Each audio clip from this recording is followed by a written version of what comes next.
Getting they were going in and out of TV coverage because they were flying at such an altitude. It shows this. Yeah, and they were going, and they would get back in TV coverage, and they would find out information that the president didn't even know because they couldn't communicate with the White House. Because they flew to a height, a normal airline. I don't know how we got on this, but 30,000 feet. Where most of the aircraft fly. Yeah. So he says if we're being attacked by another aircraft, like was the norm of the day, he took Air Force One up to 45,000 feet. Yep. So that impacted their communications. Yep. Doesn't anymore, but no, it's a wild story. Yeah, it was really good. Quinn Ewers is suspected to play, by the way. That's the story. Yeah. Yeah, and I think this is big for Sark when you start to look at the success that TCU has had. And not only that, Sonny Dykes 3-0 all time as a head coach against Texas. Different Texas team, different TCU team, no doubt. But Malik Murphy was not playing with a lot of confidence when that game ended against Kansas State. They were lucky to survive. And now you get a guy back that hasn't been great, but he's been really good. We did a whole show without mentioning Michigan, the scandal. And Michigan responded yesterday to the Big Ten. Not a great response, by the way. It was very legalized. Yeah. Oh, they're lawyered her up, and they're going to spend a fortune on this.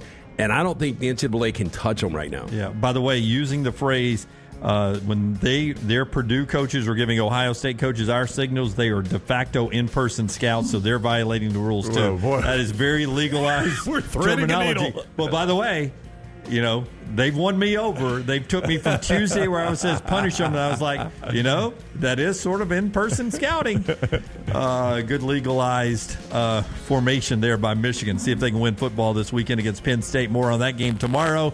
We're at the Brew Pub there in Homewood tonight for Bud Light Game Night. Until next time, God bless you and God bless the United States of America.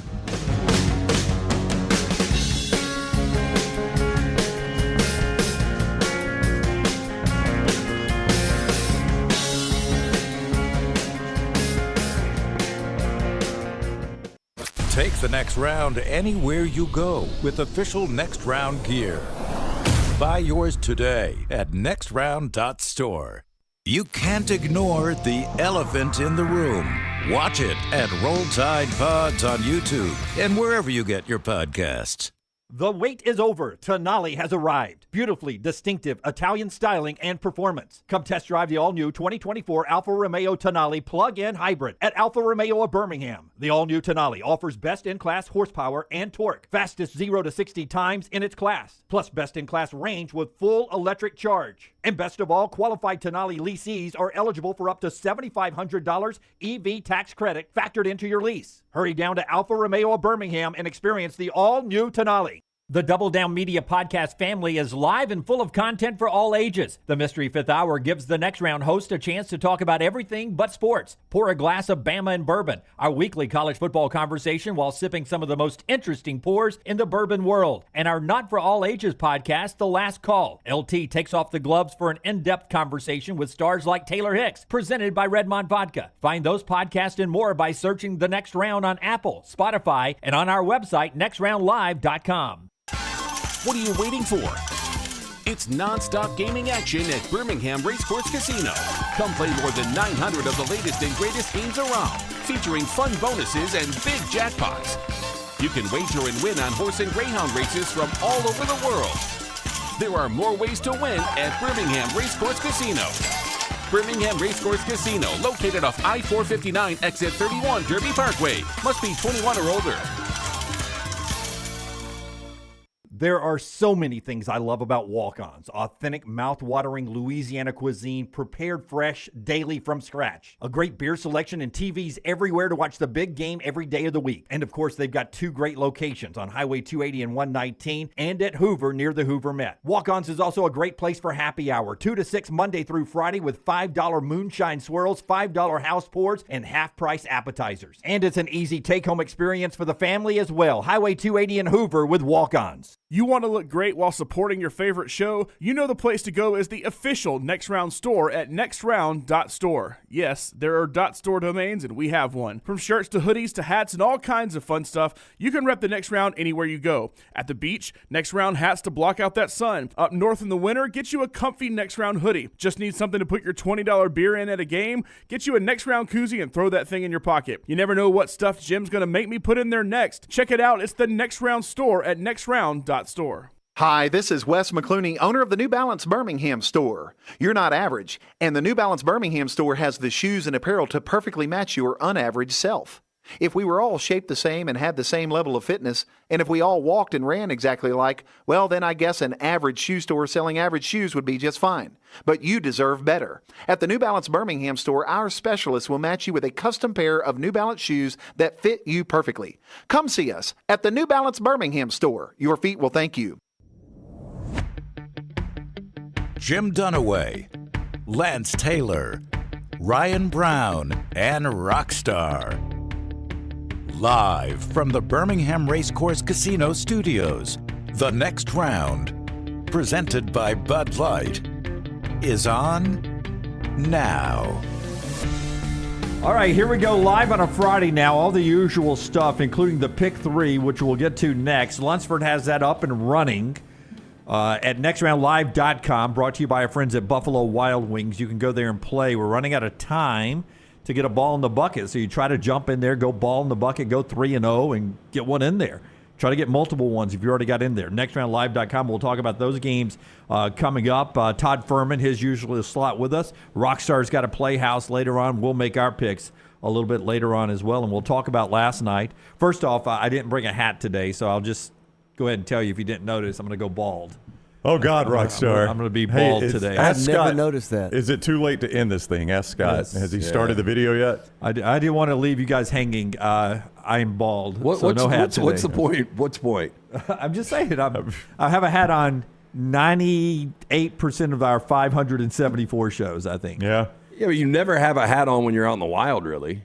Nah, not really, not all the time, but hey, I'm bald. I'm bald, and I'm gonna try these glasses for a little bit today too. What do you think? Are those prescription or no? They are from this point down. Okay. This point down. So those are progressive lenses? Yeah, just for reading. Just for reading. Are you ever going to go to the transition lenses? Because it is Urban Meyer's absolute worst look. I do not know why Urban does it. No way. But Urban is sitting there on the set. You mean the ones that get dark when it's bright? Yeah, No. and I'm not dogging those out. I'm just saying Urban does it, and it's a really, really bad look on set for him on Fox. I don't know why. Of course, now they're doing a lot of Big Ten games, so the sun doesn't shine in November in the Big Ten. I mean, Jim Harbaugh wears them, the amber vision. Yeah. Oh, the amber vision. I do like the way that sounds on Veterans Day. Amber waves of grain. Amber vision. I like that. Okay. All right. Yeah. By the Are way, you back in your mats? Jim on the pain pills, obviously. Hey, by the way, it is Veterans Day and the Veterans Day weekend as well. So thank you to those that gave everything, the families, those that still are serving or have served. And we've got our interview up. If you go to our Disrupt the Media YouTube channel, you can pick it up there. Nope, it's on our Next Round channel. Okay, it's on our Next Round channel there.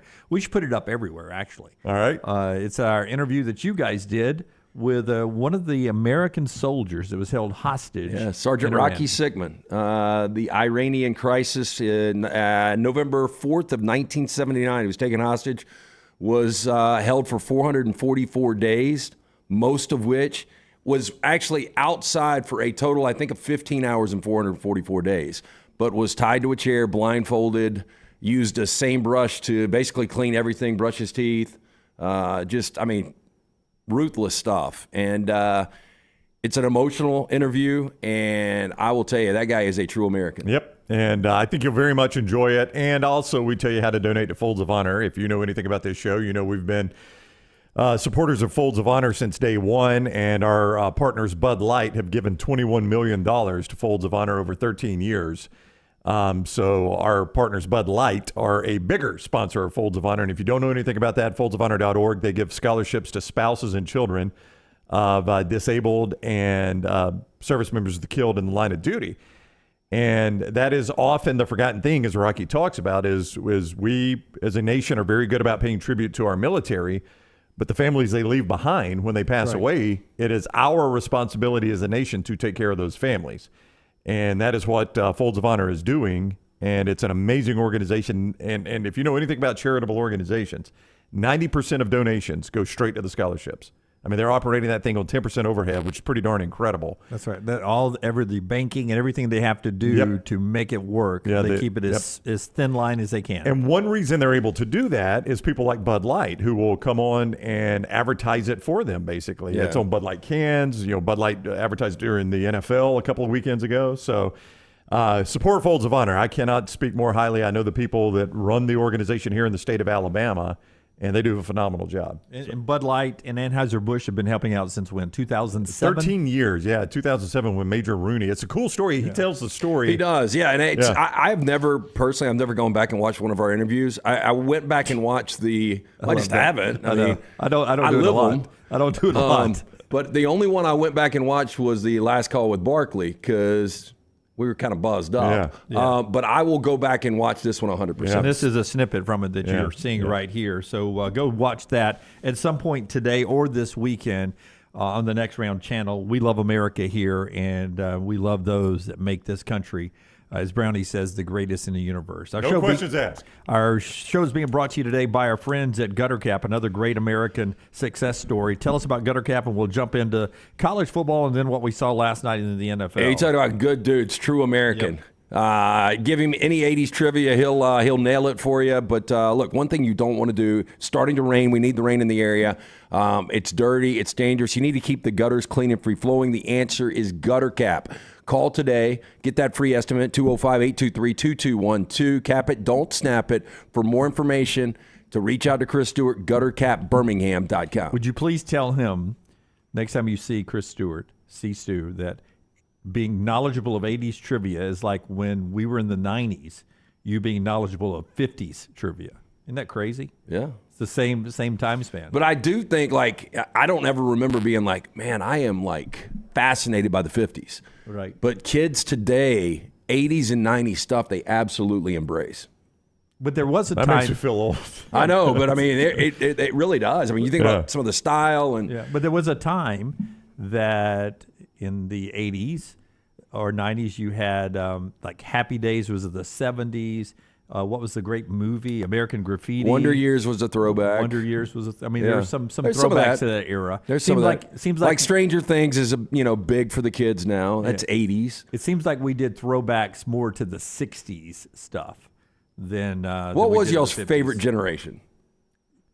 You mean decade? Yeah, a decade. The 80s, but I lived it. I mean, you're talking about one I did not live? No. I'm talking about one that you lived. Oh, no, I loved the 80s. The 80s was fun. I loved the 90s. But, the weird thing about the 80s, we were just talking about veterans. the 80s a little bit better. Yeah, we were just talking about veterans. In the 80s, there was, at least for my generation, I was a kid in the 80s, there was this cloud of fear that we were going to war with the Soviet Union at any moment. Yeah. Right.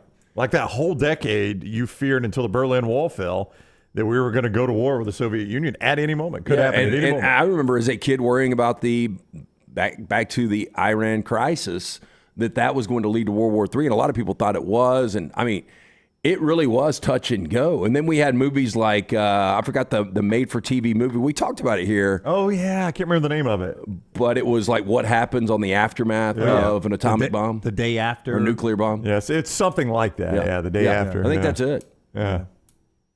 Yeah, the 80s was fun, though. About I really last enjoyed night. the 80s. No, that was Demi Not Moore. about last night. Yeah.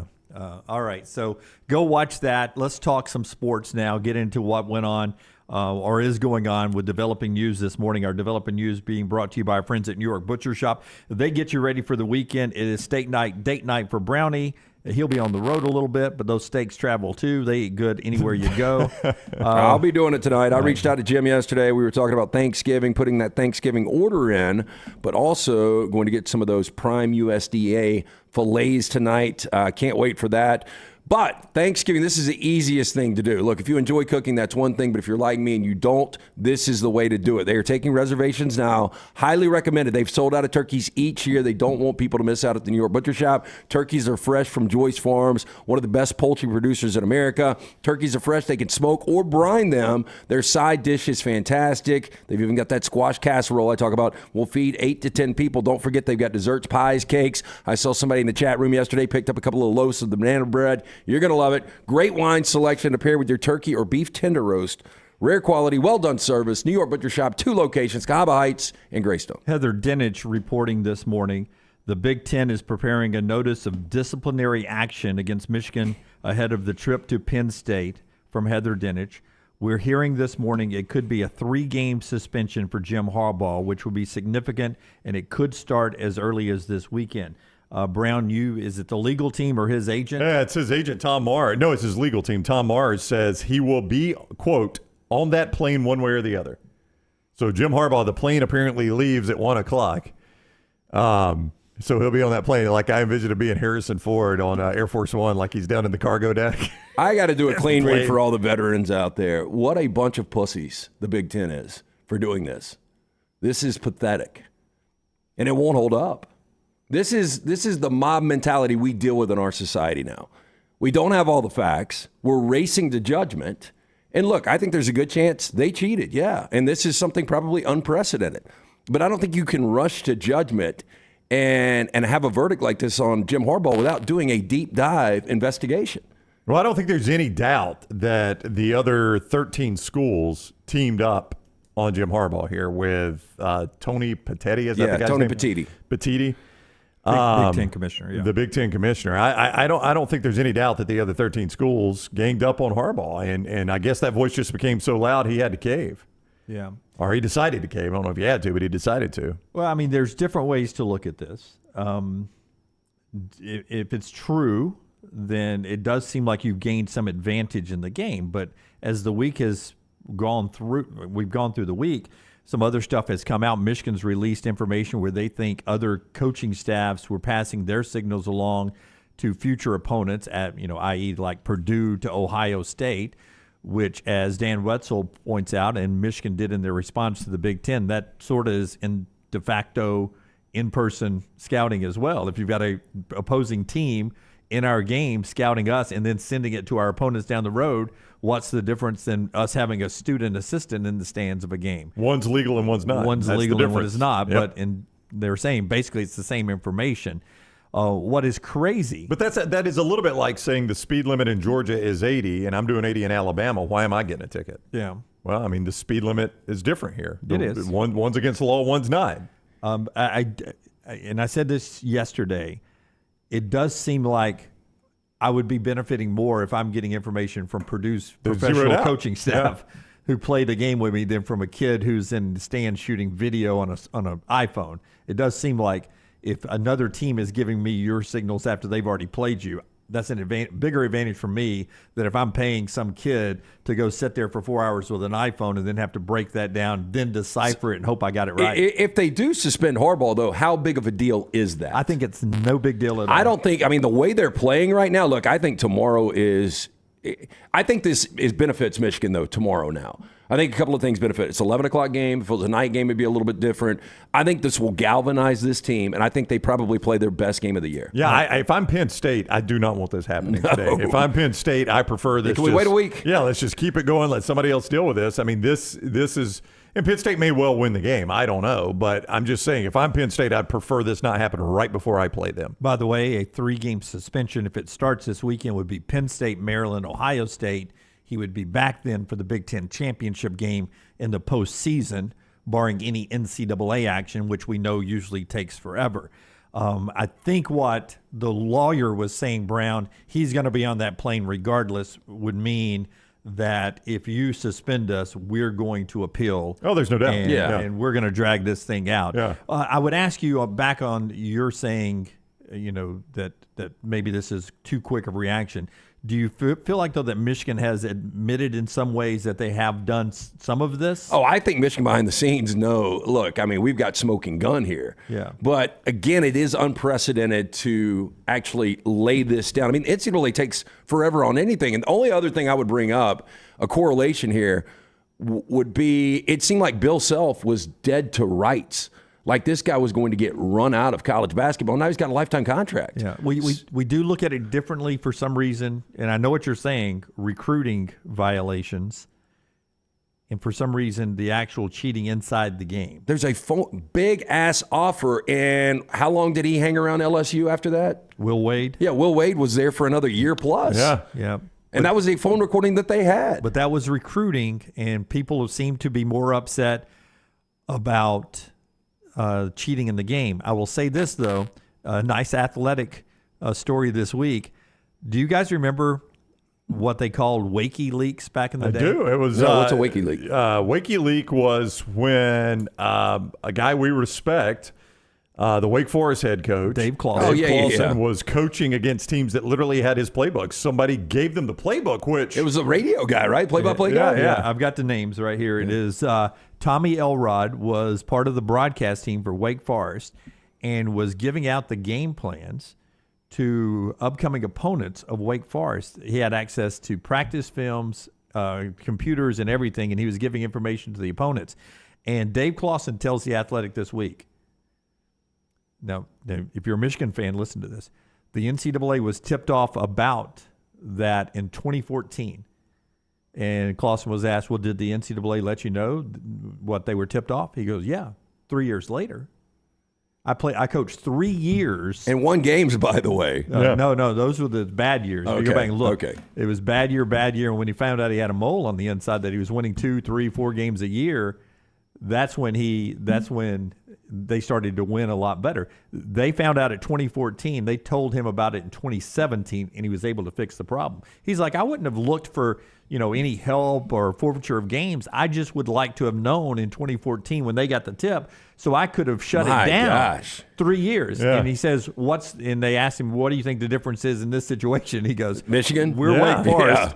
Yeah. We're Wake Forest, and they're Michigan. Yeah, And no I doubt think it about shows you another thing. I don't know if Harbaugh's got the respect of his peers.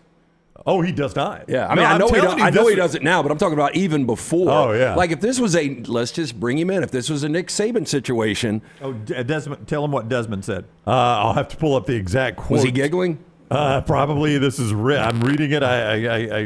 This is Desmond today, I think, this morning. Basically said, I'm going to have to paraphrase it because I can't find it quickly enough. Basically said, the fact that Tony Petitti let the Big Ten push him around is a shame. Do you really think Greg Sankey, he did not use Sankey's name, but he said the SEC commissioner, if Vanderbilt and Kentucky were complaining about Nick Saban in Alabama, would jump in and do anything? Nothing.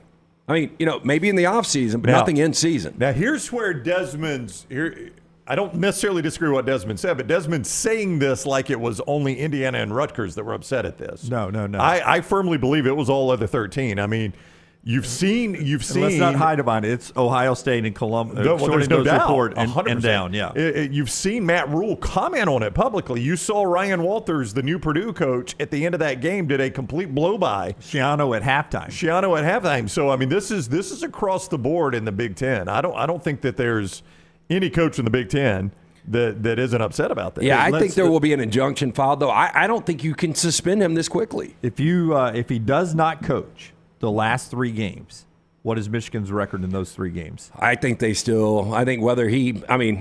look, if he was to fall off a cliff, we never saw Jim Harbaugh again, I still think they win the national championship. Yeah, I think they're 3-0 without him. Brown, you agree or disagree? And tomorrow scares me to death, though, if I'm a Michigan fan. Wait till the headlines later on. I mean, that number is 4.5. Oh, so the number is what's scaring you there? Yeah. You know who's not running out there trying to tackle Blake Corum tomorrow? Those guys at the MyBookie and MGMs and the Caesars making that line. I don't know where you put that line. I probably would have put it at like 7. Motorboat game of the weekend. Is that going to be on your board? Huh? Possibly. I've never been with Lance, though, thinking Michigan was going to win the national championship. So it's not a change for me to say they're not going to win the national championship. But do you think that this affects? I don't know if it affects this. I think they'll drop a game in this 3-game stretch. I mean, it'll have to be tomorrow or Ohio State. I don't think Maryland's going to beat them. Impacted by this? I mean, I don't know. How are you going to know that? If this wasn't going on, do you think it would happen? I mean, if this wasn't going on, yeah. I mean, it's hard to go undefeated. Yeah. It's hard to go undefeated. I still think this can be a positive for Michigan. I know that sounds crazy. Yeah. No, I don't disagree with you at all. Because I just remember 2010, and I brought this up to somebody the other day, and we lived it.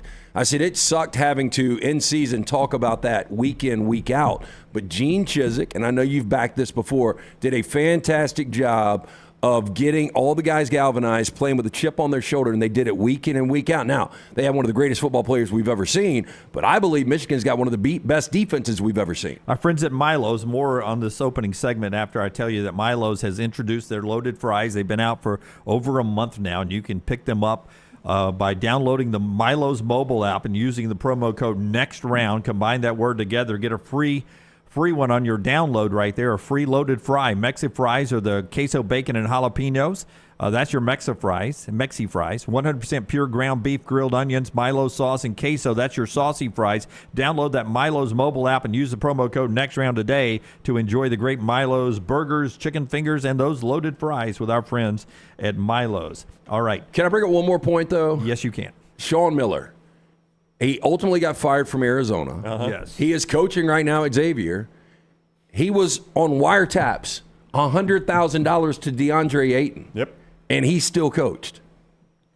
He did until he lost his job, and now he's having to rebuild his way back But up. boy, that investigation took forever. Yeah, he but was now- there for years. But now keep in mind, this is the Big Ten that's doing this, not right. the NCAA. I mean, I agree. If you left this up to the NCAA, nothing would happen this year. This is the Big Ten stepping in. Or maybe ever. Or maybe ever. Yeah. All right. NFL quickly. Last night, Bears win 16-13. Second win in a row without Justin Fields. Tyson Bagent. Am I saying his name right? Bagent. Am I? I think that's it. Usually if I try to make Boy, it he was fancy. on set last night after the game. Yep.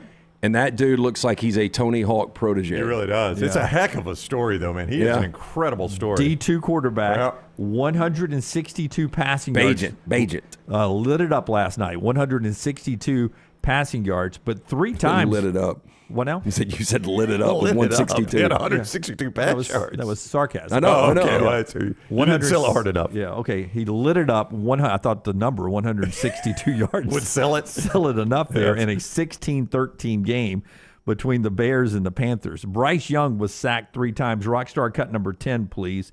Bryce Young gets asked about his frustration level.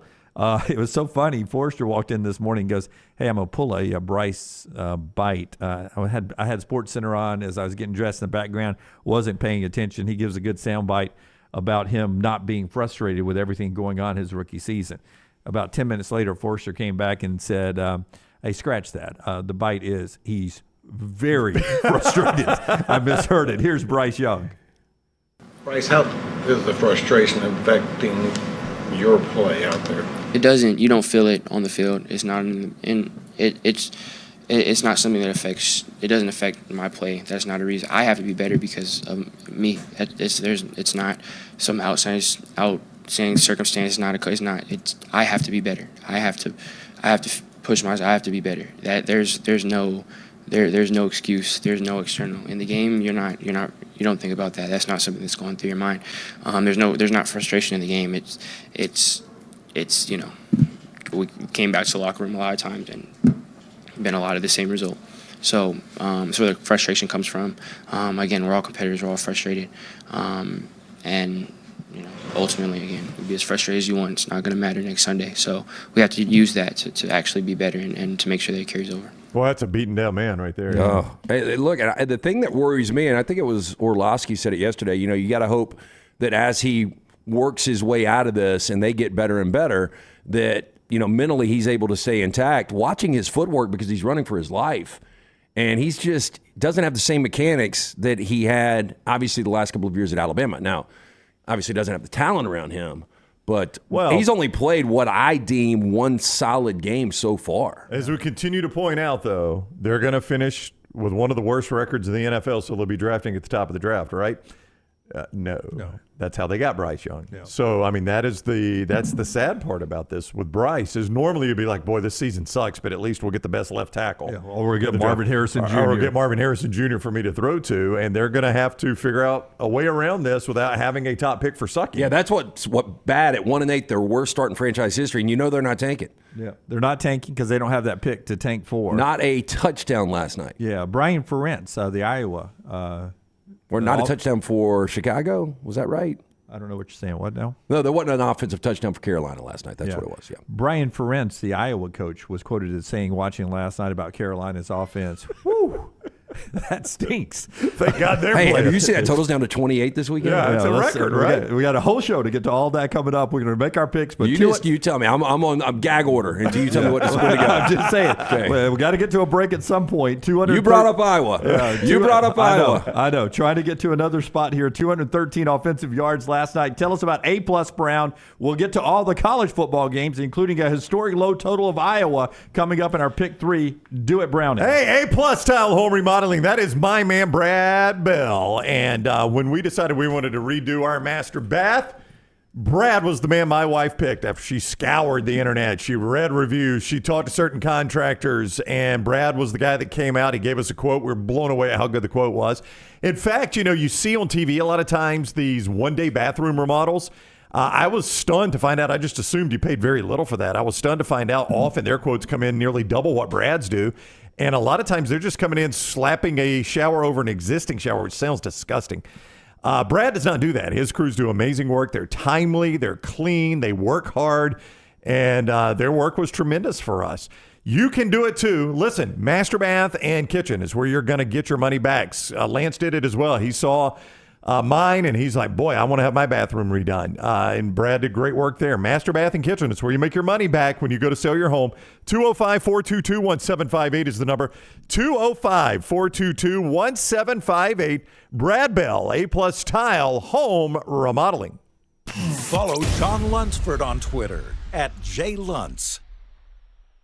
Hey, Lance Taylor from the Next Round to tell you about one of our favorite places for breakfast, lunch, and dinner. That is Hamburger Heaven since 1982. Hamburger Heaven has been serving Birmingham's best hamburgers, cheeseburgers, French fries, hand-spun milkshakes, and sandwiches made fresh to order. All of their ingredients are fresh and prepared daily. This includes their beef, always fresh, never frozen, hand-pattied each and every day. For breakfast, lunch, or dinner, visit any of the 4 locations, Highway 280, Irondale, Gardendale, and Homewood.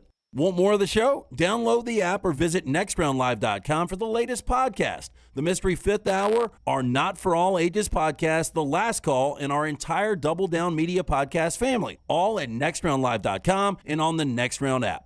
There are so many things I love about walk-ons. Authentic, mouth-watering Louisiana cuisine, prepared fresh, daily from scratch. A great beer selection and TVs everywhere to watch the big game every day of the week. And of course, they've got 2 great locations on Highway 280 and 119 and at Hoover near the Hoover Met. Walk-ons is also a great place for happy hour, 2 to 6 Monday through Friday with $5 moonshine swirls, $5 house pours, and half-price appetizers. And it's an easy take-home experience for the family as well. Highway 280 in Hoover with walk-ons. The wait is over. Tonali has arrived. Beautifully distinctive Italian styling and performance. Come test drive the all-new 2024 Alfa Romeo Tonali plug-in hybrid at Alfa Romeo of Birmingham. The all-new Tonali offers best-in-class horsepower and torque, fastest 0 to 60 times in its class, plus best-in-class range with full electric charge. And best of all, qualified Tonali leasees are eligible for up to $7,500 EV tax credit factored into your lease. Hurry down to Alfa Romeo of Birmingham and experience the all-new Tonali.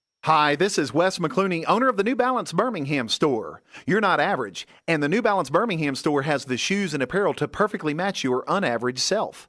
If we were all shaped the same and had the same level of fitness, and if we all walked and ran exactly alike, well, then I guess an average shoe store selling average shoes would be just fine. But you deserve better. At the New Balance Birmingham store, our specialists will match you with a custom pair of New Balance shoes that fit you perfectly.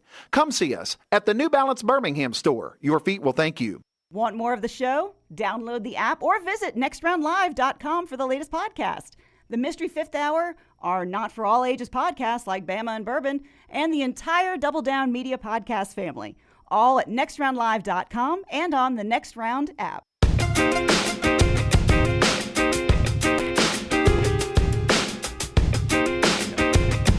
All right, rolling on here today. We're about to get to our Buffalo Wild Wings pick 3, which one of the very last chances you'll get to hear the song that we love during football season as we go to Week 11. Continues tonight with a couple of more games. What kind of games? North Texas, SMU. It'll be a fun game. SMU scoring a lot, 8 o'clock ESPN2. Wyoming, UNLV with some conference championship implication. A really good one tonight, 9:45 FS1. That game tonight. Keep in mind, you and Virginia, Louisville, and I did too. That was an entertaining game. Yeah, it was. Way better than the NFL NFL it was game. 14-0 before you could blink, and then you look up and it's 14-14, and you're like, Boy, it's going to be a bad loss for Jeff Brohm. Yeah, much better than the NFL game. So Louisville is virtually locked into the ACC championship. Yeah. Virtually. Yeah, I think North Carolina has to lose. That's all that has to happen now, I think. Yeah, they play Duke this weekend. Yeah. No Riley Leonard. Let's talk about the games coming up in a moment. But first, LT, tell us about Dr. B and that great hair of yours. Yeah, Dr. B, just a couple of weeks ago, I went in and got that Census Transdermal Infuser. This enables Dr. Beckenstein to get various medicines and therapies into the scalp where the hair follicles are without using any injections. This is revolutionary, as Dr. B can pinpoint delivery of a patient's genetically specific products without any needles. For more information, t3hair.net, 205-319-0316. That's 205-319-0316, or t3hairnet.net for more information. Hey, by the way, before we hit the song, Rockstar, the lawsuit is continuing in that Michael Orr case. Did y'all see how much money he made off of Blindside? Yeah, what, like $136,000? Not a lot. $138,000. That's a joke. The whole family only got $332,000, and they split it 5 ways. 2 kids, Michael Orr, and the 2 parents. Well, that's bad negotiating is what that is. Well, I'm sure. Well, they didn't need the money. He didn't get a yes. chance to negotiate. You know, he's part of the family, I guess. That's probably what the lawsuit's about. It's his damn story. It is. You know? It is. So is that for the movie? I wonder what Michael Lewis paid for the story, the book. I wonder what their book deal was. I don't know. For the movie, this is what that is. Off of the $309 million that it has grossed, the family has made $432,000, or part of that family divided 5 ways. But if you're not part of the family anymore and you're Orr, you got 1/5 and the family got 4/5, to your point. Yeah, look, to Michael Lewis, though, I'm sure the deal was negotiated with the Tua family. And I guess there was a clause in there, if we sell the rights, you know. You get this obviously small percentage. Yeah. I mean, it wasn't a good deal. You want a bunch of Taco Bell, so shut up and take it. Yeah, you don't care. But Michael Orr there, that's part of the Never liked that there. movie. I didn't either. Sandra Bullock, that's such an overrated role for her. It really was. Yeah, I didn't love it either, but I'm just sitting here. I never realized how little some people get paid for their story. I mean, $309 million gross. And when it's all said and done, the whole family just got $432,000, not even $1 million of the 309. Yeah, it gross. is pretty crazy to think about. That is insane. All right, Rockstar, hit that button. Let's listen to a little music that makes us remember it's football season. Pick three, it's time for the pick 3. 3 for you and 3 for me, that equals a pick 3. Say goodbye to your family, it's time for the pick 3. Only time that I'm happy is when it's time for pick 3. Brought to you by our friends at Buffalo Wild Wings. Yeah, 11 Central Alabama locations, including that Buffalo Wild Wings Go location in Vestavia. They've been the #1 sports bar for over 20 years in Birmingham. Wall-to-wall TVs, 26 sauces and seasonings, along with a full menu of great burgers, wraps, and salads. Get in this weekend to one of those great locations of Buffalo Wild Wings. Let's go fast. Let's see if we can do every game in the country right here in one segment. We can't, Jim. We cannot. Okay, let's give it a try. Michigan State, Ohio State. My mind always thinks, Michigan State is stingy. They can play Ohio State and Michigan tough. And then I remember, Jim, that was 2015. It hasn't been close lately. And that was when they had a good coach. And Ohio State's won 7 consecutive games against Michigan State by an average of nearly 30 points per game in those contests. These haven't been close. And I got a feeling with all of this attention on Michigan, Ohio State wants to still build confidence with Kyle McCord over the next couple of weeks.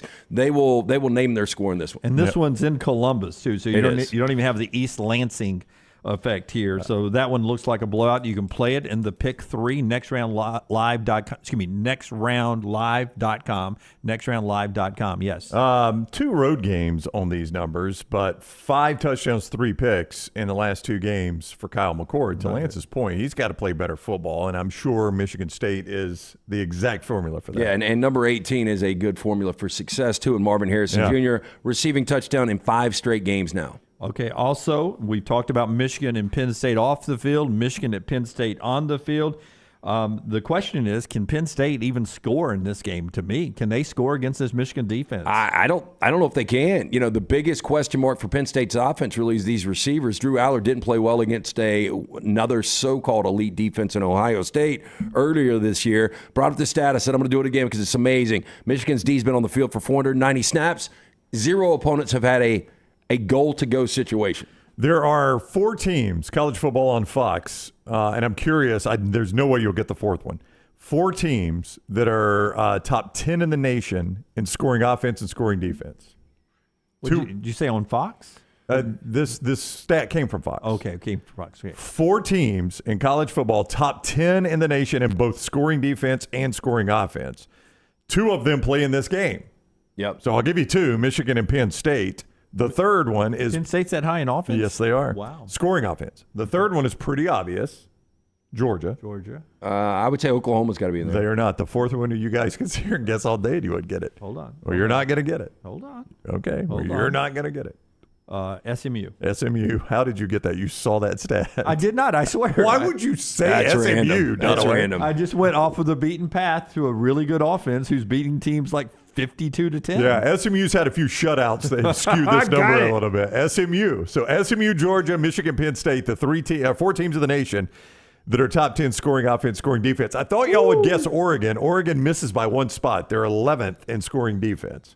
Yeah, so... By the way, tomorrow morning before our live show, play my plays. It's going to be one of those weekends. Because you got SMU right. I just got SMU right. MyBookie.ag. Michigan is looking to become the first team since Alabama in 2017 to lead the FBS in scoring and total D. I mean, they've been that good. They've given up 6 total touchdowns the entire season. Yeah, and you've mentioned this many times, and if you go do research, it is so true. Horrible history in big games, James Franklin. Oh, well, I mean, he's coached against a top 10 team 19 times. If you call 3 and 16 terrible. Yeah. I said horrible. Terrible is probably better. Yeah, horrible would have been one. 2 and something. So there you go. There's that one. And we'll continue to jump around some of the big games to get into the SEC after LT tells us about our friends at Redmont Vodka, Redmont Distilling. Hey, the weekend is here.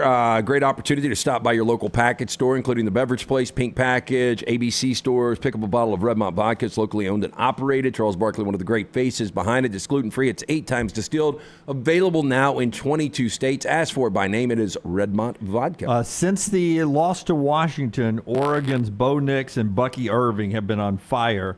35-6, 63-19 in their big games since then, since the Washington loss. USC comes to town versus Oregon.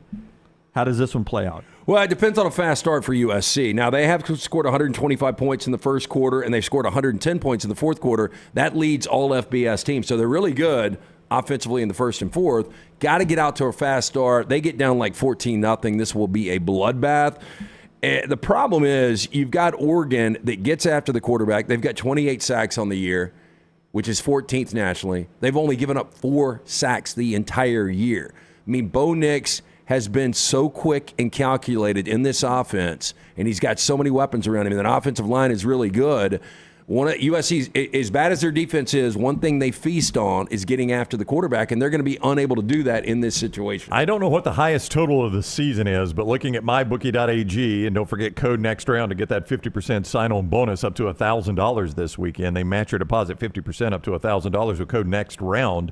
The mybookie.ag total in this game is 75.5. I mean, they are expecting a ton of points. You know in this why? Game. And Lance says bet the over. Oregon averages 47 points a game offensively. USC averages giving up 44 points. No, I mean, everything tells you Oregon can score anytime they touch the football in this game. And I brought this up, and I know this was amazing to you guys. Over their last 14 games against top 25s, USC is 2-12. Yeah, that is an amazing stat to me. Utah-Washington, another big game out there with playoff implications. Washington is still unbeaten, but as Brown, you pointed out yesterday, their last 2 defensive performances are giving up over 1,000 yards and 10 touchdowns. Kyle Whittingham this year, he has to be thinking about what this season could have been if he had had a healthy quarterback, because they're still 7-2. Yeah, I say what you want. I think they would have been in the mix for one of the 4 or 5 top teams in college football. I know I get labeled as the Utah guy. But, and look, I'm not a Utah fan. You can't spell Utah or USC without you. Or LSU. Or LSU. It's all got you in it. We bring up how bad some of these coaches are in matchups. In top 5 matchups since they entered the Pac-12, what do you think Kyle Whittingham's record is in 5 top 5 matchups or against top 5 teams? Well, since you said it, I'm going to say 4-1. I'm going to say 4-1. He's 3-2. I was going to say 3-2, but you sold me on 4-1. That's amazing. Yeah. No, it is. The lack of talent. I shouldn't say that because they do a great job of developing talent. But what is your kryptonite, Dunaway? My kryptonite? Oof. A lot of things. Rockstar. A lot of things. Conversations. Yeah. I don't like awkward situations. Goodbyes. Yes. Brown, what is your kryptonite? My kryptonite is sweet foods. Okay. You know what Utah's kryptonite is?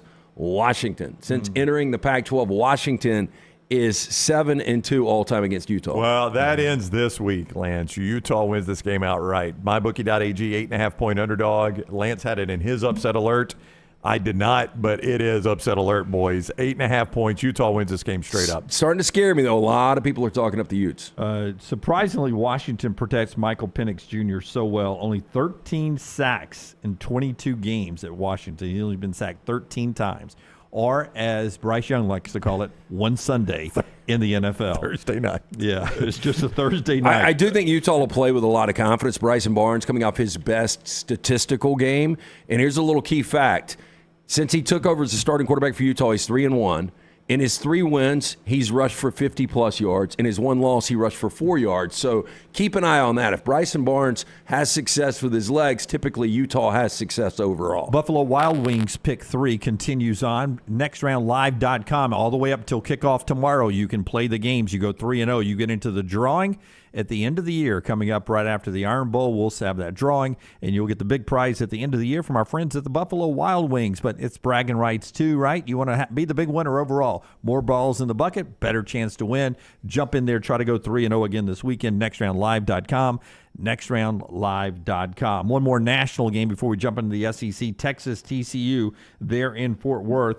A lot of people are describing this as the Horned Frogs Super Bowl. This is the biggest game for them on the schedule every year. I would agree. And now after they've lost 4 of 5, they go into this as this is their Super Bowl mentality. They literally were in the Super Bowl last year and got destroyed. So, They were, and they are trying to become the first team to not drop 6 games after being in a college football playoff since Auburn. Nope. Auburn didn't do it.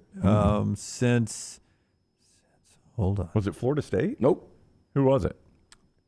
Michigan State. Got destroyed by Alabama. The next year they go 3-9. This is kind of the path that TCU is heading down.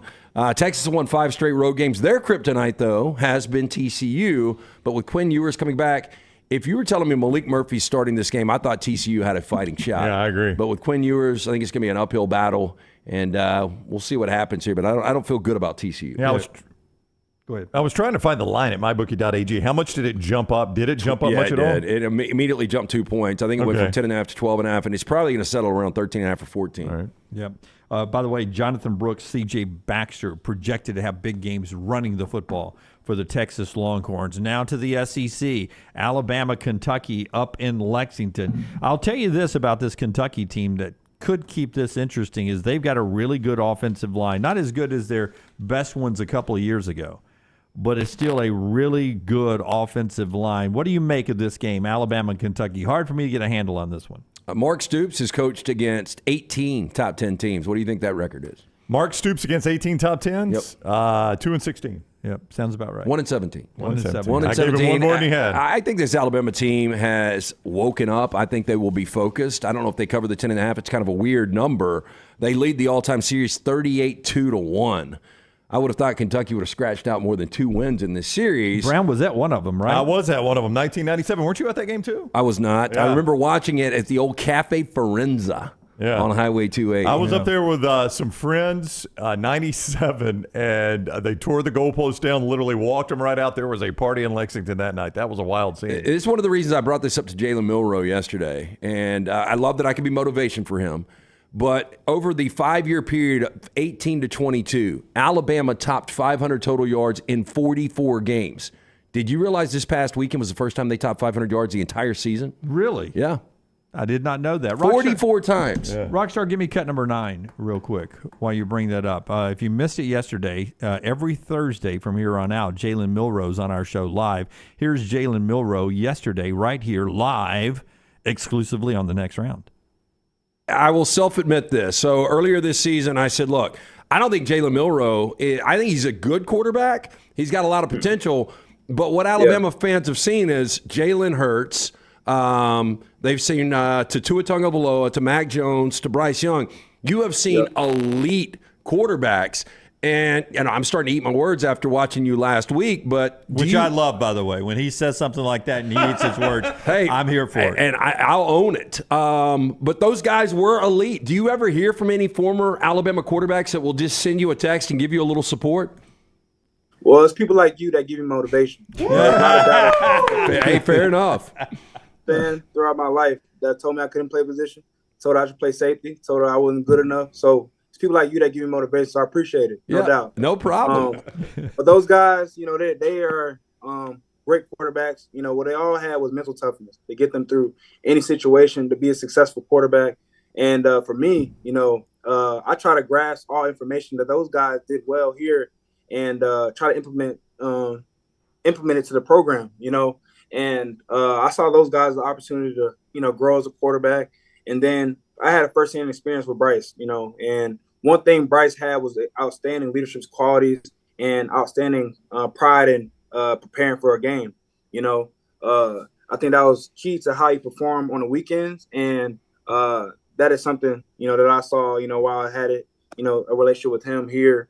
And with the other guys, that wore the A, it was all about doing their job, and it's all about doing what was needed while wearing the A. So, those guys did a great job here. And, I definitely take pride in wearing the A because those guys have laid down the foundation.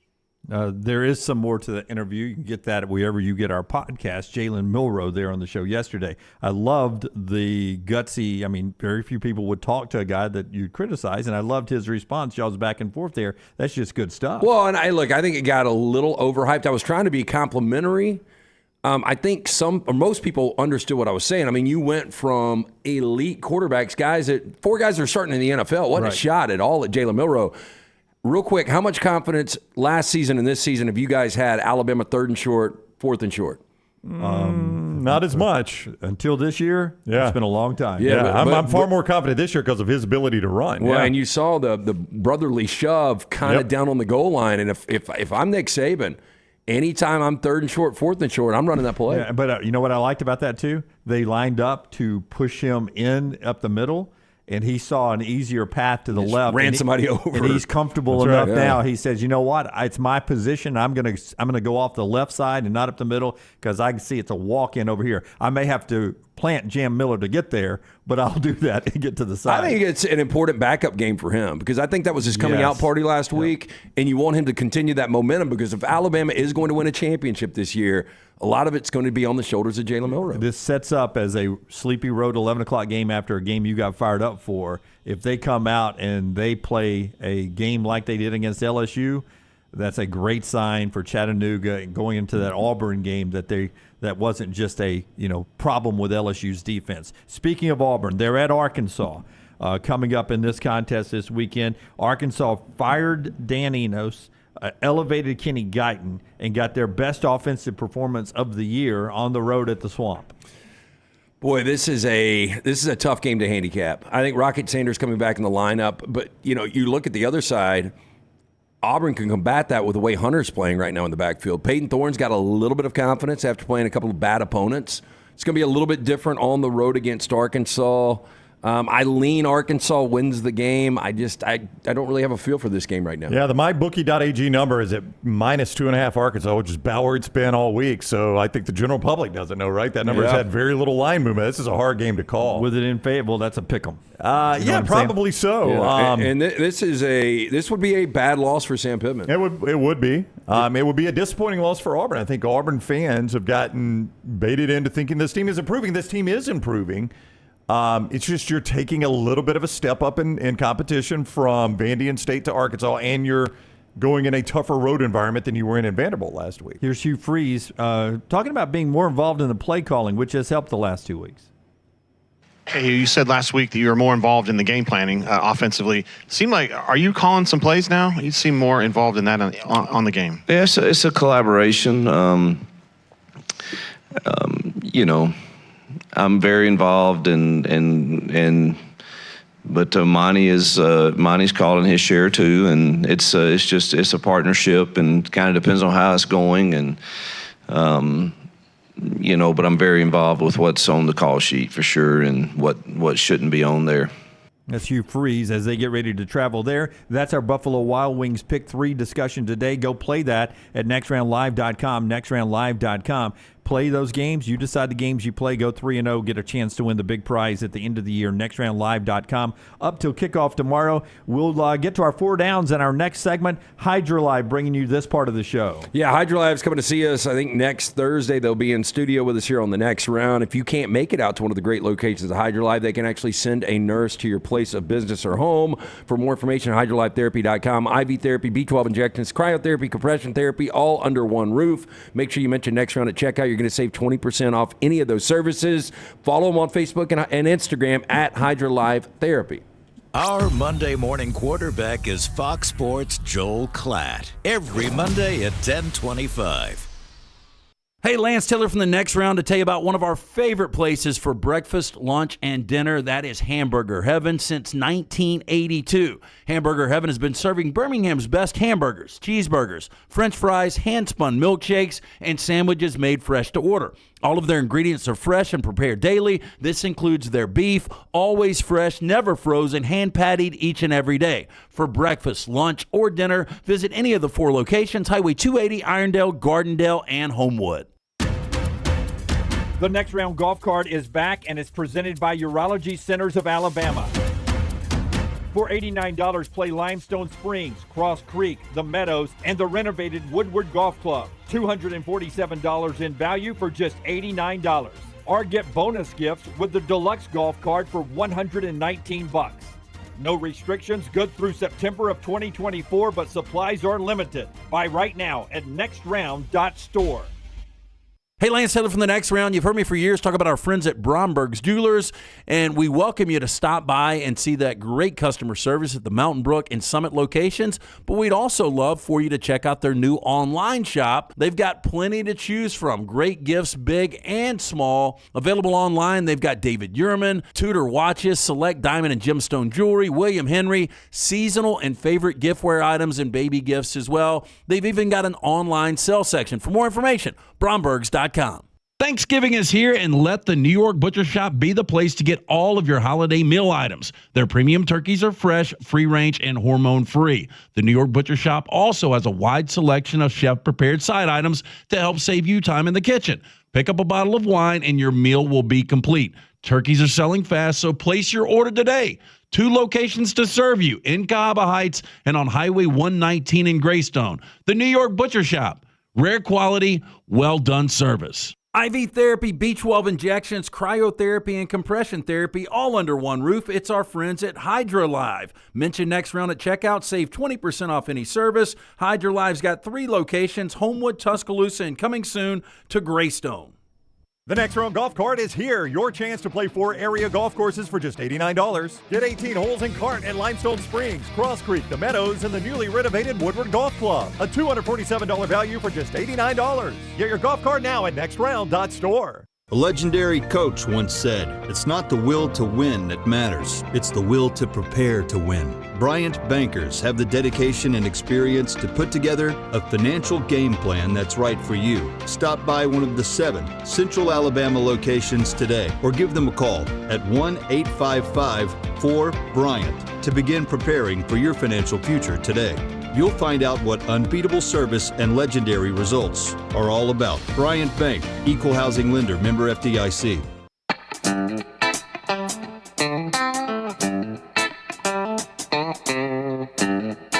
Back with you on the Next Round. UAB coming off a big win over FAU. Jacob Zeno with that school record 484 yards. In Annapolis against Navy on Veterans Day weekend. Navy coming off a bad loss to Temple, but watch out. Navy likes to run. UAB's 130th in the country in success rate versus the run. You can see our interview with Jacob Zeno and Trent Dilfer on all of our platforms. And here's the coach talking about our friends at Legacy.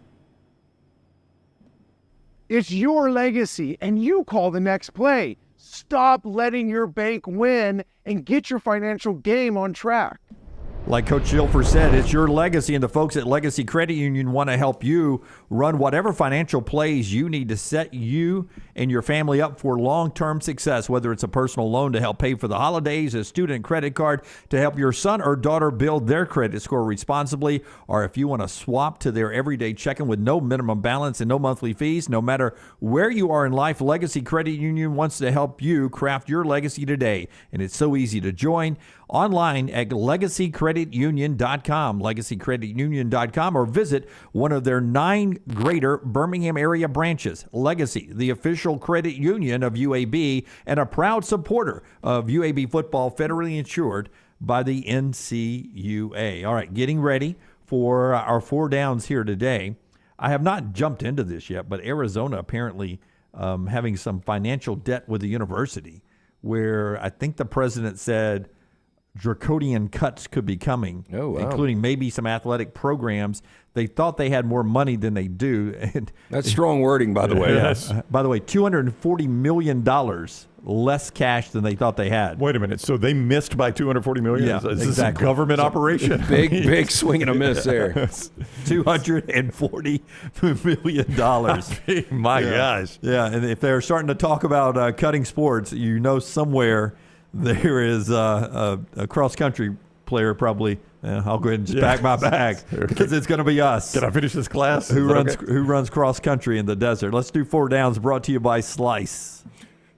4 great locations, including that newest location, Crestline Park. Local pizza, local ingredients. Get in and see the Bajalia brothers. Tell them the Next Round sent you for lunch or dinner. Don't forget about that carry-out special. $75, 7 days a week. You get 12 fire-baked wings. Dunaway had some of those the other day. 2 of the specialty pizzas, half pan of the salad, $75, slicebirmingham.com. First down. Which upset would create more chaos, Lance? Miami over Florida State, Penn State over Michigan, Ole Miss over Georgia, or Michigan State over Ohio State? Oh, I'm just going to say Miami over Florida State because the ACC's done at that point. That seems like that would lessen the chaos to me, but it would be right. I mean, done. No, they're done. Because there's no way Louisville, if they win it, is getting in after what we saw last Georgia night. losing 2 is interesting because the SEC becomes...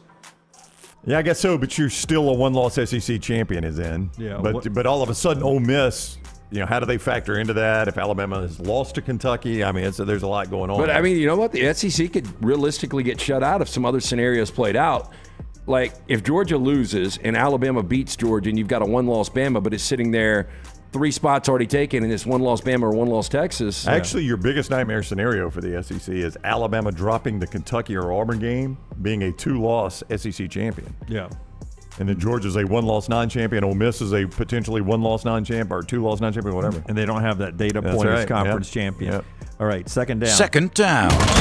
Who has actually done a worse job doing their job this year? Brian Ferentz at Iowa as offensive coordinator, or Alex Grinch at USC, now the fired defensive coordinator? Yeah, it's a good question because both of these guys had so much pressure coming in this year, and both have done exactly what they did last year. Like, there is 0 improvement from USC's defense, even going into the portal.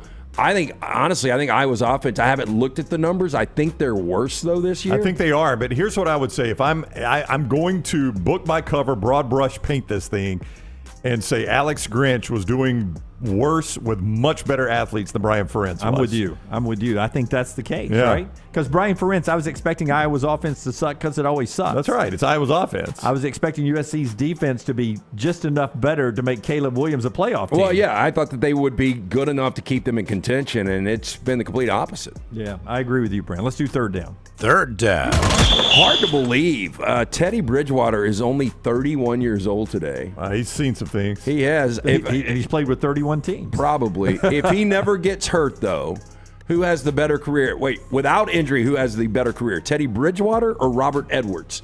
And for people that don't remember, Georgia running back, had an incredible rookie season with the New England Patriots, tears his knee in that beach flag football. Yeah, and they never played it again. Pro Bowl, yeah. Almost lost his leg. I guess both of them almost lost their legs. I'm going to say Teddy Bridgewater just because he's a quarterback and his shelf life is going to be longer than a running back in the NFL. I would go Teddy Bridgewater in that scenario. I was waiting for you, Teddy Bridgewater, because I do think there's a little bit of, because of the injury, we have projected his greatness maybe greater than he would have been. Yeah. And if you'd have gone Teddy Bridgewater with some other quarterbacks, I probably wouldn't have gone Bridgewater. But with Robert Edwards, yes, Bridgewater. 4th down. Ellen Pompeo, the chick from Grey's Anatomy. Oh, yeah. Yeah, she's 54. Reason I bring this up, Grey's Anatomy, 19 seasons. I was about to say, she's been on the show since she was 18. I think the only other thing I ever saw her in was Old School. But I've never seen a minute of Grey's Anatomy. What is the longest running show that people have talked about that you guys have never seen a minute of? Yeah, I would say, first of all, on the Old School thing, I did think it was stupid that he was so worried about dating her when he had college girls wanting to lay around with him in his bed. I was like, you're all upset about the dean's daughter or whoever's in the bed. But you don't remember, Mitch was the mature one, Dunaway. Yeah, I was like, dude, you're missing your point. You've got a fraternity now, and you don't have a wife. What was Vince Vaughn walking in? He had the kid strapped to him. He was like, this place, we're going to get band boy ass in this place. I have never seen a single minute of any of the CSIs, and there are a bunch of them, and they've been running a long time. I don't think I've seen. Well, no, I saw the Caruso. That was Miami. Miami was Caruso. Yeah, I saw that. I've never watched a single minute of CSI. Me either. Gary Sinise in one. You had Ted Danson in one. Yeah, never seen them. All those CSIs. And what's the one that has the Selleck guy and his family? Blue Bloods? Blue Bloods. Yeah, I've never seen that. You know what I see? You know the most I see of those is when they promo them during the NFL games. You know when I another I haven't seen a minute of is Big Bang. Oh my God, I watched every one I don't of think those. I ever watched one of those. I've never seen it. That's such smart TV. You would love it.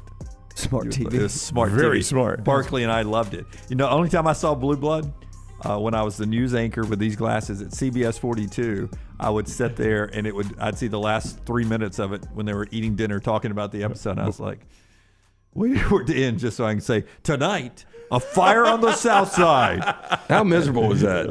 It was not great. I loved everybody there, though. The people were fantastic. That's our 4 downs. Brought to you by our friends at Slice. This show being brought to you as well by our friends at Bromberg's. Rockstar, we're less than 2 weeks from Thanksgiving, but already in my neighborhood, somebody's turned their what lights on? Floodlights. What is Christmas? Well, of course. Yes. I have seen a lot of Christmas lights they're already up. In my up. neighborhood. There's a really good tree up at one of my neighbor's houses. They put it all the stuff up at the summit yesterday. I was there getting these glasses fixed. I think they've raised the Rockefeller tree already. I think. No, I didn't think they did that until Thanksgiving weekend. I think they're shipping it in. Oh, they're shipping it in. Hey, celebrate the happiest season with the Via Tree Week and enjoy 20% off your Via Tree purchases all week long at Bromberg's. Holidays are upon us. With it is the season of giving. Let Bromberg's help you select handcrafted gifts for the ones you cherish most. Their stores are full of your favorite patterns and brand new Via Tree pieces. They can't wait to help you pick out the perfect holiday gifts for your loved ones or yourselves. Go online, brombergs.com, or one of the 2 locations, Mountain Brook and the Summit. Follow The Next Round on Twitter, Instagram, and Facebook at Next Round Live. This holiday season, give the gift of peace and security to your home with $50 off recurring Wayne's Pest Control Services. As the weather cools down, stop mice, bed bugs, and rodents before they come in. Call 866-WAYNES-1 to gift yourself a safe and pest-free home. Sign up for any recurring service with Wayne's and save $50 off. Don't let mice and rats be uninvited guests to your holiday celebrations. Get a pest-free holiday and save $50 off recurring Wayne's Pest Control Services when you call 866-WAYNES-1. IV therapy, B12 injections, cryotherapy, and compression therapy all under one roof. It's our friends at Hydra Live Therapy. IV therapy treatments are packed with nutrients to increase energy, reduce stress and anxiety, and boost your immune system, and more. If you mention the Next Round at checkout, save 20% off any service. You can join the IV League today. Members are rewarded with deep discounts. Make sure you ask about that. Hydra Life Therapy open 7 days a week. Homewood, Tuscaloosa, and coming soon to Greystone. The Next Round is so much more than the show you get from 9 to 1 each day. So make sure to head to our official YouTube channel at Next Round Live and subscribe to get all of our latest content. We, of course, have plenty of specialty content and shorts based all around the sports in the heart of the SEC. But we also talk pro sports, gambling, lifestyle and entertainment, and so much more. It's the Next Round YouTube channel where you never know what you're going to find next. Subscribe now to see the latest content and get notifications when we go live. That's at Next Round Live on YouTube. Twin Peaks is the best in the game. Here, You're in the red zone for every college rivalry and divisional matchup all season long. On game day, you never have to decide which teams to watch, only what combination of bites, burgers, wings, and more to order. Plus, where else are your favorite draft beers always poured at a frozen 29 degrees? Only at Twin Peaks, the #1 sports bar. Stick around after the sun sets. Twin Peaks is open really late. Wind down with bourbon and late-night bites. Only at Twin Peaks.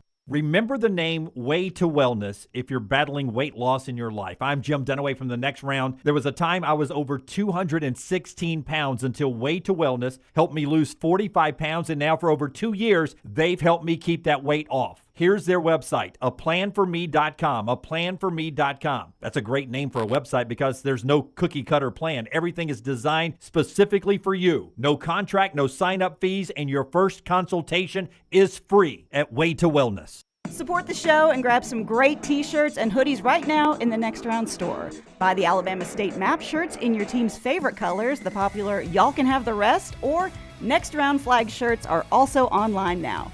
Just go to nextround.store. That's nextround.store.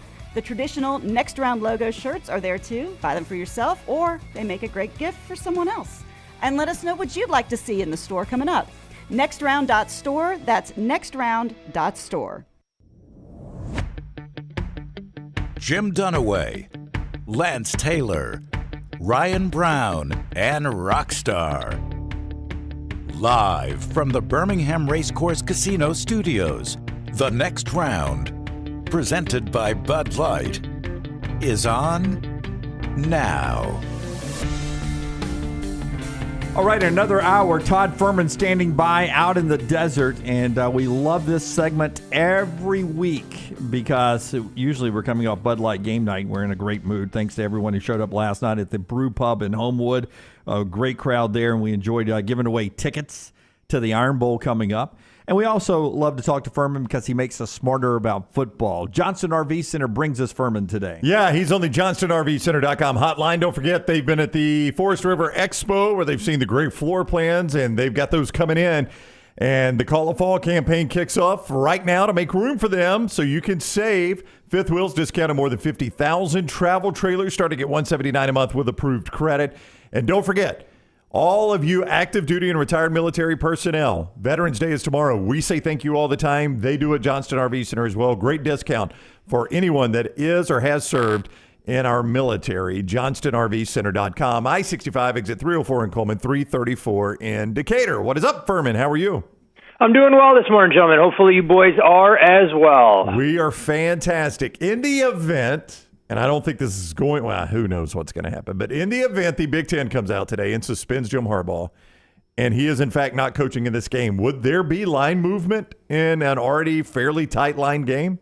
You would see the market react artificially to his potential absence in that game, so I would expect money to come in on Penn State or books to look to try and get ahead of it and try and figure out exactly what that overall quantifiable impact would mean. At the same time, you'll see other folks that go, look, he's done everything he can. He's already put the game plan in for Michigan, and if that number were to move too far, you'd get a little bit of buyback. So it would be a fascinating situation to see unfold. I think the closest parallel we've had is when Nick Saban wasn't able to coach the Tide during those COVID games, and you saw money come in on the underdog when that was the case, even if it didn't matter. And you got hit between the eyes. Yeah, exactly right. That's the whole thing. So when you're talking about non-football personnel that are out there in terms of the X's and O's, it's a little bit of a delicate proposition trying to figure out what those individuals are actually worth. Well, this game scares me to death. I mean, I think Michigan's a much better team, but the number's only 4.5. This is one of those, I don't know where you are on this. Typically, I would put a contrarian hat on and I would play Penn State. I can't touch it. I don't have a strong opinion on the side, honestly, when you look at it, because Michigan has done everything that's been expected of them against an inferior slate of opposition. You look through their resume thus far, and who's their biggest win? Rutgers, UNLV. I mean, not exactly a murderer's row by any stretch of the imagination, but they've won every game by 24-plus points this year, so it's not like they've been any four-quarter fights, which sometimes can be a little bit dicey when you get into the depths of a game like this in hostile territory. The biggest concern I have with Michigan right now is all about their ground game. I mean, this is a team that just ranks 51st in the country with a shade more than 165 rushing yards per game and 47th in yards per carry, the passing attack has been better than advertised. And I think this could be a game that falls on J.J. McCarthy, who's done exceptionally well when working off of play-action concepts, where he's gone 41 of 49 this year for more than 13 yards per attempt. Michigan defensively, I think, can pose some problems for Drew Lohr and that Penn State offense that lacks some of that big play potential. And the craziest stat of all, guys, Michigan has yet to defend a play inside their own 10-yard line all season long. They've given up 6 touchdowns. All of them have been on explosives, including that backdoor touchdown from Purdue on 4th and 1 from about 30 yards out last week to get Boilermaker backers to the window. For all my subscribers, Ferman, I have this, I call it don't take the cheese game. Some of you layman's call it trap games. Oklahoma State on the road at UCF. I mean, come on. There's no way they come down from what we like to call Bedlam and they go to the land of Disney against Gus Malzahn's team, only giving up 2.5 points. That's a fishy line to me. Give me all of UCF, right? There is no doubt it's a spot of spots if you're looking to try and fade Oklahoma State off of what has been a somewhat improbable resurgence this season. Amazing to think that this team was boat raced in their own building by South Alabama and now controls their own destiny to win a Power 5 conference. But you mentioned this number here, and it's really been a battle. The public obviously sees Oklahoma State as a short road favorite against the UCF team that can't defend the run, giving up 200 yards per game on the ground and over 5 yards per carry. But every time this number gets to 3, there is an appetite from professional bettors to back the Gus bus and this UCF offense. I think the big concern for the Knights is can they match Oklahoma State score for score? They held on for dear life last week against Cincinnati. UCF or pass in this spot, probably not a game that I will tangle with myself. Wow, I sort of stumbled in. I was spoofing. I liked Oklahoma State in this game by a lot. I stumbled into a good play. I mean, there's definitely been a battle, and I think it's one of those things is how do you value the letdown spot here for Oklahoma State, or do you think the X's and O's are too much for UCF to overcome when you consider it's a team that's given up 189 yards or more rushing in each of their last 4 opponents, and 3 of those 4 have gone for 250, so could be a big day for Ollie Gordon. Todd Ferman with us on the JohnstonRVCenter.com hotline. BetTheBoardPodcast.com is where you can find him talk about a ton of games. We'll touch a few of them here, but everything at BetTheBoardPodcast.com. Also, Todd Ferman on Twitter. He is the former odds maker there at Caesars Palace. We've talked many times this week on how difficult it is to get a feel on this Auburn-Arkansas game. The Tigers coming off 2 wins against Vandy and Mississippi State. Arkansas coming off their first ever win in the Swamp at Florida. And the Hogs favor 2.5 in Fayetteville. Is it as difficult for you boys in Vegas as it is for us idiots in Birmingham?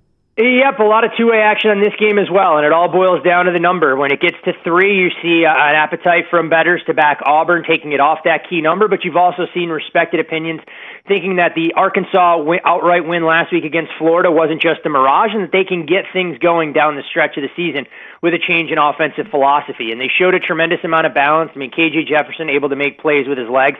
And defensively, it really stood out in terms of what Arkansas was able to do against that Florida attack. You mentioned Auburn, winners of back-to-back games and covers in the process against Vanderbilt and Mississippi State. Not a murderer's row list by SEC standards. And I think this is a good measuring stick game for where these two teams are. Had a piece of Arkansas last week, plus the 6, so I was thrilled with that result. But not sure. I'd be going back to the well to lay it with Arkansas here, and don't know if Auburn has enough balance in that offensive game plan to really scare that Razorbacks defense. Staying in the SEC, Georgia, undefeated still, but only 2-5-1 against the number. On the other side, Ole Miss 5-2-1 against the number. Georgia minus 10.5. I assume this is a lay it or don't play it for you? Yeah, that's kind of the way it looks on the surface. I can't quite get there. I make the number 12, so if somehow this were to drop below 10 and I had a chance to lay 9.5, I would find myself with a value bet on Georgia. You look at Ole Miss, and I think the way they played defense last week against Texas A&M raises some major red flags. I know they were good early in that contest, but they were unable to get off the field the entire second half, and I think Georgia will be able to exploit some of those same avenues in the passing game. You look at Ole Miss this year, and while it's a limited sample size in 3 road games, they've really struggled to extend drives. Their third down conversion rate is actually the lowest in the country away from Vaught Hemingway Stadium. The only other 2 teams in the country that are below 20% with Ole Miss Miss this year, Sam Houston State and Hawaii. Not exactly the company you want to keep if you're going to beat the number one team in the country.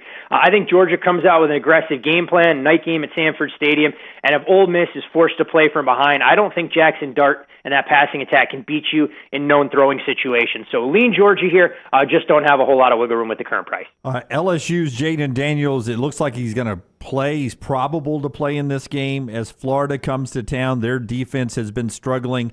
What do you make of this game, and how much do you keep an eye on Jaden Daniels? He will be the guy that moves the needle. You saw him get upgraded yesterday, and as a result, this number that was sitting in that 13.5, 14 range leaked past that 2-touchdown threshold out to 15 kind of across the board. But the bigger move, and the one that makes sense for me, is the total that got as low as 63.5. We're now out to 67 with Daniels expected to go. And you look at these two teams, I'm not sure where the stops come from. I know Florida doesn't have nearly the same firepower as what LSU does, but this is a Gators defense that continues to get banged up week after week. And if you gave up as many points as they did last week to Arkansas, assuming LSU comes in with a semblance of focus, they should be able to move the ball, force Florida to be a little bit more aggressive throwing, and I think we're talking about both teams getting comfortably into the high 30s. Todd Ferman, BetTheBoardPodcast.com, at Todd Ferman on Twitter. Alabama is on the road in the Bluegrass. Early kick for the Tide. 11 is the number I have most recently seen at MyBookie.ag. Alabama favored by 11. How do you feel about this one? And that number has stayed pretty consistent. Alabama opened as an 11-point favorite, have not seen movement whatsoever. You worry about Alabama putting together 4 full quarters in the wake of what they had to do in the second half, erasing that deficit against LSU and being able to create a little bit of margin. This, in my opinion, will be a game where Alabama can work on a few things in their passing attack. I would be hard-pressed to see Jalen Milroe run it as aggressively as he did last week against LSU. Meanwhile, Kentucky on the other side, their passing game doesn't scare anyone. They want to try and run it first and foremost. Good luck doing so against this Alabama defensive front. I think that's a big reason that the bigger move that we've seen on this game hasn't come on the side. It's been on the total. 49 where it opened down to that 46.5, 47 range. And I can definitely see a workmanlike effort for Alabama where they score in the mid-20s and they hold Kentucky, somewhere in that 13, 16-point range. 27-17, 28-17 feels about right here. Random game, but I've started to fade Colorado a little bit, or a lot of it, the last couple of months, and they've played terribly, but they've gotten a couple of covers in a row. Now you've got an Arizona team that is 8-1 against the number. They're laying 10.5, but to me, this seems like value with Arizona. The betting market has caught up to Colorado, and I know we talked about their games quite extensively at the beginning of the year. We said that ultimately odds makers would figure out exactly what this team was, and they have. But you mentioned it. Colorado has exceeded odds makers' expectations in each of the last 2 games. 13-point dogs last week against Oregon State. Don't do much offensively, lose by 7. And even the week before against UCLA, 14-point underdog cover despite losing that game by 12 points. I haven't quite figured out where you can get some wiggle room to go against Colorado. I'm worried about Arizona, LT, going into this game, suddenly a double-digit favorite when you consider this is a team that has been underdogs in 5 straight contests, and they've covered as a dog. So I'm not always a huge fan of that role reversal. But what I think will travel for Arizona to Boulder is their defense. We saw Colorado go a little bit slower offensively with Pat Shurmur taking over for Sean Lewis, and it could make it more difficult for Jedd Fisch's bunch to win this game by margin. Don't want to part of Colorado as an underdog here, but I can see making a case to go under the total at 54.5. A little bit of a correlation there. All right, one more, Furman. This stat jumped out to me as I was preparing for the show this week. Tyler Van Dyke, 10 interceptions in his last 4 starts. Everyone in this part of the country is sort of cheering for Florida State to get bounced by somebody, so it opens up a path for a one-loss SEC champion if that's needed. I'm looking at Tuscaloosa. What do you think Miami's chances are? Miami's pass in this game for me is if they can establish the ground game and take advantage of a Florida State team that's done a lot of rotating along the defensive line. When you look at what Mike Norvell has started to build in Tallahassee, their depth isn't anywhere on the same level as some of the perennial blue bloods, but this is a chance to get Florida State now because over the next couple of years, the way things are trending, they're going to start to remind us of the program they were under Bobby Bowden, in my opinion. Miami right now, though, the issue, you mentioned Tyler Van Dyke, and he has really struggled to go through his progressions, tapping the ball, hasn't shown some of that good judgment early in the year when they were taking on some of the lightweights. So if Miami's able to run the ball, shorten the game a little bit, and open up their whole playbook, there is a path to them being a live underdog. I just don't think we've really seen Florida State's A game all that often. I expect Keon Coleman to be out there, who sat last week against Pittsburgh. Johnny Wilson at receiver, probably much more of a game-time decision. But if we see the Seminoles put together 4 full quarters, they can remind us of the team that beat LSU in the opener.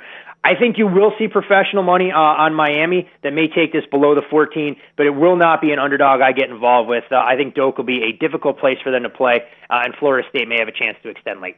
Hey, to the NFL, I know the Jags are on a roll, and I know San Francisco's kind of slumping right now, but if you would have told me before the season I could get San Fran at 3 or under on the road against Jacksonville, I would have loved this spot. Yeah, big thing with the 49ers here is, will they get Trent Williams out there along the offensive line? That's the one position that San Francisco didn't have a ton of noticeable depth on coming into the year, and you saw how much more difficult it was for Brock Purdy, leading to some of the turnovers and the pressure rate he has dealt with during this 3-game losing streak. Deebo Samuel back, a massive upgrade. It gives them another weapon, and he's kind of that man beater that can take advantage of those short passes and turn them into big gains. Defensively for the 49ers, I think that's where it'll be fascinating to see what former college teammates Chase Young and Nick Bosa look like in generating pressure. Jacksonville, with extra time to prepare, and Doug Peterson as the head coach will have some offensive wrinkles. But you mentioned a buy low spot on San Francisco, and that's part of the reason that we've seen, another battle in the market here. Because if you back out those 3 data points where the 49ers were banged up, they come into this game as probably a 4.5 point favorite. But if you believe some of those struggles will carry over past the bye, Jacksonville becomes a value proposition. One of the most fascinating games to try and watch as we get a better indication of who these teams are going to be during the second half of the season. All right, he is Todd Ferman, bettheboardpodcast.com for all the rest of the games. bettheboardpodcast.com, at Todd Ferman on Twitter. Ferman, thank you very much for the time. Enjoy your games this weekend. Always a pleasure. And Brownie, one last thing. I'll give you an over in college football that I think will be, a team that gets the ball last has a chance to win it. USF and Temple, that total's been bet up a touch from 68 to 69.5. I'm not sure that number is going to matter. With E.J. Warner back under center, Temple should be able to move it through the air, and USF, no stranger to giving up chunk plays, as we saw in that 59-50 game last week against Memphis. A free over from Furman. Yeah, you're not going to play the over in Rutgers, Iowa? That's one that can get there, but you're going to need hook or crook, and you may need a couple of unique special teams plays. But you ain't going to catch me going under 28. All it takes is one defensive touchdown, and that thing's on life support right from the opening snap. All right, Furman, thank you, buddy. Always a pleasure, guys. Enjoy the game. You too. We'll see you, Ferman, with us on the JohnstonRVCenter.com hotline. By the way, LT brings it up again. It's a historic one, right? 28. Yeah, it's down to 28.5. We've never seen a total go off in the 20s. And people are running. I thought the one. We've had some 29 I thought 29.5 in the Iowa game earlier this year. I thought it went off at 30. Maybe it did. I thought this will be the first time that we've ever in the history of college football, since they've been listing totals, that it goes off in the 20s, but it's down to 28.5. Yeah, 28.5. I saw it this morning at 28 in some places, but 28.5 will say. But people are betting the under. That's what I was going to say. According to MGM and MyBookie, all the services, 61% of the bets are under. I don't know why you wouldn't. I mean, 28. It's at 28, at the solid 28 right now. Iowa favored 1, total of 28 at mybookie.ag. Code next round. I mean, the only thing I would say is if you get that thing in overtime 10-10. Yeah. And look, Vegas thinks it can make a close game. Iowa's only a 1.5 point favorite. Yeah. I mean, you start kicking field goals in overtime, the thing flies over. Yeah. You'll see a lot more points tonight with our friends at the Birmingham Squadron down there No at doubt. Legacy Arena as they tip off their home season. Man, we've all been. It is such a great family thing to do on a Friday night.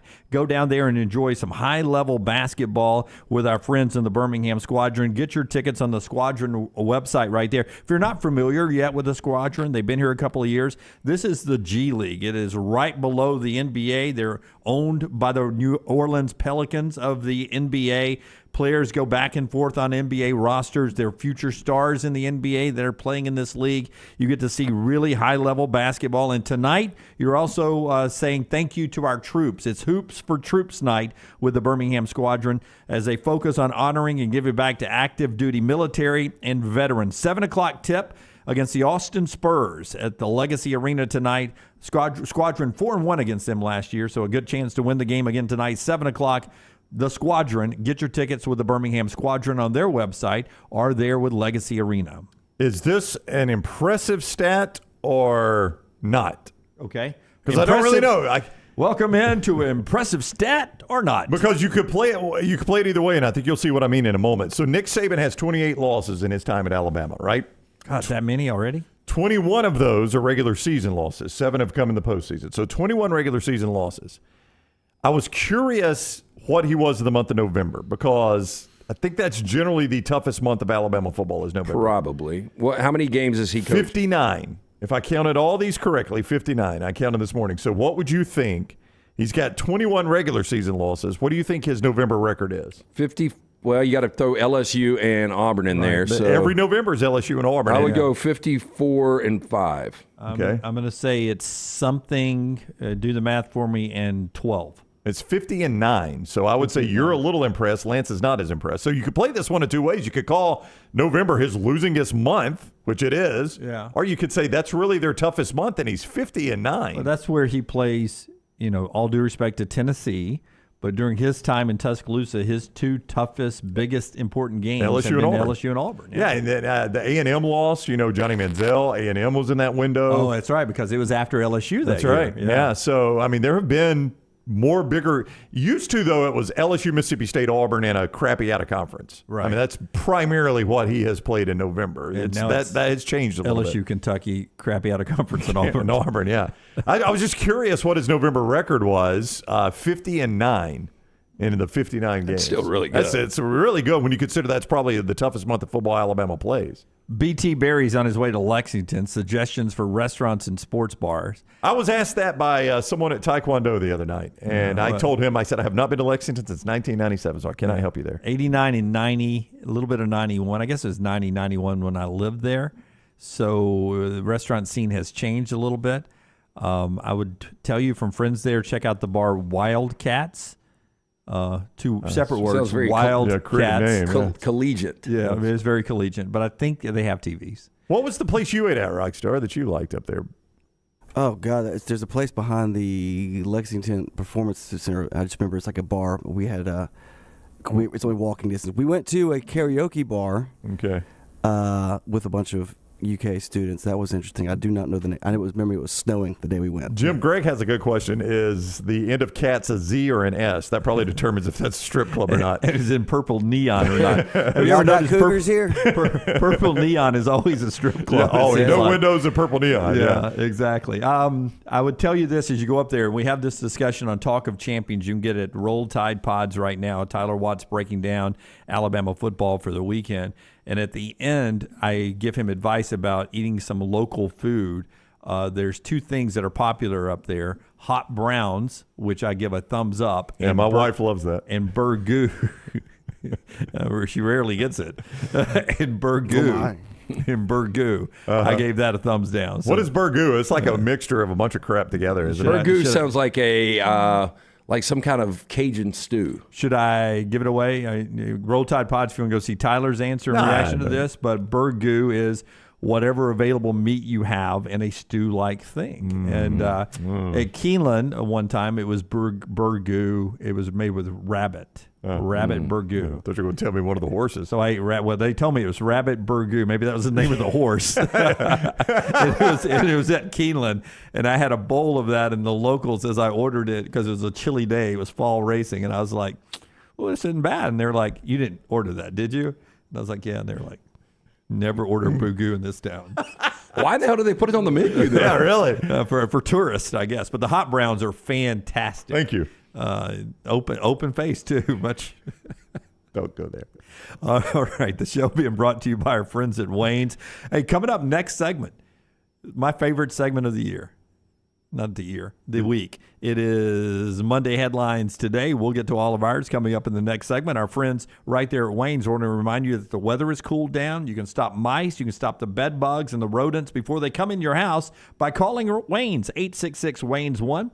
866-WAYNES-1, and you get a gift for yourself this holiday season by staying safe and pest-free at home. Sign up for any reoccurring service with Wayne's and save $50 off those prices as we celebrate 50 years with our friends at Wayne's. Don't let mice and rats be uninvited guests this holiday season. Pest-free holidays with our friends at Wayne's. Call Waynes.com. or actually call them up, 866-WAYNES1. Start each game week on Monday morning live with ESPN's Tom Luganville and Jim Dunaway. 7 a.m. everywhere you get the next round. What are you waiting for? It's non-stop gaming action at Birmingham Racecourse Casino. Come play more than 900 of the latest and greatest games around, featuring fun bonuses and big jackpots. You can wager and win on horse and greyhound races from all over the world. There are more ways to win at Birmingham Racecourse Casino. Birmingham Racecourse Casino, located off I-459 exit 31 Derby Parkway. Must be 21 or older. Start your day online with our website, nextroundlive.com. The latest videos, podcasts, and college football stories. It's also a great way to stream the show or shop in the Next Round store. Stay connected by visiting nextroundlive.com. That's nextroundlive.com. Hey, Lance Taylor from the Next Round. You've heard me for years talk about our friends at Bromberg's Jewelers, and we welcome you to stop by and see that great customer service at the Mountain Brook and Summit locations. But we'd also love for you to check out their new online shop. They've got plenty to choose from. Great gifts, big and small. Available online, they've got David Yurman, Tudor watches, select diamond and gemstone jewelry, William Henry, seasonal and favorite giftware items, and baby gifts as well. They've even got an online sale section. For more information, brombergs.com. DryTech Water Restoration is a locally owned company that specializes in mold remediation, fire and water damage cleanup, and SteraMist services.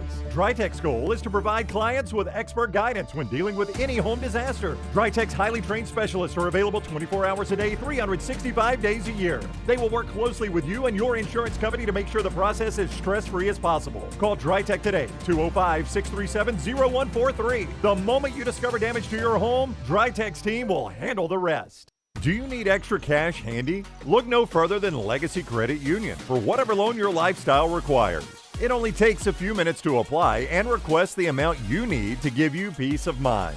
With affordable low rates and manageable payback plans, a Legacy Lifestyle loan is crafted just for you. Apply online today at legacycreditunion.com/join. Lifestyle loans from Legacy. Terms and conditions may apply. Legacy is federally insured by the NCUA. Hey, there's nothing worse than waking up to a plumbing problem. Don't get caught in a flooded house. Call the guys at Hemp Hill Services. Adam, Chad, and the team at Hemp Hill are the only ones I trust to fix it and fix it right the first time. Hemp Hill Services does it right and always at a fair price. For all of your plumbing, cooling, and heating needs, trust the name that Birmingham has trusted since 1954. That is Hemp Hill Services. Call now, 205-229-2090. That's 205-229-2090. Want more of the show? Download the app or visit nextroundlive.com for the latest podcast, The Mystery Fifth Hour, our Not For All Ages podcast, The Last Call, and the entire Double Down Media podcast family. All at nextroundlive.com and on the Next Round app.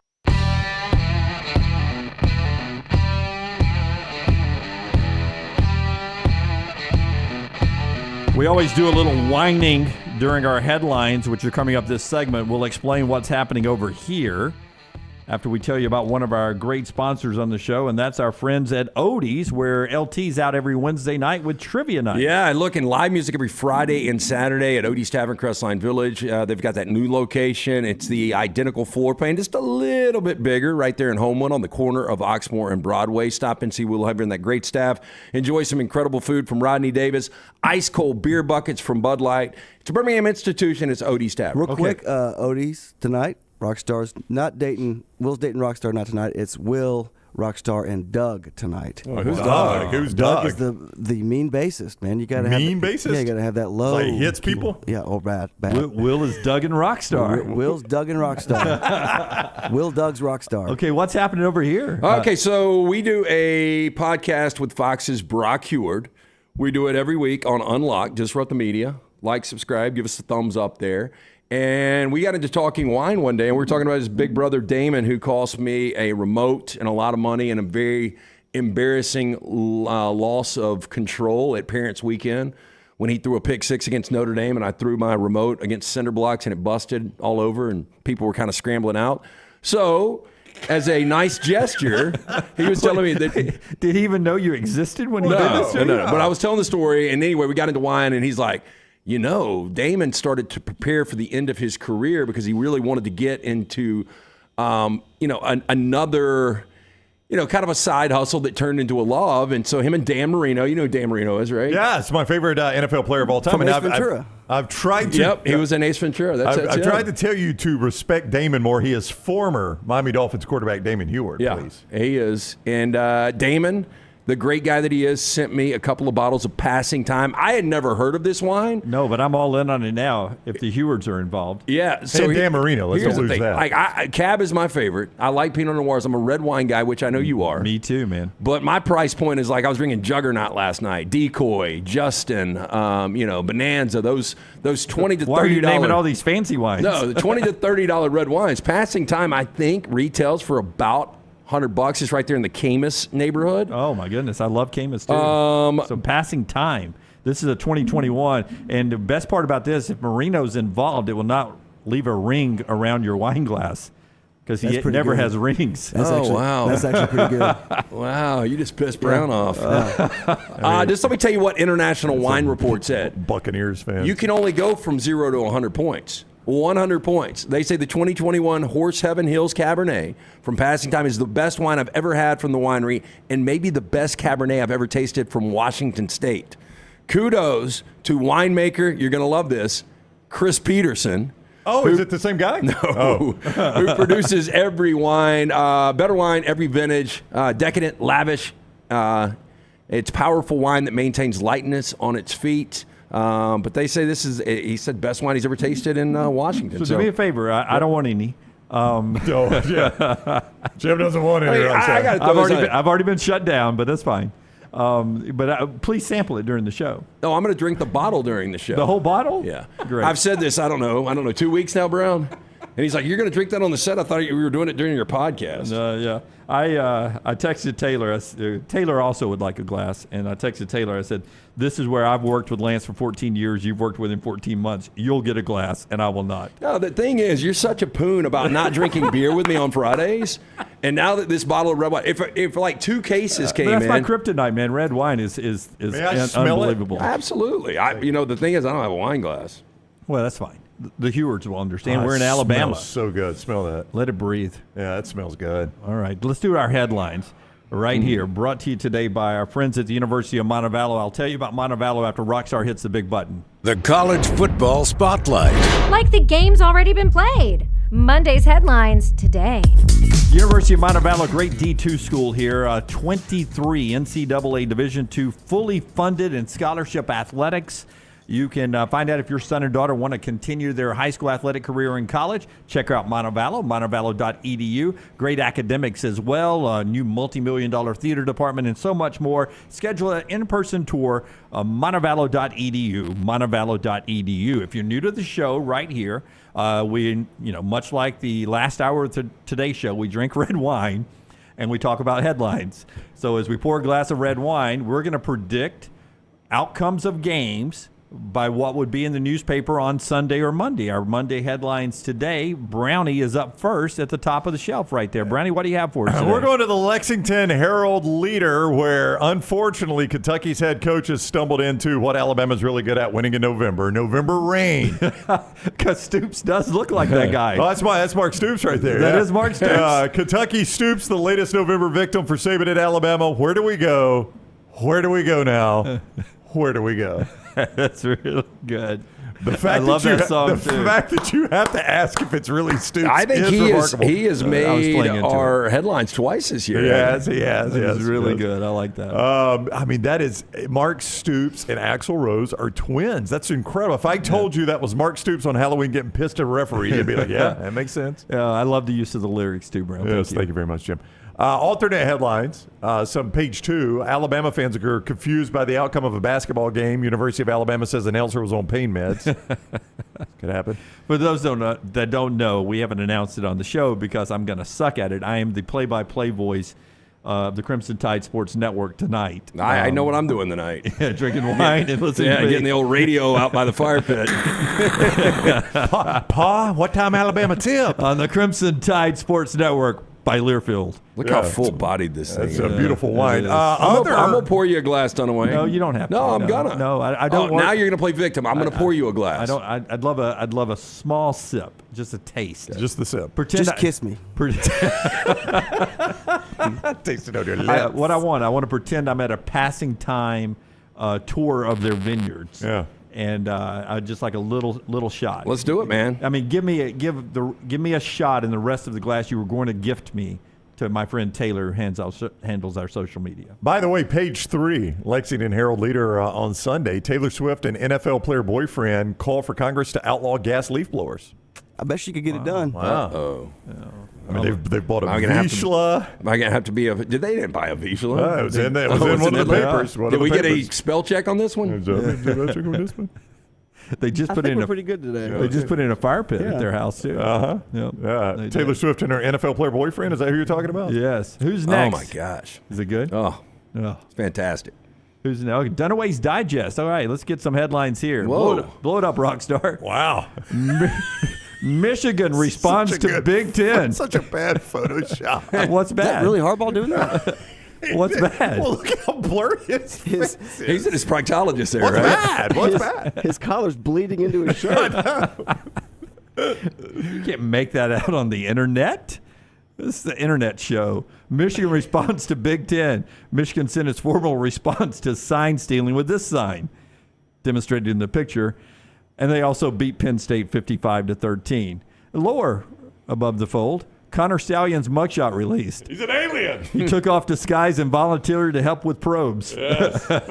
There's got to be something to that alien look. That's got to be what they look like, right? It's got to be, right? We've gone with it too long. Oh, look, and there's another headline. Picket fence. If you can't make it out, that's the old guy from Hoosiers calling the picket fence play. That's Shooter, not just a Dennis Shooter. Hopper. As Dunaway remembers last game he called.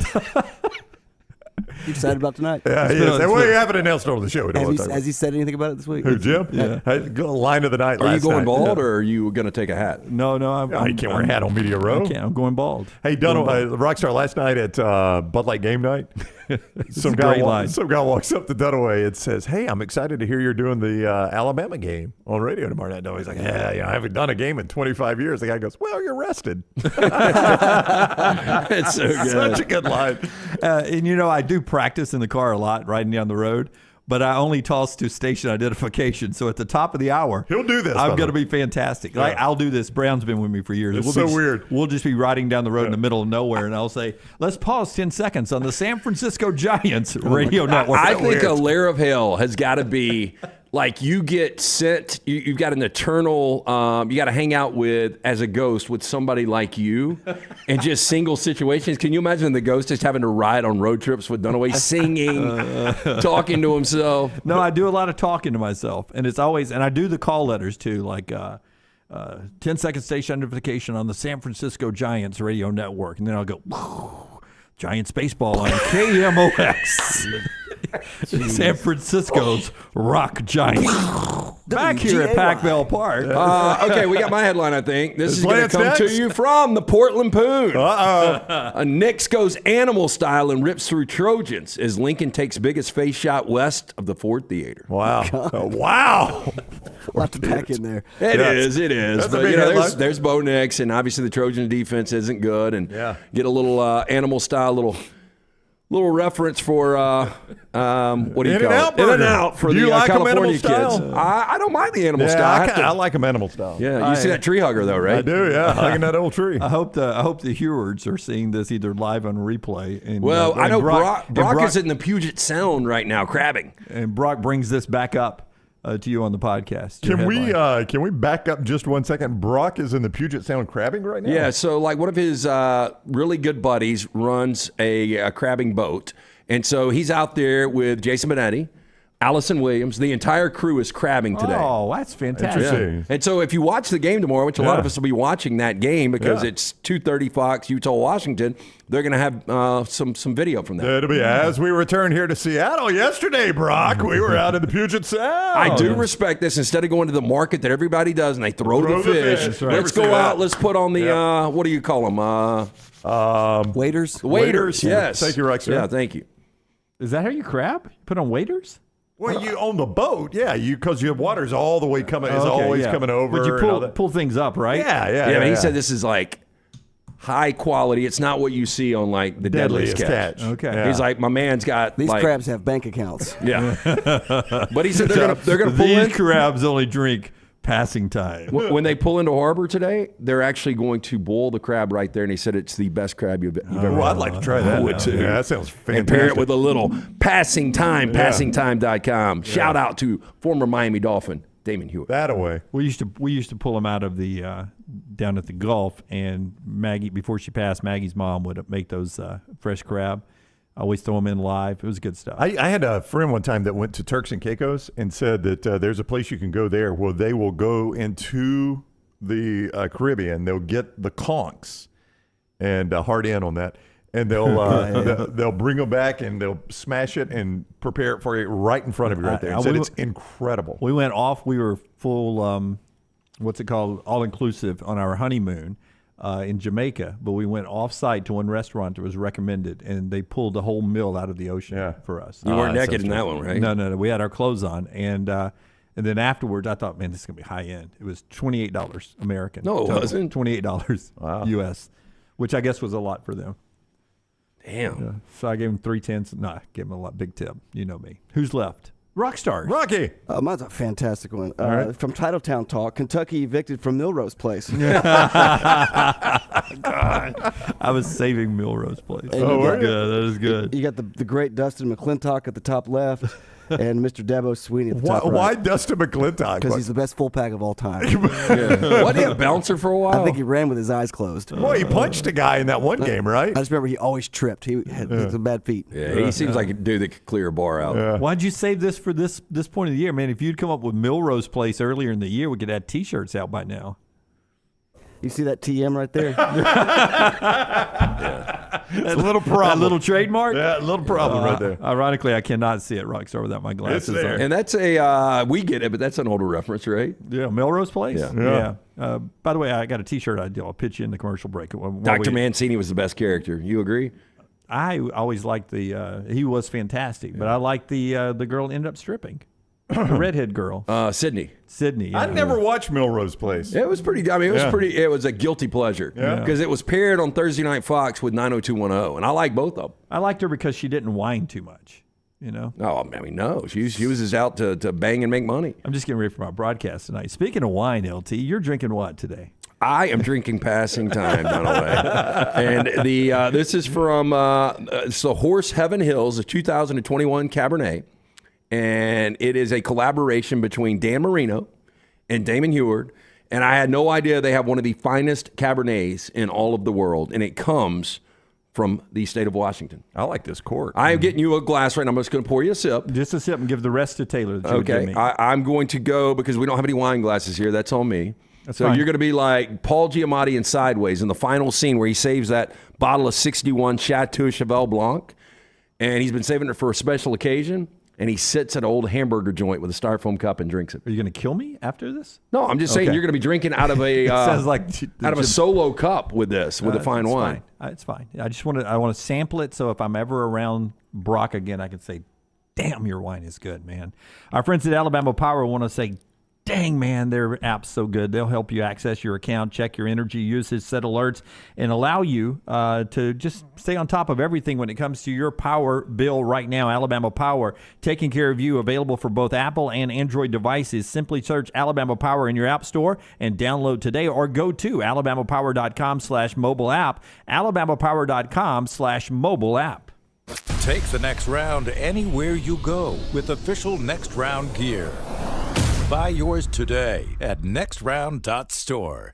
Hey, Lance Taylor from the Next Round. You've heard me for years talk about our friends at Bromberg's Jewelers, and we welcome you to stop by and see that great customer service at the Mountain Brook and Summit locations. But we'd also love for you to check out their new online shop. They've got plenty to choose from. Great gifts, big and small. Available online, they've got David Yurman, Tudor watches, select diamond and gemstone jewelry, William Henry, seasonal and favorite giftware items, and baby gifts as well. They've even got an online sale section. For more information, brombergs.com. The Next Round Golf Cart is here. Your chance to play 4 area golf courses for just $89. Get 18 holes of golf and cart at Limestone Springs, Cross Creek, The Meadows, and the newly renovated Woodward Golf Club. That's a value of $247 for just $89. Or get the Next Round Deluxe Golf Cart for just $119. It gets you all 4 courses with cart, plus an exclusive Next Round Golf t-shirt, koozie, golf tees, and a sticker. There are no restrictions. The cart is good through September 2024. Get your golf cart now at nextround.store. IV therapy, B12 injections, cryotherapy, and compression therapy all under one roof. It's our friends at HydroLive. Mention Next Round at checkout. Save 20% off any service. HydroLive's got 3 locations, Homewood, Tuscaloosa, and coming soon to Greystone. Hi, this is Wes McClooney, owner of the New Balance Birmingham store. You're not average, and the New Balance Birmingham store has the shoes and apparel to perfectly match your unaverage self. If we were all shaped the same and had the same level of fitness, and if we all walked and ran exactly alike, well, then I guess an average shoe store selling average shoes would be just fine. But you deserve better. At the New Balance Birmingham store, our specialists will match you with a custom pair of New Balance shoes that fit you perfectly. Come see us at the New Balance Birmingham store. Your feet will thank you. A legendary coach once said, "It's not the will to win that matters, it's the will to prepare to win." Bryant bankers have the dedication and experience to put together a financial game plan that's right for you. Stop by one of the 7 Central Alabama locations today or give them a call at 1-855-4-BRYANT to begin preparing for your financial future today. You'll find out what unbeatable service and legendary results are all about. Bryant Bank, Equal Housing Lender, member FDIC. Hey, if you're looking for Birmingham's best pizza, you need to stop in and see our friends at Slice Pizza and Brew. It's as local as you can get, from the ingredients that go into every pizza to the beer on tap. For a great lunch or dinner, go see our friends today, Vestavia or Lakeview at Slice. Follow Next Round Live on Twitter, Instagram, Facebook, and YouTube. The social media team at Next Round Live will share the latest interviews and videos from UAB, Alabama, Auburn, and campuses all over the college landscape. You'll also get the latest highlights and news from the Next Round Live Daily Show. Jim, Lance, and Ryan will share their thoughts, and remember, you can always see the old shows on the Next Round Live YouTube channel. Subscribe, like, and don't forget to comment. Turn on the notifications so you don't miss a thing. It's Next Round Live on Twitter, Instagram, Facebook, and YouTube.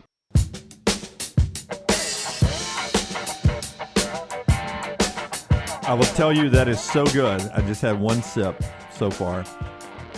It is so good. I'm tempted to lick that drop that is running down the side off. This drop? Yeah. You stole it from me, The man. girls are in there. They're trying the passing time wine, EG and Little T. Yeah. And I was like, do you guys ever think fresh out of college you guys would have a job on a Friday morning where you're drinking red wine?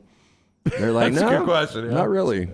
I want to. After the show, give me the breakdown on the flavors and stuff. It's actually a red blend, so it's 88% cab. Yep. It is. So good. I'm gonna have to. I'll bring that back up, but So good. but it is a cab. Maggie started drinking a little red wine the last couple of weeks. So I'm surprised she's always been a wine drinker. Well, yeah, whites and rosés and proseccos. But she was like, I'm going to try it. You rave about the reds so much. Hey, I never drink red wine during the day, and you say that you do it on Saturdays? I do. I'll occasionally. I can't ever remember going into a bar, and I guess it's not really conducive to a lot of bars, but I never see anybody drink red wine during the day at a restaurant, bar, anything. Oh, I was tempted to get one yesterday.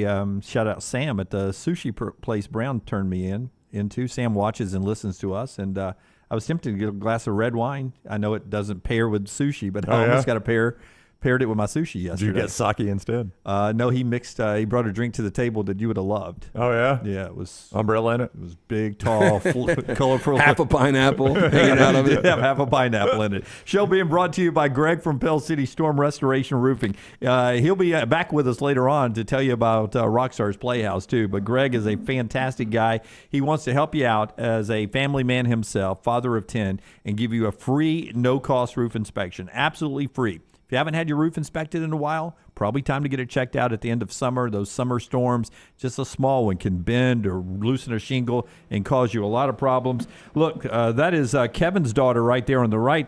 They just did a whole replacement of Kevin's roof there, and his daughter saying thank you to Greg from Pell City as well. And thank you to America. Look at her. That's right. She's dressed for Veterans Day weekend. Throwing deuces right there. Greg will take care of that roof for you right there. 205-542-3531 for that free no-cost inspection, or look him up on Facebook, Greg from Pell City on Facebook. I'm trying to remember the name. I think it's Young Sophie. I hope that's right. Cute kid. Hope that's right. If not, I'll get it right the next time we show her. Our friend Michael took an alcohol education class at Bama. He got credit for that. Oh, man. Wow. I bet you they're lined up out the door for that. No doubt. You know where that's taught? In the Lance Taylor Arena over there. Wow. That is fantastic. All right, let's talk a little bit more college football as we approach the top of the hour. We'll talk football now. And next segment, get to Rockstar's Playhouse, do trash, and then do our picks at the end of the day. What are some games we haven't talked about yet? Let's continue to roll through this. We done Ole Miss, Georgia yet? I know we did a little bit with Ferman. Ole Miss and Georgia for you guys. The winning streak continues. They're now 26 straight for Georgia. That's tied third longest all time in the SEC with the 2015-16 Alabama team. The next in sight is 28. By two teams from Alabama, 78-80 and 91-93. Those teams had 28 straight wins. Ole Miss, Georgia this weekend. Is this a contest? I think it can be a contest. Jackson Dart's going to have to play the game of his life. Quinshon Judkins is going to have to find some seams and actually be productive to loosen things up for Dart. But Georgia hasn't been good against the number. 2-5-1 against the spread. On the other side, 5-2-1 for Ole Miss.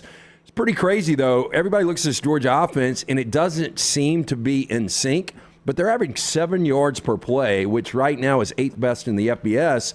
And Carson Beck is one of only 5 FBS quarterbacks, over 2,500 yards, completing 70% of his passes. He's playing at a high level right now. And on the other side, Lane Kiffin has coached against 11 top 5 teams. What do you think his record is? Oh, gosh, against 11 top 5 teams, he's 1-10. He's 1-10. Yeah. Wow. Georgia, mybookie.ag, an 11-point favorite in this one. I still don't think the Bulldogs are this dominant team that people want to make them out to be just because they flipped the switch on. That Missouri game was a game in the fourth quarter. I mean, you can't get away from that. No, Georgia won the game. They held Georgia to a field goal, 27-21 with ball in hand. Yeah, I mean, and now Connor Cook threw a terrible interception there in the fourth quarter, and that kind of flipped everything around. And you got to give Georgia credit for making that play, and I do. But I'm just saying, they're not just burying every single opponent they play. I think Ole Miss can be in this game. I think Georgia's going to win it. I would like Ole Miss inside the 11 here, though. I think they could be in this game. The question is, can Ole Miss contain what has been a pretty average Georgia run game and put it in Carson Beck's hand? Last time Georgia lost at home, October of 2019. Yeah, it's been a while. I mean, look, this team doesn't lose. Pre-COVID. And we talked about this earlier this week, and this is obvious, that this would be the biggest win in the history of Lane Kiffin's career. Other games include Arizona and Colorado. Arizona's become a story. Third consecutive win over a ranked team. They're now bowl eligible for the first time since 2000. Is that 17? 2017 that they're bowl eligible for Arizona.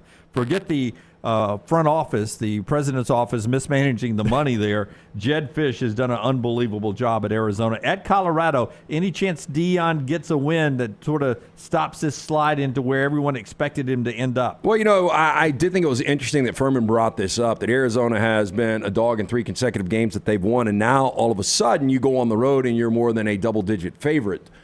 I think Arizona is so much better than Colorado, but I've been fading Colorado. They muck it up a little bit. They find ways to get under the number. But Arizona's 8-1 against the number this year. Deion is catching a lot of criticism for this offensive coordinator change. Sean Lewis, who had left the head coaching job to come call plays. People in the business are upset. They are. They're very upset about it. And it didn't help anything. I mean, it did. They were just as bad, if not worse, with Pat Shurmur calling the plays. I did not understand that move by Deion. I did not either. Noah Fafita is getting all the headlines. What guy was actually QB2 has come in as the freshman and dominated. But Arizona's defense has been dominant the last 3 games against Washington State, Oregon State, and UCLA. We'll see what they do with the high-power Shedeur Sanders in Colorado in that one. Duke and North Carolina, technically, if North Carolina wins, they're still alive in the ACC race here. Riley Leonard in this game, he had the ankle injured in the loss earlier. Now it's a toe that's going to keep him out of this game. Yeah, you start to wonder how injury-prone this guy is. And it went from an incredible September to kind of a disaster the last few weeks under Mike Elko, and I think this is a really tough spot. I think North Carolina has an opportunity to roll them. I think they probably do. I like Carolina minus the points. Carolina's got to win this. If I understand the ACC standings properly, they got to win this to stay in it, right? Both of them were 3-2, so I don't know the head-to-heads yet or any of that. I don't have that in front of me, but I read both still alive if they win. But Louisville winning last night almost clinches it for them. Yeah, and I do think it does. I can't remember. There was some sort of scenario, I think, where North Carolina get back in this because Louisville's only got the one more game. They could have 2 conference losses, and North Carolina, I think, would hold the tiebreaker, and they did not meet head-to-head. I think that's what it is right there. So I think North Carolina still has a glimmer of hope there. Just a glimmer of hope now. Texas Tech and Kansas, Lance Leopold verbally recommits to Kansas, saying he's not interested in other jobs. Tricky game this weekend for Kansas. They're 5-0 in Lawrence this year, though, so it's a home game. Yeah, and it's kind of weird. I mean, the one Big 12 game I've ever been to is in Lawrence, and Nebraska beat their eyes out, and the home crowd was not great. But football is becoming kind of a, I don't know, it's never going to touch basketball, but Lance Leopold's done a great job. He has. Part of the show today being brought to you by a couple of great sponsors. One of them, our friends at the Penn store, getting you ready for the games. Everybody's on the road this week. UAB's at Annapolis, Auburn's in Fayetteville, Alabama's in Lexington, but maybe you're about to head out. Swing by one of the great Penn store locations. There's 6 of them, so no matter which direction you're driving to these games, you're going to pass one of these great Penn store locations. Auburn, Crestline, Hoover, Huntsville, Leeds, and Tuscaloosa. So stop by there and get your game gear ready to go. Great name brands like Gentile, Cutter and Buck, Antigua, Elephant Head, and Taylor and Mick. All the ladies' gifts. And by the way, perfect for the holiday season. Everybody loves game day gear with your favorite team under the tree this holiday season. Pantstore.com, pantstore.com, and by our friends at Michelson Laser Vision. 205-969-8100. If you call, you schedule a consultation. You get it done by 12/31, by New Year's Eve, and you get the procedure done. They're going to give you a great value. So a great price right now from our friends at Michelson Laser Vision, 205-969-8100. Ask for Amy. Tell the Next Round sent you. They're going to hook you up with that hassle-free consultation. But if you've been procrastinating, now is the time to do it. One of the best decisions I ever made was going to see Dr. Mark Michelson 20 years ago. Had the 2200 vision. I was legally blind without the aid of contacts. I now have 20/15 vision, better than 20/20. 205-969-8100 or michelsonlaservision.com. Call the Next Round now at 205-734-0923. Stop unwanted guests. Save $50 from our friends at Wayne's right now. Call 866-WAYNES-1 this holiday season. Give the gift of peace and security to your home and family with a $50 off recurring Wayne's Pest Control services. Keep your celebrations joyful and free of unwanted critters this holiday and beyond. At Wayne's Pest Control, we don't just promise short-term fixes. We promise year-round protection for your home, keeping your family, children, and pets safe. Again, call 866-WAYNES-1 today. That's 866-WAYNES-1. If you're from here, you know the best time of golf in Alabama is the fall. That means it's time for golf at Timberline, a short drive from Montgomery or Birmingham. Go to timberlinegc.com, timberlinegc.com to book your tee times, schedule a lesson, or just drop by and use the TrackMan technology on the driving range. The course is always fun, in great shape, and you can even become a member. Get all the details at timberlinegc.com. It's time to get your golf on with our friends at Timberline. Make sure to start your day at nextroundlive.com. Get caught up on the latest podcasts and videos from the live daily show, plus specialty shows such as the Mystery Fifth Hour. You can also learn more about the whole staff at Double Down Media, find all of our social media feeds, see the latest videos from our YouTube channel and gaming channel, plus find other ways to consume the show like the Next Round mobile app, which you can download direct from the site via your iOS and Android device. Make nextroundlive.com your homepage and stay up to date with everything from us here at the Next Round. Football season is here, and Legacy Credit Card is just what you need to manage your spending safely and wisely. Credit cards offer better consumer protection against fraud when compared to a debit card, which is linked directly to your bank account. Legacy offers rates as low as 8.9% APR on credit cards compared to major card providers who advertise rates as high as 29% APR. Look no further than Legacy. Open a credit card online in minutes at legacycreditunion.com/join. APR's annual percentage rate, rates, and offers subject to change. See website for details. Federally insured by NCUA. The Next Round Golf Cart is here. Your chance to play 4 area golf courses for just $89. Get 18 holes in Cart at Limestone Springs, Cross Creek, The Meadows, and the newly renovated Woodward Golf Club. A $247 value for just $89. Get your golf cart now at nextround.store. Twin Peaks is the best in the game. Here, you're in the red zone for every college rivalry and divisional matchup all season long. I mean, where else are the scenic views as good as your view of the game? Only at Twin Peaks, the #1 sports bar. Things fall apart. There's even a book about it, but that doesn't mean you have to break the bank to fix them. Ryan Brown here for The Next Round. Our friends at Mortgage Right have a new renovation option that will make repairs and other home improvements easy. If you've recently purchased a home and find yourself short on cash, or you're looking to buy a fixer-upper, Mortgage Right's renovation loan program can help you spruce up your space. Repairs can be made to your roof, plumbing, flooring, and more with the help of top-notch mortgage professionals. So get your fix by visiting mortgageright.com/TNR. NMLS 2239, Equal Housing Lender. Jim Dunaway, Lance Taylor, Ryan Brown, and Rockstar. Live from the Birmingham Racecourse Casino Studios, The Next Round, presented by Bud Light, is on now. All right.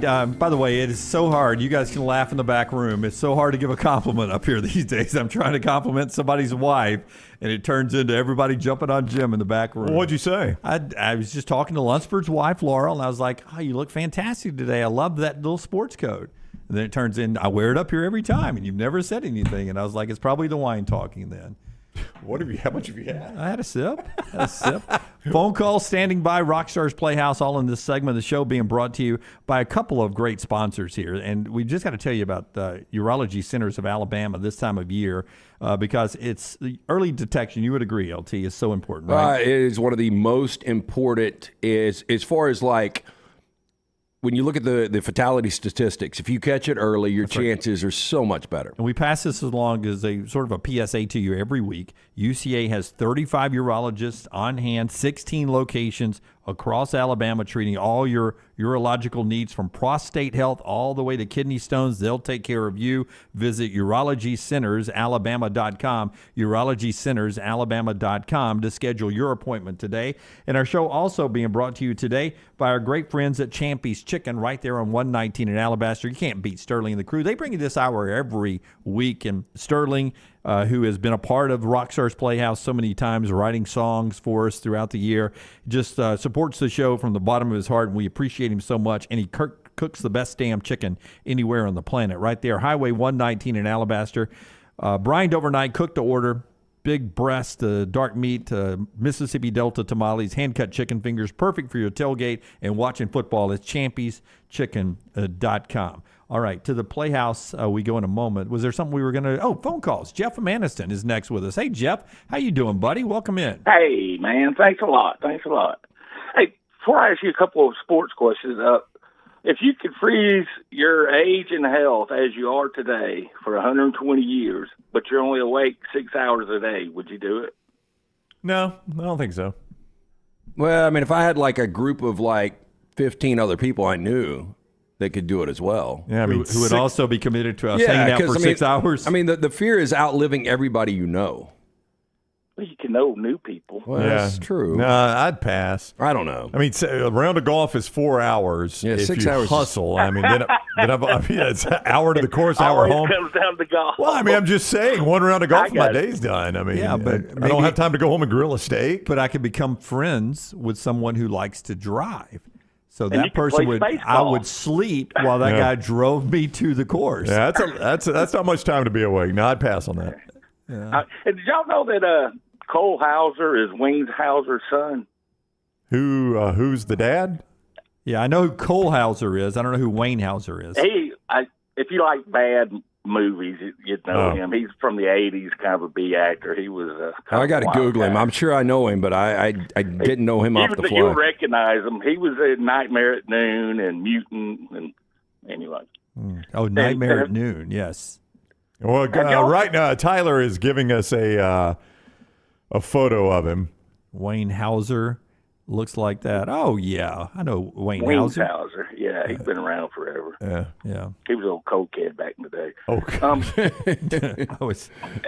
It should be pointed out that Cole watches the show occasionally, so don't talk bad about well, his papa. He knows his dad was a cold kid. I don't think he really met his dad. I don't think you want Rip coming to kick your ass, Jeff. No, I don't. He'd have to catch me. Well, that'd be easy too. Have y'all seen? And I kid you not on this. I saw a commercial for ass deodorizer. And it's called Lume. And it actually had a chart of how bad your ass smells after 5 hours, 10 hours, and how much it would improve it. I've seen a commercial. I've seen a commercial like that before. Yeah, it's crazy. I mean, I kind of assume my ass stinks after 10 hours, right? I mean, don't need a chart. It's a T-shirt for us. Wash your ass. I mean, Jesus. Didn't our mayor told people that not long ago? He sent out a tweet. He did. Yeah, Randall Woodford. Yeah, he did. Hey, just do what I do, eat flowers. But and just real quick, Oklahoma's been screwed royally the last 2 weeks. Last week, it wouldn't have been so bad, the interference, but the ref was 3 yards away. And the week before, the Kansas quarterback slid at the 1 yard line, and they called a personal foul. They got to do something about within the 5. You can't slide. I mean, what push slides at the 1 yard line? Yeah. So your point is almost put an arc out like they do in basketball that you can't draw a foul inside that arc. What's the defender supposed to do? I mean, he's got to come in hard to stop you from getting in the goal line. Then you're going to slide at the last second. I would tell you that back to when Auburn went to Penn State, it was the same thing. They called targeting. And he was diving, trying to keep the kid out of the end zone. What can he do? Yeah, I mean, crap. It's ridiculous. Yeah. And don't let me ask you, have you ever wished Taylor Swift happy birthday on Twitter or X? Have I? Yeah. What do you think? I don't think I have. You've not? I don't think so. But she has retweeted me before. Wow. Really, Jim?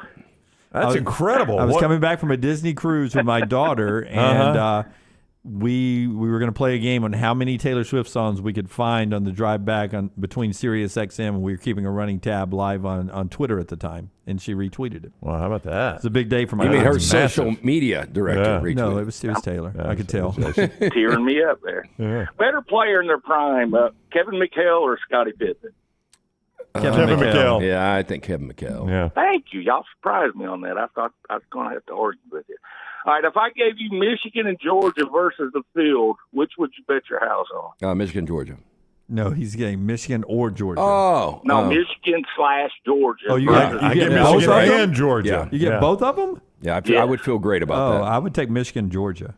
And I would be shocked if one of those two is not playing for the national championship, and I think either one of those two will be favored. I think if I had to bet, I'd bet Michigan, Georgia. So let's expand the field. Okay. All right. I think every national championship team since 2015 would breeze through this year. Do y'all think so? I think we say that a lot since 2015. I mean, so that's primarily a bunch of Alabamas, Clemsons, and Georgias is who we're talking about here. 2019 LSU. Yeah, 2019 LSU who was dominant. I think 2020 Alabama would. I think 2019 LSU would. I think 2018 Clemson would. It gets interesting with 2017 Alabama. I think 2016 Clemson would. I think 2016 Alabama runner-up would.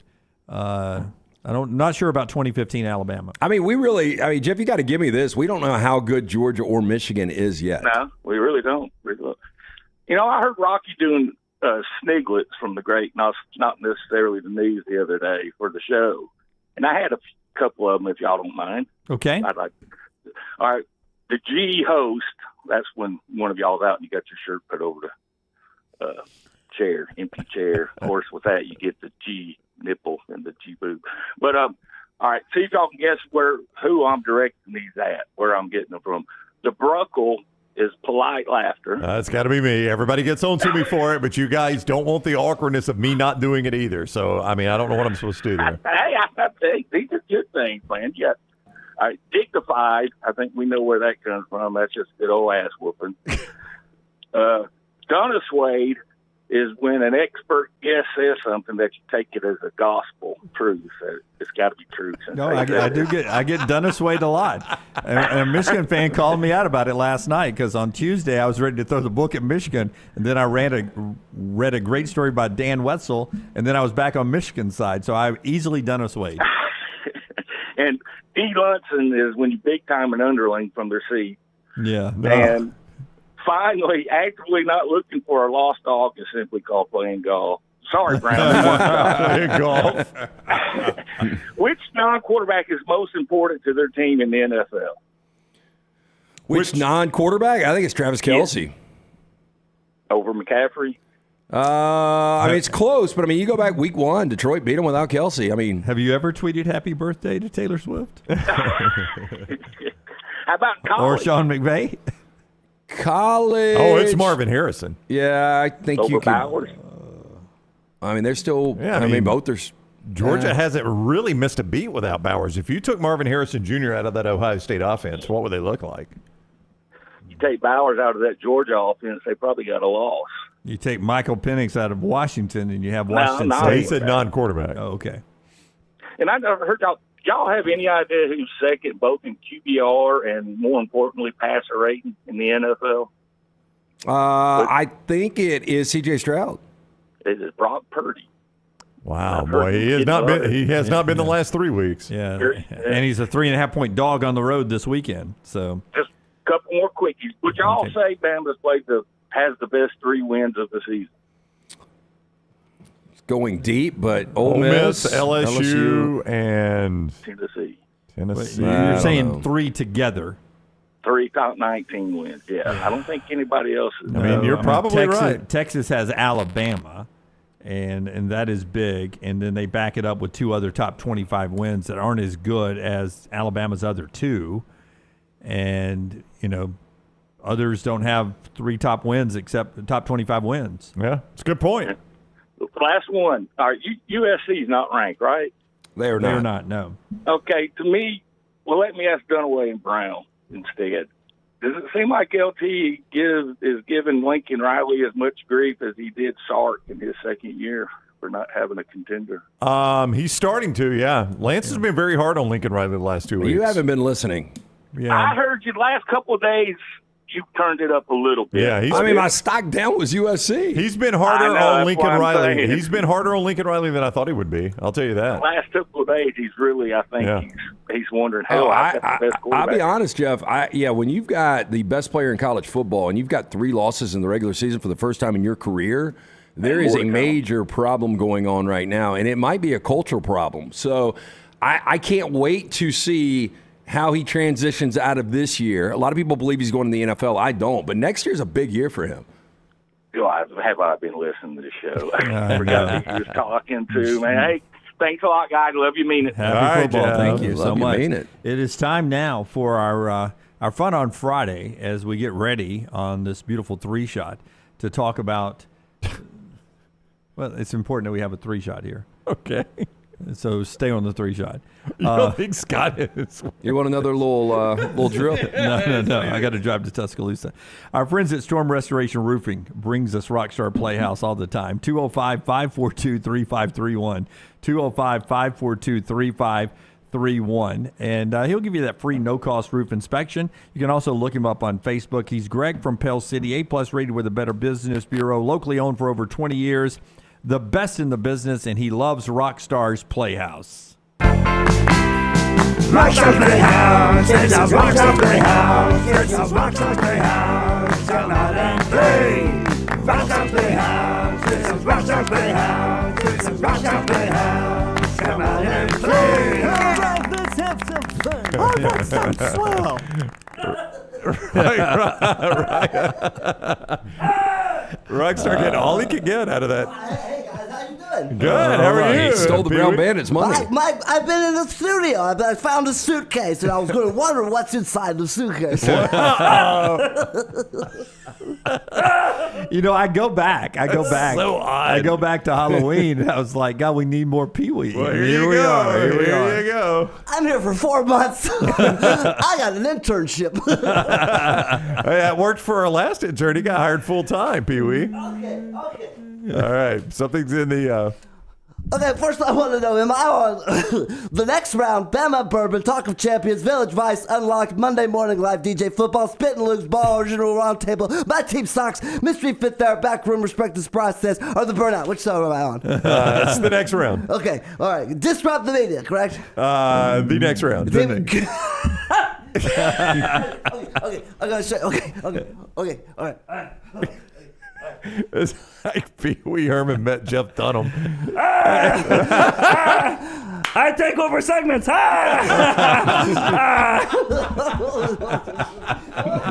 Do you need them, Pee Wee? Do you need them? Hey, does anybody ever have back pain? I do. Well, my uncle had really bad back pain, and he took these weird pills. And I said, "What kind of pills are those?" He just gave me a package of these pills. Would you like to try these back pain pills? Yes. Okay.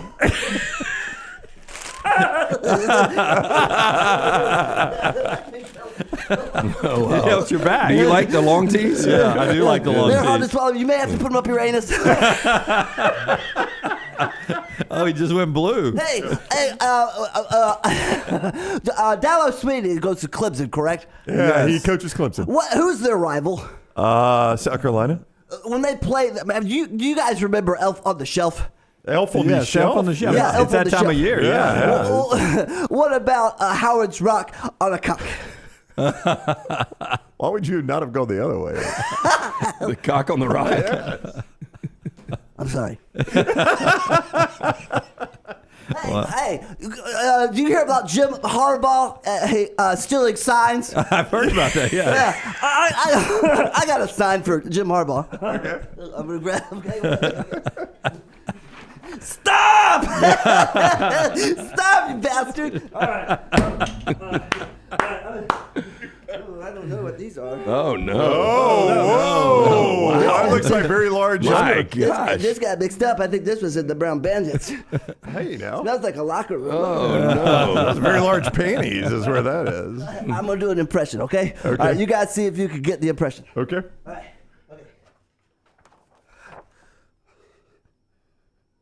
What am I? It's an Andy Griffith photo, and you're reading a book. Yeah. With solve your child's sleeping problem. I got a bad child that doesn't know how to sleep. What am I? You're Rockstar. I'm mybookie.ag. Andy Griffith, mybookie.ag. Hey, Michigan State's playing Ohio State. No, Michigan's playing Penn State, Penn correct? State, yes, Michigan, Penn State. Yeah. What's the line on that one? 4.5. 4.5 right now. Who? Michigan's Michigan, favorite 4.5. on the road. If I was a gambling man, which I think I am, I would take the underdog. Hold this, you bastard. Hey, I gotta go. Thank you guys for having me. I'm gonna go see a movie. That was a 1991 joke. Bye. So. Those panties look used.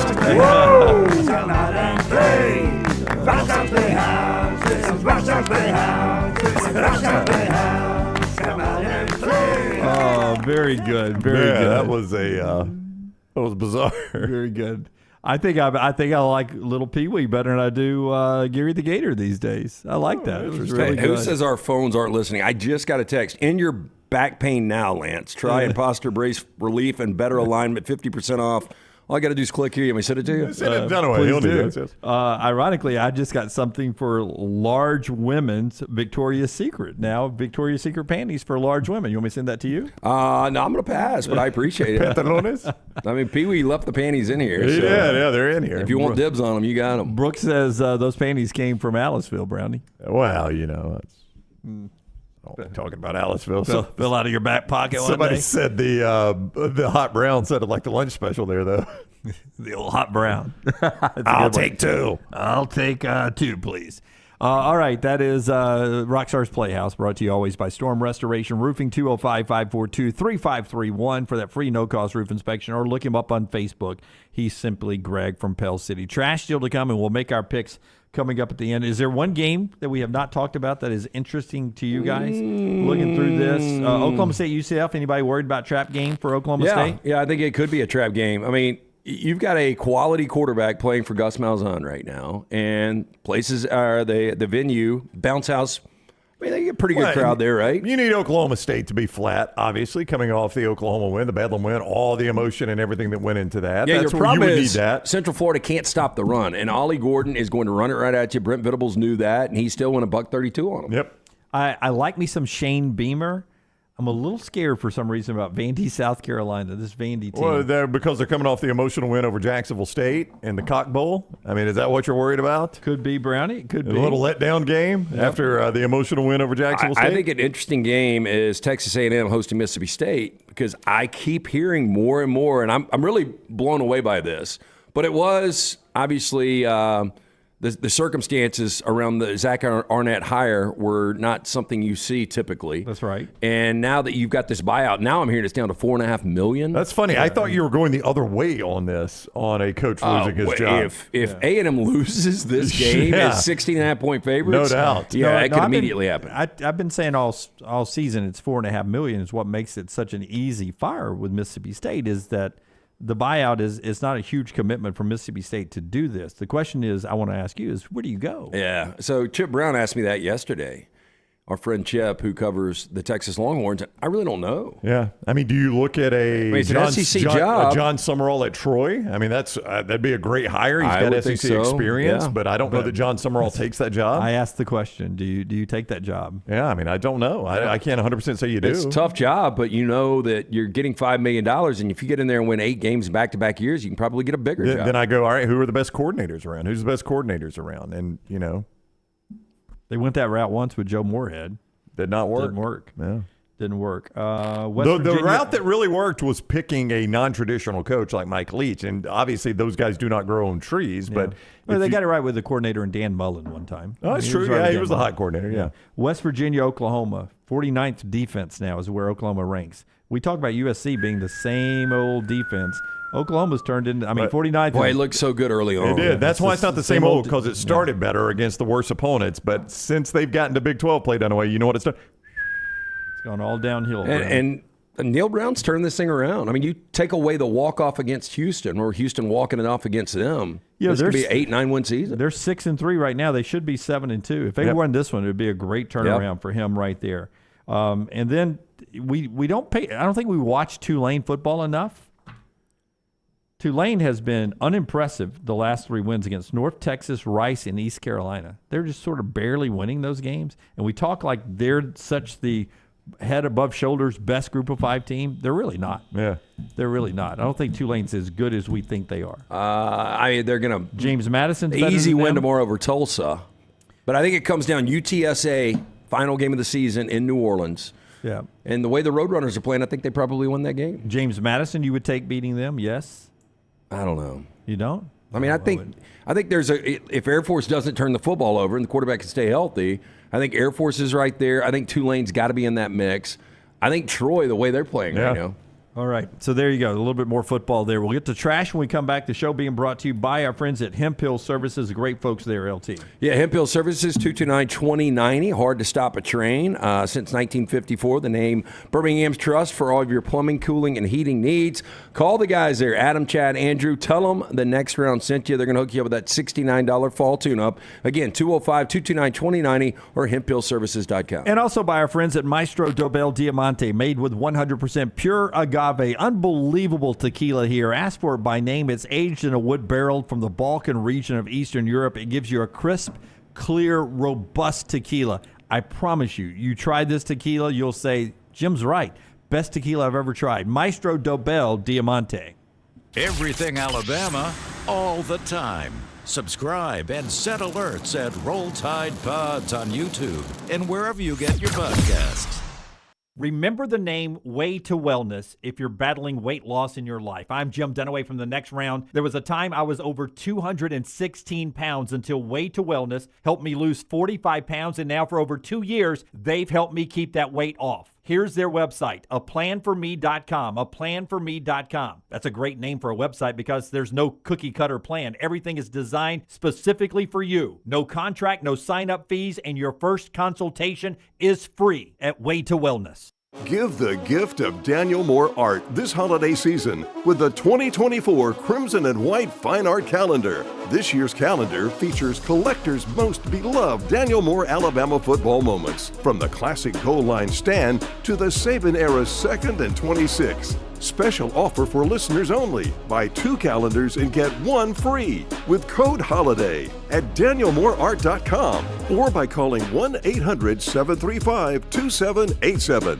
Hey, Ryan Brown here from The Next Round. Do you want to help pay for my kids' college and look great while you're doing it? You need to go to The Next Round store. Everything from hats to short sleeve and long sleeve t-shirts, sweatshirts, hoodies, zip-up hoodies, and much more. And we're adding new things all the time. Why would you not want to see my kids get a great college education and look great out in the public while you're doing it? Get the gear we wear all the time on the show, and there's only one place to get it. NextRound.store. That's NextRound.store. It's time to start thinking about employee holiday gifts. Consider getting your hardworking guys a pair of Red Wing boots. Each day, your employees are on the job site helping your company succeed, so reward them with comfort at its best. The Red Wing mobile shoe truck can visit your shop and fit your employees with a great selection of boots.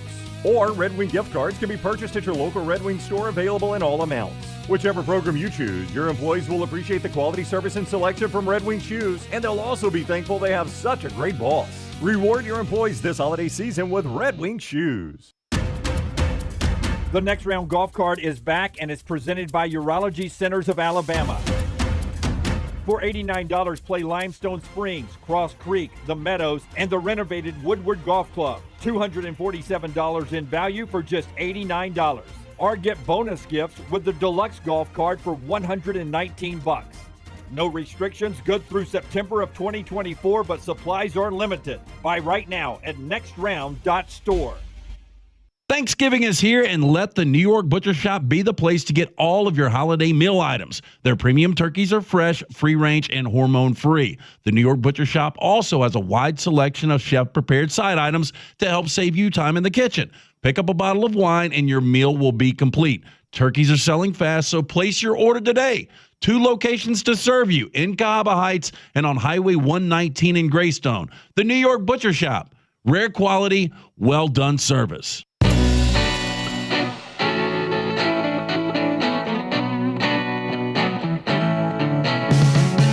All right, before we get to trash today, the show being brought to you in part by our friends at Harbin's Outdoors. I bring that up because we just enjoyed some of this passing time wine. One of my favorite things to do when we get to the fall, a little cooler temperatures, is to drink red wine by our fire pit. And I now have a friend who has a updated, brand new fire pit. Yeah, I'm excited about this. Everything is finally done in the backyard. You know, you guys will love this. So I got up this morning for a workout, and I put Chili and Bullet out back. And like when I would put them out back with no fence, they would just take off and they were gone. So what do you think they did when I let them out back? Run right into the fence? No, they sat there and scratched at the door and cried to get in. Oh. I'm like, you bastards. Yeah. This was for you. But anyway, it looks awesome. Fire pit is back there. Harbin's Outdoors. Got to see Jeremy, catch up with him last night. Great dude. They are specializing in installing custom fiberglass pools, landscaping, hardscaping. Harbin's does it all, from the install to the lighting, final hardscapes around the pool, everything in between. It's beautiful work. You can find them on Instagram at Harbins_outdoors. See it for yourself. Call or text Jeremy directly, 205-300-0718. At Harbin's, you and your home are the center of all that they do. All right, so let's take a bet. How tall is the fence? The fence is a 7 feet. 7 feet, okay. Yeah. That's a tough jump out at that point. Yeah, it'd be really tough. Yeah, I was going to ask which one do we think jumps the fence It first? ain't going to be Bullet. Bullet or yeah. Bullet's happy to be there? I still had that thought this morning about rehoming Chili.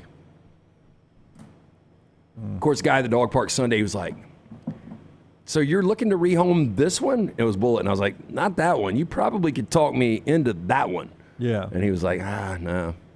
Is Chili acting that bad? Yeah, she just does her own thing. She's a pain in the ass. I hope she's not listening. Be heartbreaking. I can't wait to come by the fire pit. But if you are, like and subscribe. Yeah. And give us a paw up right there. I do tell her all the time, I was like, you are half the dog Lady Bird was. See, that's your problem. She's fighting back. She's rebellious. Yeah. Hey, how many teams do you think have scored more than 21, not named LSU or Texas, against Alabama? Let's say that again. So other than Texas and Alabama, who scored 21? Other than Texas and LSU, who scored more than 21 against Alabama? I guess nobody. I think nobody. Nobody. Yeah. Defense has done a pretty good job. I mean, gave again, up now you're subtracting the 2 best teams they've played, potentially. Ole Miss is obviously in that discussion. Ole Miss is number 9 in the country, held them to 10. Yeah. We'll see what they do tomorrow with Kentucky up there and see really what the Alabama offense does in that contest. Tennessee, Missouri, before we get to trash. Joe Milton, good Joe Milton, first half Alabama. If he shows up, Tennessee wins this one. Yeah, if he doesn't show up, it's a tough game. Deep look at this game. This game is really, really hard to handicap. I think Tennessee probably has more talent. I think Missouri's the better team. I don't know who the better coach is right now. Then who? Oh, Heupel or Drinkwitz. Eli's doing a hell of a job. He is. I mean, I think we're all going to be eating our words on that because it seemed like he was kind of a Lane Kiffin. He fell forward, going from Appalachian State 1 year. On a program that was built with somebody else. Yeah, and he took that and parlayed it into the Missouri job, and then he seemed a little overwhelmed, but this year he seems really comfortable. He's doing a hell of a job. Yep. All right, we're heading to trash. You can play any of those games, Brownie, at MyBookie, mybookie.ag. Yeah, we've told you all day during the Pick 3 when we talk about these games, mybookie.ag, code next round, and they will do that deposit match of 50% up to $1,000. So you sign on, you make your initial deposit. They match it 50% up to $1,000. You can play with that money right away at mybookie.ag. And win once, it is yours forever. It's not one of those where you got to win 5, 6, 7, 8 times. Win once, it is yours and yours forever. At mybookie.ag, code next round to get that deposit match. Code next round at mybookie.ag. Bet anything, anytime, anywhere with mybookie.ag. Code next round. Bag up, Terry. What in reverse, Terry? What in reverse? Oh, Lord. Oh, Lord. Jesus. Oh, Lord. Oh, Jesus. What you doing, Terry? LT's Trash is presented by Mortgage Right. Mortgages done the right way. Let the experts at Mortgage Right help get your financial house in order. The team of experts can make sure you're prepared for anything that comes your way with locations in Birmingham and Leeds. You can apply online, mortgageright.com/TNR. Call 205-815-9200. NMLS 2239, Equal Housing Lender. I hope we got pictures of this, Rocky. The Virginia bird bandit, accused of robbing a man at knife point while accompanied by 3 parrots, has been arrested, according to police. So is this different than the Brown Bandit? It's not the same person, right? Oh, you're going to love this. We got a picture. There he is. I mean, he's got costumes like the Brown Bandit does. Polly wants your watch. Oh, no. Man. Lunsford. According to the Fairfax County Police Department, Hector Rios was arrested for the incident on Wednesday, nearly 3 months following the August robbery. Now, police say Rios allegedly entered a McDonald's on August 22nd, pulled a knife on a victim, robbing him of an undisclosed amount of money. The interesting thing, not just that, but the fact that he had 2 parrots on the bill of his hat and one on his shoulder while he was doing this. Yeah, I believe this guy's going to be fairly easy to find. I'd have to think. He's not going to really blend in. Telling them he looks like Andre 3000. He looks a little like Willie Lopez from his role in Carlito's Way. Ghost. Yeah. You know what's remarkable to me is how bad security footage is. Yeah. I mean, if you your ring doorbell is almost HD TV. I know. Like, how can you not upgrade the cameras on security footage? It's literally what you're trying to use to catch people that are stealing from you. Meanwhile, we got topless Bill Belichick walking around. I mean, how weird is that story? What's going on there, Jim? Oh, I didn't see that. Oh, you haven't seen it? Tell him about it. It's a Ring doorbell that got leaked. Now, I don't know when it is from. I don't either. I mean, but he's walking out of a house onto the front deck in his underwear. That is it. No shirt. No pants, shoes, just his underwear. No shoes, and apparently some service. Yeah. Oh, wow. I mean, and people are calling it a walk of shame. I think we're jumping to some conclusions there. But a walk of shame you leave with your clothes on, too. Well, you would think. How does doorbell footage of Bill Belichick doing this leak out? Because unless you want to fire him. That's right. Hey, can you fire a guy for walking out of only if that's the tip of the iceberg. Okay. That's the little nugget you leak out there, and then here comes the rest of the story. Just saying. So, a police officer who had a firearm held to his head by a colleague for threatening to spoil the latest Top Gun blockbuster said he has completely lost trust in the force. I mean, we're spoiling this movie. I really Dominique Gaynor was ordered to perform community service after admitting to pointing his gun at his junior colleague, Morgan Royston, threatening to shoot him at a Sydney police station. Morgan, I promise you. In May of 2022. Now, Thursday, he said he was convinced 30-year-old was sorry for his actions, which the victim said left him afraid and anxious. Gaynor was on duty behind the front desk When him and Royston began discussing Top Gun Maverick, which had been seen the night before, the older officer said, "Don't ruin the movie. Don't ruin it." To which Royston replied, quote, "I'll spoil it for you." Now, according to documents, that's when Gaynor responded, "Don't spoil the movie. See you next Tuesday." And then he went upside down. Then Gaynor threatened to shoot Royston before laughing, taking his Glock out of his holster, pointed the weapon towards the officer's head for around 5 seconds with his finger on the trigger.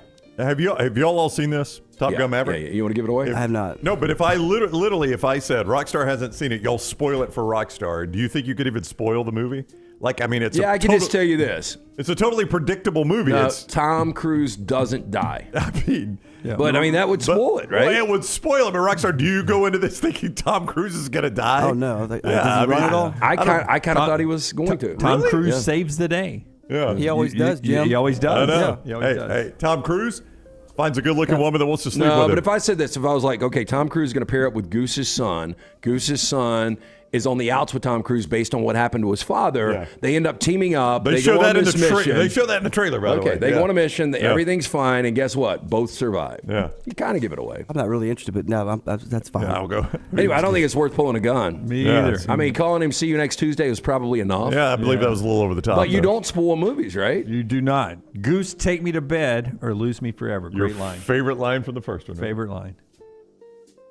I like Top Gun Maverick. It was a good movie. It was good, yeah. KFC has launched 2 new Christmas burgers. Don't think you guys are going to be excited about these. Many food giants are releasing Christmas menus. Safe to say nobody's getting too excited. Now, KFC is delighting Brits with the launch of 2 new menu items, the Stuffing Stacker Burger and the Stuffing Tower Burger. Now, November 13th. What's on the top? That's a can of cat food. These are going to drop. That's what it looks like. Customers can enjoy the Stuffing Stacker Burger, which features 2 original recipe chicken fillets with sage and onion stuffing. Oh, sage. Spicy cranberry sauce. Oh. Cheese and burger dressing in a soft, fluffy bun. That sounds horrible. It does. You know what that means? Be something else coming down my chimney. Yeah.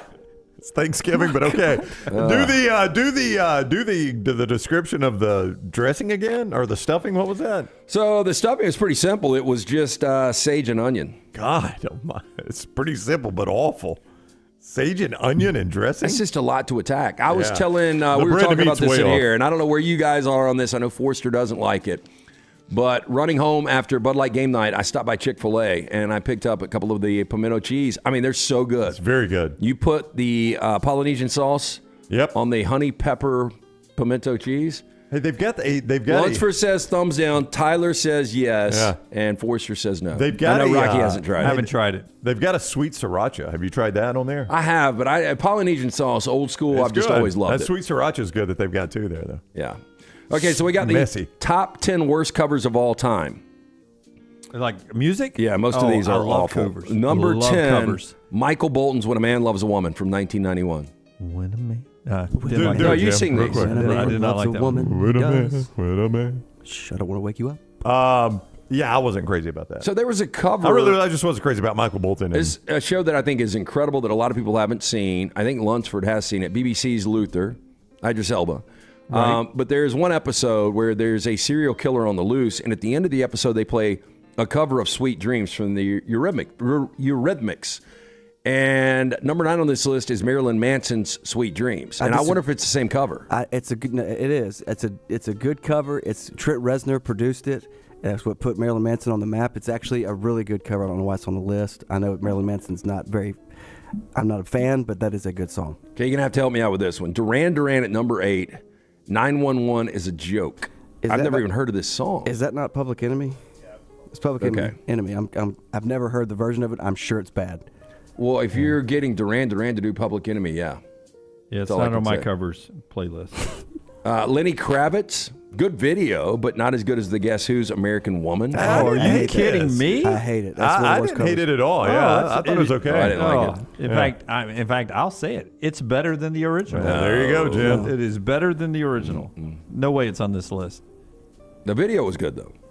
Dynamite Hacks, Boys in the Hood. Is this the country version of Boys in the Hood? I think it's the guys in the golf cart doing Boys in the Hood. I think that's what it is. It's a bunch of white guys. It was from 2000. Yeah, that's not really a cover. I cannot imagine this one. That sounds like, by the way, that country. I don't know who the group is that does the Gin and Juice cover, and they do it like it ain't good, like a bluegrass song or a country song. I don't know who does it, but I've heard it play. So Nickelback and Kid Rock covered Saturday Night's All Right for Fighting in 2003. Well, I can't imagine that was very good. Yeah. Oh, because the original's so great. Hey, what was Kid Rock doing in Tuscaloosa Saturday night? He was at the game on the sidelines, too. Good passes. Yeah. Number 4, Susan Boyle. Didn't she win not America's Got Talent, Europe's Got Talent, World's Got Talent, whatever?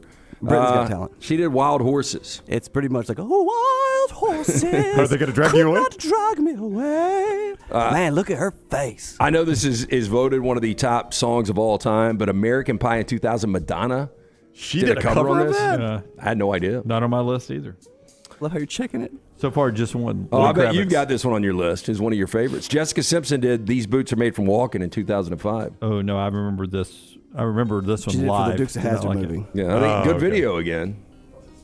And then finally, number 1 on the list, one of the most uncomfortable videos in the history of videos, Mick Jagger and David Bowie doing Dancing in the Street in 1985. Well, I mean, it got overplayed, but I thought it was okay. Good video. Do you remember the video was awful. uncomfortable, It's dude. super They were uncomfortable. basically humping each other. Like they just turn the cameras on. Like, guys, just do something. We got 1 hour to do something. Do y'all like each other by chance? Hey, Maybe? I think what we're going to do, Dragon. We're going to play Hide the Meat. Yeah. Have you ever found it? What's the old David Bowie and the old man that does the Bing Crosby? Do you remember that Christmas video? Just really weird. Pump, little drummer boy. Yeah. They did. Yeah. It's a really weird video. So First World Problem On Demand wasn't working the other night. So me and Jack sitting there, Pitch Perfect 2 comes on, and they do this one thing where Snoop Dogg is actually doing a Christmas album. Right. You guys ever seen Pitch Perfect 2? No. Yeah, I've seen Pitch Perfect 2. I think I have, but I don't It's remember. I don't remember that part. I don't remember that part Yeah. of it. Hearing Sure, that's Snoop not like- Dogg sing Christmas songs. That'd be good. I got some good covers on here, right? Give me a couple. Give me a few, Jim. Let me go up to the top here. Few Brandon. covers. Ocean Eyes by John Adams. I guess not the president. Oh, wow. Nope. Okay. Never heard of I think these. Adele doing Love Song was really good. from Quincy The Cure. Adams. I thought Metallica. I was never a Bob Seger fan, but turn the page. I've got trying to find a good one, Brown. Somebody. I like that. You're just scrolling, trying to find a good one. Trying to find a good one. You got a whole playlist, Jim. John Adams was his first. Well, I'm assuming they were alphabetical at that point, right? So. These are. Am I still on my playlist? Oh, wow. I Want to Dance with Somebody. Tyler Ward. Little country music. The cover of the Whitney song? Yep. No, they Country did it. version of that, Country, yeah. John. Yeah. Jim, you've really got I this. want to dance with somebody. I want to feel the heat. You've heard it with too. somebody. I mean, this is your worst playlist of all time. Those are his two first ones, Rockstar. Fuji's Killing Me Softly. That's a great tune. That's a good tune. Yeah, that's very good. One time. You've got the love from Florence and the Machine. No. Nope. You got the look? You've got the love. Oh. Yeah. Nothing compares to you, Sinead O'Connor. Is that a cover? It is. It's Well, pretty I thought Chris Cornell's cover is the gold standard of that song. I like probably. Chris Cornell a lot more than Sinead O'Connor, but Yeah. Sinead O'Connor did a great job with that song. One Way or Another by One Direction. No. Yes. It's a bad song Wait, with a bad One band. Direction covered Journey? Yes. Jim, you got a live bad spot to read Journey over there song. by chance? All right, that is Trash Today, brought to you by our friends at Mortgage Right, and the show's being brought to you by our friends at Moore's Marinade, Moore's? too. Moore's? I may lose my voice before tonight. Oh, that would be amazing. Moore's Dunaway gets his Marinade. chance to do Bama basketball and he loses his voice. From way downtown. Are you going to do Chris Stewart's? What's his famous call in basketball? What's he do? Let's get out of here. No, that's football. Doesn't he do, like, if somebody dunks from a city? Hello, Greensboro. Is that right? I don't know, but I think I'll do it. Write it down. Hello, Pennsylvania Valley. Hey, Moore's Marinades and Sauces makes you a hero in the backyard this football weekend. And don't forget that buffalo wing sauce, the honey habanero, the honey barbecue, the habanero wing sauce. They're all so good. And it gives you a perfectly tangy flavor that keeps you licking your fingers even after the wings are gone. You can dip, you can drizzle, you can slather Moore's buffalo wing sauce on everything you eat, from chicken fingers to burgers, sandwiches, pizza, pasta, tacos, fries, and more. See why grill masters prefer Moore's marinades and wing sauces over all others. MooresMarinades.com is where you get recipe ideas and grilling inspiration. That is MooresMarinades.com. Taylor to Brown, back over to Taylor for 3. Yes, from downtown Homewood. Do it. Do Marv Albert. Yes! Yes! I don't have my own style, so I'll be covering everyone's tonight. Oh, you've got a playlist. Including Lenny Kravitz. We're back in a moment. John Adams is the best.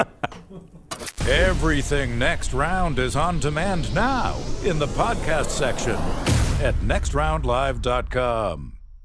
Storm season is here. Make sure you have a plan of action in place right now. Greg from Pell City and Storm Restoration Roofing should be your first call when storms hit. Insurance companies love working with Storm Restoration Roofing because of Greg Nelson's name and reputation in the industry. When storms hit, call Greg Nelson. He's local, 205-542-3531. He's the home of the free no-cost roof inspection. Greg from Pell City on Facebook, 205-542-3531. It's Storm Restoration Roofing. Hi, this is Wes McClooney, owner of the New Balance Birmingham store. You're not average, and the New Balance Birmingham store has the shoes and apparel to perfectly match your unaverage self.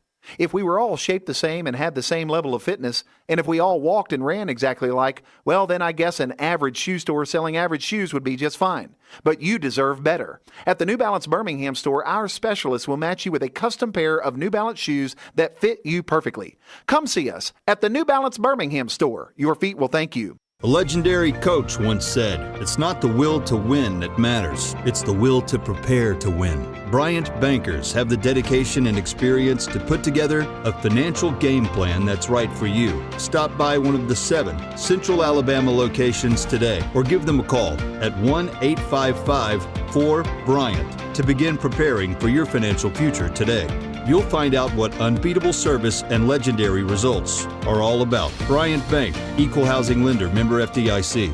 The wait is over. Tonali has arrived. Beautifully distinctive Italian styling and performance. Come test drive the all-new 2024 Alfa Romeo Tonali plug-in hybrid at Alfa Romeo of Birmingham. The all-new Tonali offers best-in-class horsepower and torque, fastest 0 to 60 times in its class, plus best-in-class range with full electric charge. And best of all, qualified Tonali leasees are eligible for up to $7,500 EV tax credit factored into your lease. Hurry down to Alfa Romeo of Birmingham and experience the all-new Tonali. Man, I love a good meal. I'm Jim Dunaway. A good meal is what you get with my friend Sterling at Champy's Chicken on Highway 119 in Alabaster. We're talking great southern fried chicken, wonderful sides, hand-cut chicken fingers, po' boys, and those Mississippi Delta recipe tamales. You got a perfect menu for everybody. Champy's Chicken is perfect for watching the big game or taking a meal to the lake house, down to the coast, or stay in the restaurant and dine in a great atmosphere. It's all made fresh to order right there on 119 in Alabaster, Champy's Chicken.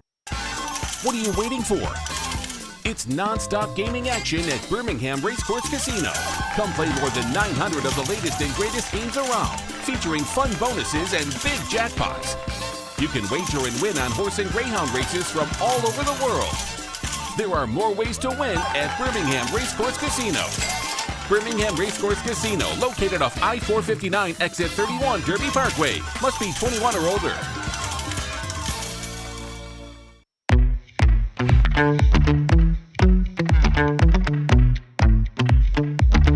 Yeah, give me some.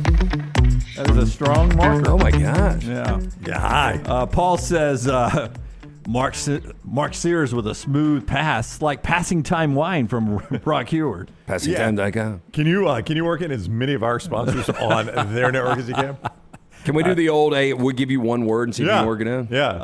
Well, Richard wants it to be poon. I cannot do that. You can do one. poon. No. Yeah, that was a poon call. That's what he said when talking about the reps. That was a hot mama working some sliced pizzas. Hot mama. Oh, spicy Hawaiian. They have. You could have done that with Tua. You think Pasek is pumped about doing this with you? He is not. Pasek says Alabama's on landmine. He tweeted that. He goes, Alabama's now on landmine watch. Indiana State in the points. If Indiana State, the Sycamores win that game? It's a battle of 2 unbeatens. Oh, 1-0, 1-0. Yeah. Is Larry Bird going to be there, you think? He's not going. You think he's been to an Indiana State game since he played Magic? Probably. I don't know. He probably retired his number. But I mean, it's my opening pregame. Larry Bird's not walking through that door. Well, I think Bama's 17.5-point favorite. Yeah, interesting game tonight. You can hear it on the Crimson Tide Sports Network. Stations all over the great state of Alabama. Show being brought to you by our friends at Woodhouse. We're about to give you our picks. Yeah, Woodhouse. Actually, our friend AB reached out to me earlier asking for the information for Woodhouse. Surprise, Darby. Well, I don't think she's listening. Okay, good. I'm pretty good about that. Yep. But Woodhouse Day Spa, look, I mean, it's November. He might want to go get a massage like Little T did a couple of weeks ago. You know, it's fantastic. It's not like I'm spoiling the ending of Maverick. He was probably giving her Woodhouse Day Spa and a Mavericks DVD. Okay, and now you ruined that one for him. I will go on it, Brown. You got my right, left. Now you can have my entire sack if she's listening to the show right now. There's zero chance. Anyway, Woodhouse Day Spa. You can order the gift cards online 24/7. Birmingham.woodhousespas.com. They've got a menu of over 70 options, including massages, body treatments, skincare, waxing, nail services. You can order online or stop by, see Stuart and the fine folks at the Woodhouse Day Spa located at the Summit Shopping Centers. All right, here we go, man. Let's play the song, and then we'll see the standings. Pick three, it's time for the pick three. 3 for you and 3 for me, that equals a pick 3. Say goodbye to your family, it's time for the pick 3. Only time that I'm happy is when it's time for pick 3. They're playing Indiana State at Lunsford, but I get the point. What Lunsford say? Hey, by the way, stick around top of the hour when we're done picking our games here. These guys' interview that is so important on this Veterans Day coming up. It's our overtime today. Yeah, I'm excited about people being able to see this because Sergeant Rocky Sickman was held captive for 444 days. And since that moment when he was released in 1981, he has never taken a day of his life for granted. And Operation Eagle Claw, if you've never heard of that, 8 veterans lost their lives going in to save Rocky and the other hostages in the Iranian crisis. And it is a heartfelt, moving. We did nothing. Brown asked him the best question. Wow. And it was just amazing watching the emotion and just hearing how passionate he is about the cause that is Folds of Honor. That's right. And about how passionate he is about our country. What is wild to me in talking with him, and I bet you had the same observation, is he could so casually talk about being a prisoner of war for 444 days and then just get to a certain point and immediately have to stop because it got teared up. Yeah. 40-some-odd years later, that's right. He's just casually discussing it, and there'll be something that triggers a memory where he has to stop and gather himself. I just hope we always have great storytellers. You know, I remember listening to Sonny and Went back in the day when we worked with them at Jocks, and I worried about that generation once they pass away if we're going to have great storytellers. Because you don't think we are. I don't think we are. I know I'm not. Yeah, I don't think we are. And I think there's a few. You've got, some cases out there. You've got motivational speakers that still have seen some shit that we'll never see.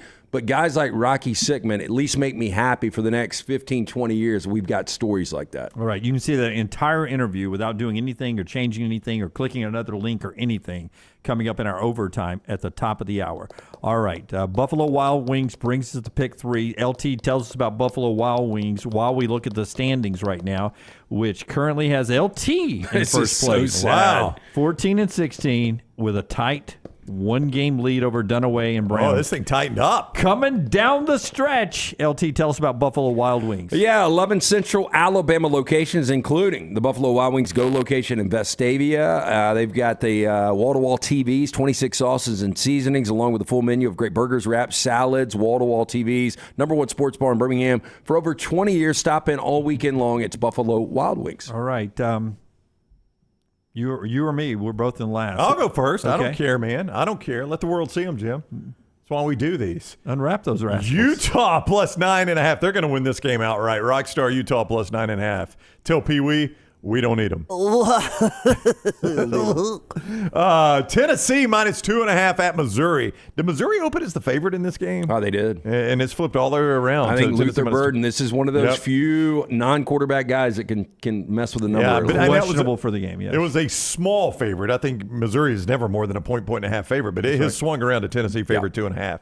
And they are going to win that game there in Missouri and win it by more than 2.5. And then that's his Pee-wee. That's my Pee-wee. Oh, That was Jim. Was that close? That was Jim. Sound like you like an indigestion burp. That was Jim covering Pee-wee. Or somebody just poked your ass. And then West Virginia plus the 11.5. Oklahoma's defense has reverted back to last year's. I don't know that West Virginia can win this game outright. I hope they can. I like Neil Brown, but I do think they're was your going to keep black Sharpie missing? No, why?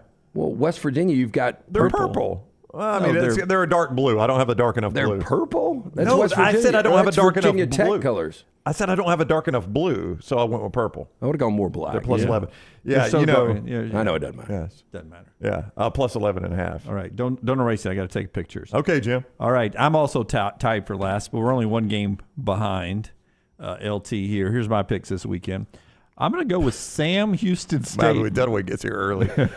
Couldn't sleep. I know they haven't won a game. Have they covered a game? No, won one last week. Okay, have they covered a game? This is Jim likes the logo. He wanted to draw the logo. Sam Houston State plus 7.5 on the road at La Tech. They got a heater going now on one game. Honestly, win what time did you get here to do this and your headline? Because your headline had a lot of stuff going on. It did. A little Photoshop. Had to blend in the shirt as Rockstar pointed That was photoshopped? Wow. I may have woke up at 5 a.m. I may have gotten here about 6 o'clock. So, if you dick any calls up, it's because you were doing this all morning. All right, can I just say something real quick? If we come out of timeout and they show me filling in tonight on the broadcast, it's Jim, then I'm asleep over there like that old guy used to do it. Dunaway at like 10 minutes before the show. It was 8:50. And he goes, God, Brown, I wish it was 7:50. You got here at 6 a.m. Why did you need another hour Because before I the show? drew these, made these. I had to find these picks first using my complicated system. I don't think you're ever going to be on your deathbed saying, I wish I would have done my pick 3 illustrations. Did the headlines. I had to post a video on Instagram proving that I was here that early. Okay. Yeah. I did see that. Yeah. You did that yesterday, too. Did I really? Yeah. Sam Houston State. Everybody keeps up with it. When he was reminding us about the Terrion intervie. Oh, yeah, You sent a picture. Everything was like perfect. Yeah. I'm ready to roll. I thought the same thing. I was like, Jim, we know you're there. Yeah. Well, that was at 7:05. I didn't post it, though. I just sent it to you guys. Sam Houston State's who I like. Oh, yeah. Lunsford says 3-5-1 against the number, 1-8 straight. Yeah. That's not bad. No. Nope. Yeah. Straight up again. Rutgers plus 1.5 at Iowa. I like Rutgers. I took a big lean at Rutgers. You like them? Yeah. And I like Auburn on the road at Arkansas. Starting to like Auburn a little bit. Plus 2.5. Yeah. So LT. That's a good pick, actually. LT just likes 2 of my 3. That's Sam right. Houston State, who I just don't think he's done enough research on. I got no idea. 3-0. I'm with Brown. I've got Utah. I'm going to stick with it. I don't like that people are talking this up. Number is actually fluctuating between 8.5 and 9.5. Yeah, we're going got 9.5. UCLA laying a big number against pesky Arizona State, and then A&M. This is an opportunity that Jimbo can roll a team that is playing their worst football by far, Mississippi State. If he doesn't take advantage of that, I don't know when he ever takes advantage of it. Yep. All right. So that's the show. We appreciate you guys so much. And our friends at Buffalo Wild Wings for the pick 3. You can go right now, nextroundlive.com, nextroundlive.com. Lunsford works so hard every week on that. We had 101 winners, he's telling me right now. 101 winners last week. Got a ball in the bucket. Try to get another ball in the bucket by going 3-0 right there at nextroundlive.com, nextroundlive.com. We're back with you tomorrow morning, 9 a.m. Central with our kickoff show. May go live after the Bama game, may go live after the Auburn game. Just set those alerts. Right now, enjoy this special Veterans Day interview in overtime. Until next time, God bless you, and God bless the United States of America.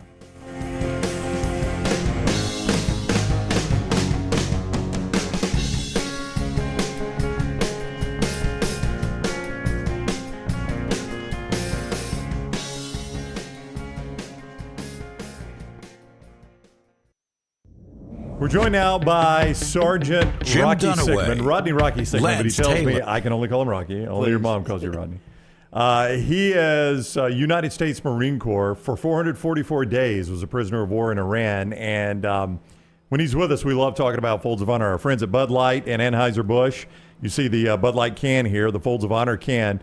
13 years Anheuser-Busch has partnered with Folds of Honor, and this is one of the reasons why. And they've donated more than $21 million. Foldsofhonor.org to find out more, foldsofhonor.org. It's always great to talk to you again.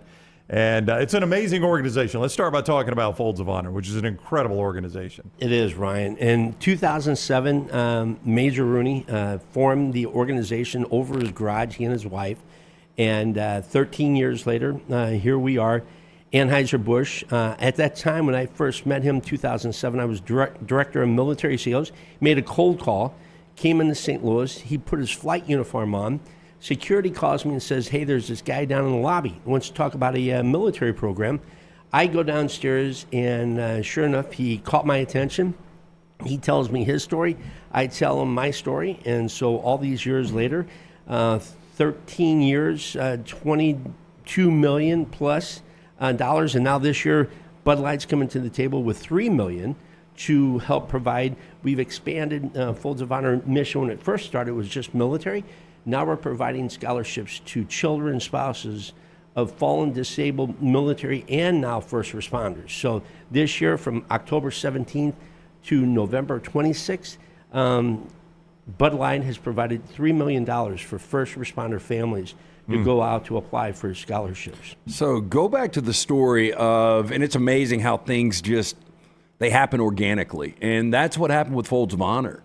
And you had told us the story earlier, and I think it's a fascinating story on, he's on a plane, and he sees this image, and something clicks.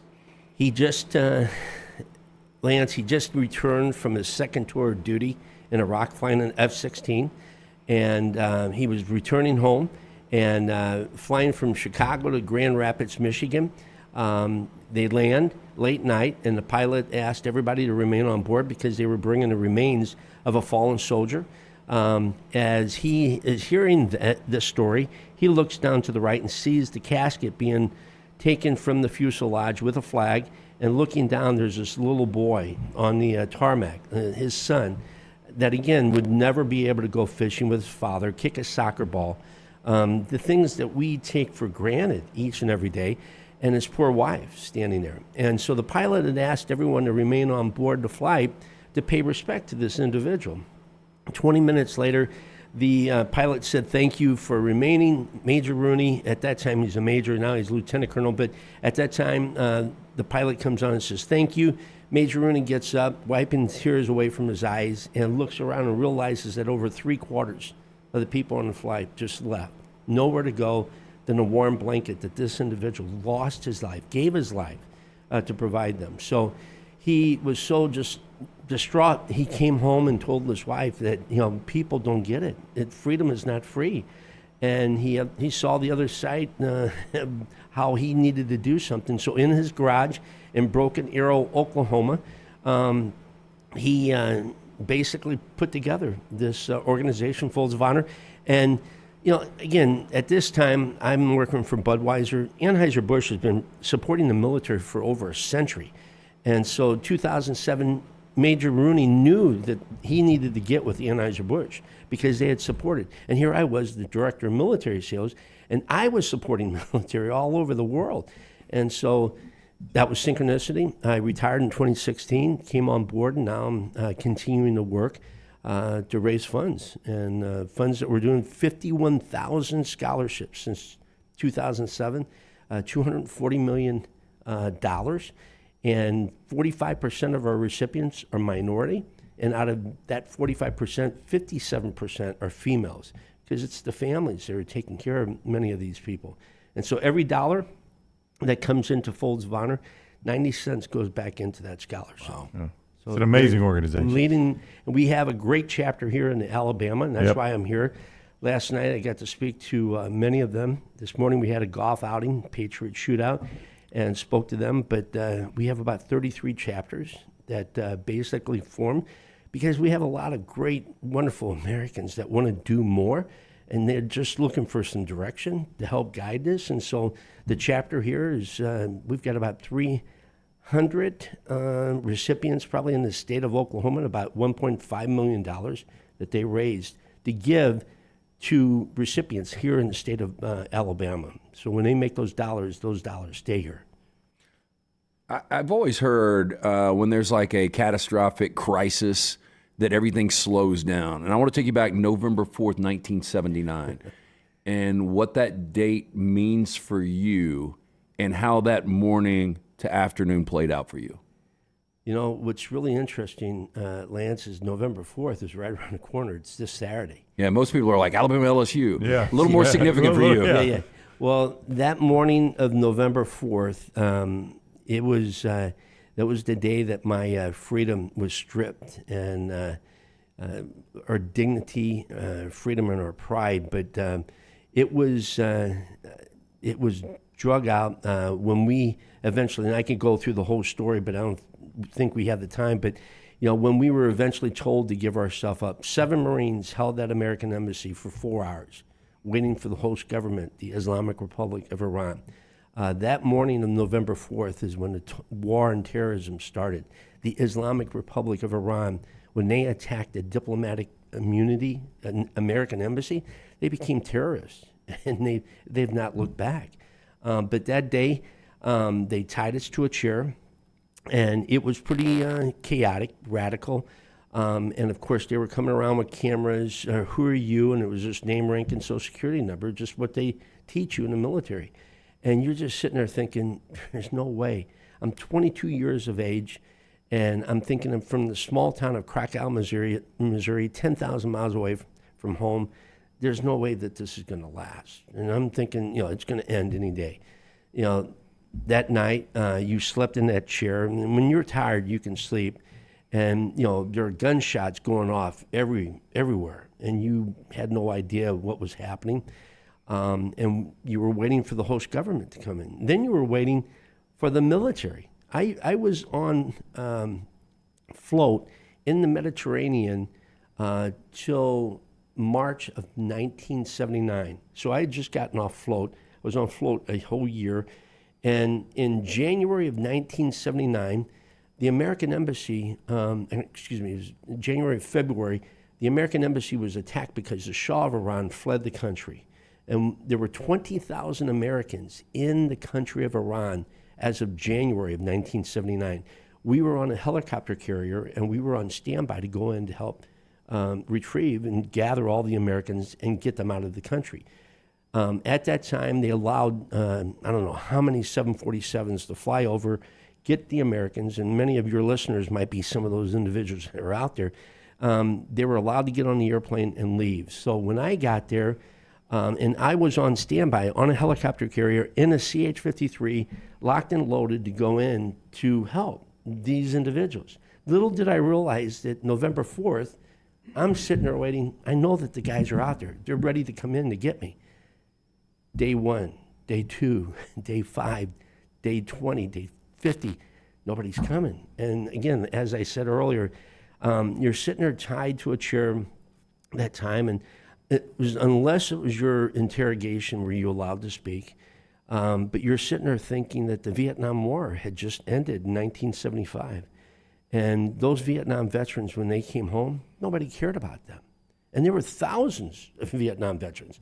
Here we were, just 60-some Americans, and thinking that if nobody cared about those 1,000 people, who's going to care about 60-some people in an American embassy, 10,000 miles away from home? Little did I realize I was wrong. Ted Koppel, Nightline, was created. Tony Orlando, what was it, Tie Yellow Ribbon on the Old Oak Tree? He came out with that song during Vietnam. The Vietnam War ended. All of a sudden, the hostage crisis came. All of a sudden, we came back in light, and he came out of mothballs. And he always thanked me for bringing him out of mothballs, Tie Yellow Ribbon. So, but yeah, little did we realize, but it was just, as I mentioned earlier, the upbringing from my parents, they taught me 3 things: love of family, love of faith, and love of country. And all those memories of growing up in that small town. Like I said, playing hockey on Bestie's Pond, sleigh riding down Ahots Hill, playing basketball at St. Gertrude's, and playing Indian ball. We won state championship in 1973 when I went to Washington High School. We're going to be put into the Missouri Hall of Fame coming up in November because we've never won state championship. And I can tell you, I played every position, or I didn't play every position. I was an underclassman, but I played special teams. But I relived that game, relived my baseball games. I relived my basketball, which I sat on the bench a lot.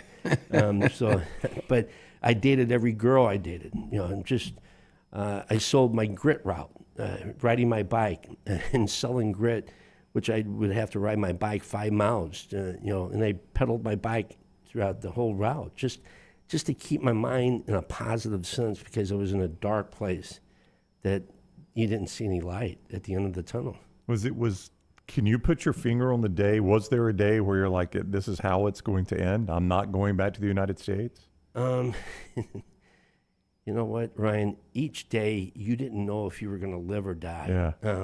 And that started day one, really, right? It really did. Yeah, because when you're hearing those gunshots, and they would take you and put you into a kitchen. And you ever go through a difficult time in your life? Yeah. Not like this, but Well, yeah. but but did you feel like eating? No. So how do you feel like eating when you're held hostage? And behind you are the guards sitting there with, and they put a piece of bread and some goat cheese and a date on it. You just didn't feel like eating. How much weight did you lose? Oh, I have no idea. I probably lost maybe 50 pounds. I mean, you were draining. I mean, cleaning yourself. They had a bar of soap in the bathroom. And the American Embassy was a beautiful complex. It was a 23-acre compound. And in our seat, you would go in, and the first time I think I took a shower was like probably 2 months into it. Now every morning I take a shower. You know why? I can. Sometimes I take 2 showers, and sometimes I take 3 because I can. But back then you had to take a bird bath. And little did I understand the Marine Corps. Going through boot camp, they taught you how to clean your clothes with a bar of soap, running water, and a slab of concrete. And little did I realize that I would take my pants off, wear my underwear, clean my pants with a bar of soap after I brush my teeth with that bar of soap. So you clean that bar of soap because who was using it before you? You have no idea. You clean that bar of soap, try to remove whatever that was on there, and that bar of soap and your finger was your toothbrush and your toothpaste. And then you would just break down, and they would sit there and they're watching because you have no privacy. You're not taking a shower, you're taking a bird bath. And so you fill up the sink and you're using this towel that used to look white as this countertop. Now it's as dark as could be and dirty, but you have to use something to dry yourself off. And so you would clean your pants, wear your underwear, and go in and hang your pants over the chair that you would tie to. And the next day, you would put your pants on, a little damp yet, and then wash your underwear. And you clean your body. But it was survival. Is it true roughly a month before you were held hostage, you wrote back to your parents in the Midwest and you said, hey, this guard duty in Iran's a pleasant gig? It was. Being a Marine security guard really is an elite duty. And obviously, I didn't realize I would be in a country, which really, Lance, Iran and I think I mentioned Iran and Lebanon used to be 2 of the most beautiful countries in the Middle East. And it wasn't, though, until I got there. And, the beautiful country, the people were nice, although there were demonstrations occurring because of the Shah. And so, and you don't want to alert your family, right? Your kids, they don't want to alert you if there's something that's crazy going on. And it was a great duty. No one had anybody ever tell me that, Rocky, you're going to be held hostage for 444 days. There's no way. But it happened, and but it was a good duty up to that point in time. And of course, the Shah, I think that was their reason to really attack the American Embassy. They were looking for a reason to attack us. And when the Shah was allowed in, and then, of course, as we were in prison, we find out that the Shah died. So if you were taken because of the Shah, and now the Shah is dead, why are you still held? And we're in prison, and we find out from a sporting news from St. Louis, Missouri, because the guards would only give us sports material to read. And in the sporting news from St. Louis, Missouri, due to the death of the Shah of Iran, the tennis tournament was postponed. One of the guys were reading it. It's like, hey, the Shah is dead. What the hell are you talking about? No, it says it right here. Wow. And so we go to the... So they didn't know that was in there. Like, No, had they no. known that was in there, they would have It's never slipped. given you that. No, Yeah. and the St. Louis Sporting News, they put it in, hopefully thinking that the hostages are going to be able to read this. Really? Yeah. Yeah. And they were congratulated or saluted from President Reagan, I think it was, after we came home for alerting us. But yeah, we find out in October that he had died July 27th, the day after my birthday. So you go to the door, Aveen Prison, it's a bad place. Concrete floors, concrete walls, bars, steel door. We pound on the steel door. The guard comes, Chi, which means what? He said, the Shaw, he's dead. Why are we still here? No, we do not believe he is dead. It says it right here. Yeah. No, we could not see the body. We don't believe he is dead. So they thought that the United States just made a fictitious, rumor that he was dead and thinking that they would give us up. Well, he closes the door and you look at each other like, all right, you thought maybe there was a chance. Did the Shaw come back? Now the Shaw's dead. Why are we still here? The United States is not going to negotiate with these people. Little did I realize, you guys, $8.3 billion the United States gave Iran. So if you feed that animal, then you continue to feed him 44 years later. Why are they still taking hostages? Because we negotiate with them. Was that on Jimmy Carter? President Carter, yeah, he was the Yeah, president. but I'm saying, was he the one? I mean, he got pushed around in this situation a lot, right? Yeah, but you have to look at 44 years. He's not the only president that's been pushed around by the mullahs. The mullahs are thugs, and the Revolutionary Guard are terrorists. When we were taking our interrogations, consisted of basically propaganda of what the Shah had supposedly had done, and what the Salvac, his military, were doing. I want to go back, Ryan and Lance, to that country and to those individuals that took us, and I want to say, are you telling me that the mullahs are better than the Shah and that the Revolutionary Guard are better than Salvac? There is no way that they are better. And the people of Iran, you can't tell me that they have more freedom. Look at the women that they're killing because they're not wearing a scarf. I mean, they are held hostage as what we were to this day, 44 years later. So for them to criticize the Shah then and then to say that what they're doing now is good, I don't get it. U.S. Marine Sergeant Rocky Sickman is our guest. You can donate foldsofhonor.org, foldsofhonor.org, an amazing organization. Our friends at Bud Light help them a ton, but you can help them as well, foldsofhonor.org. Did any of the guards ever break? Like, were you able to build a personal relationship with any of the guards? So you think about it, when you're held captive and you're locked in a room for 400 days, they would put different people in guard throughout time periods. And you always found the interesting ones were like the ones at 1 o'clock in the morning, 2 o'clock. Barely spoke English. They were just ones, doing what they were supposed to. So you would try to sit there, and because you got no other information other than news from sporting material, which was sports related. Sometimes the guards would listen to BBC out in the corridor, and you would put your ear. It's probably why I have hearing aids now, but you used to put your ear underneath there to try to hear what was possibly happening. And so when you would go to the restroom, and you knock on the door, put a piece of paper underneath the door, the guard would come, Chi, I got to go to the restroom, and then blindfold you, take you down, and you would say, different things, trying to get them to talk. Do you speak English? I don't speak. And then, you'd go to the restroom, come back, and then they would put you into the room, and you'd stop the door and say, Shalom alaikum, Allah shahobe. So you learned a little Farsi. And so you would try to get them to share different things of what was happening. I can tell you, I had one individual guard that would say, we are hostages as what you are hostages, because they were in this situation. And if they were to try to leave, they would probably be shot, which I wouldn't doubt it, the way that they deal with things over there. But you would try to gather information, and every guard would always say, Inshallah, which means with God's will, you will go home. But that was, 1979, 1980, 1981.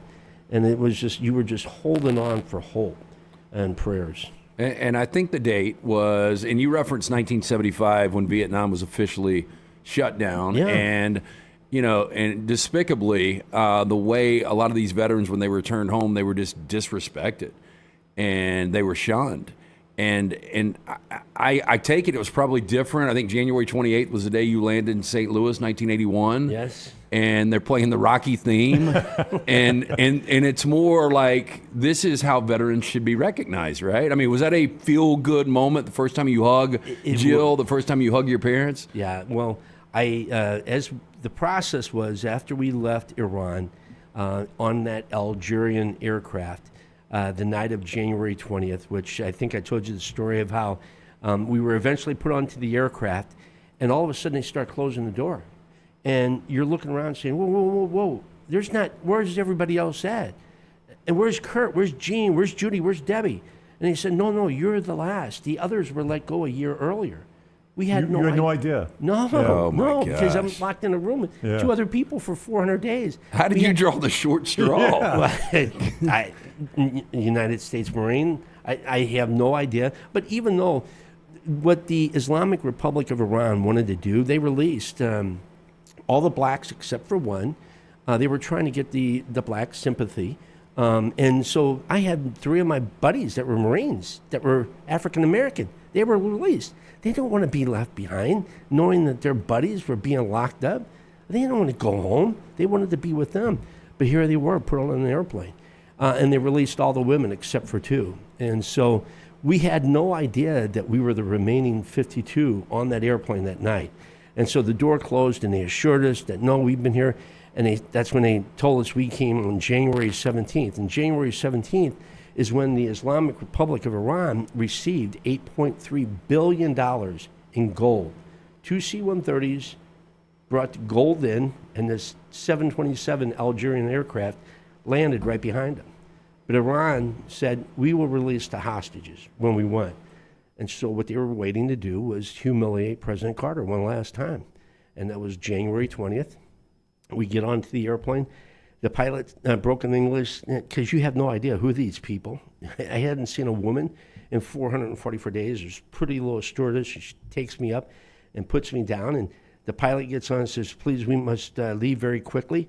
So he taxis up. He stops, turns left. He taxis up, stops, turns left again, taxis up, stops.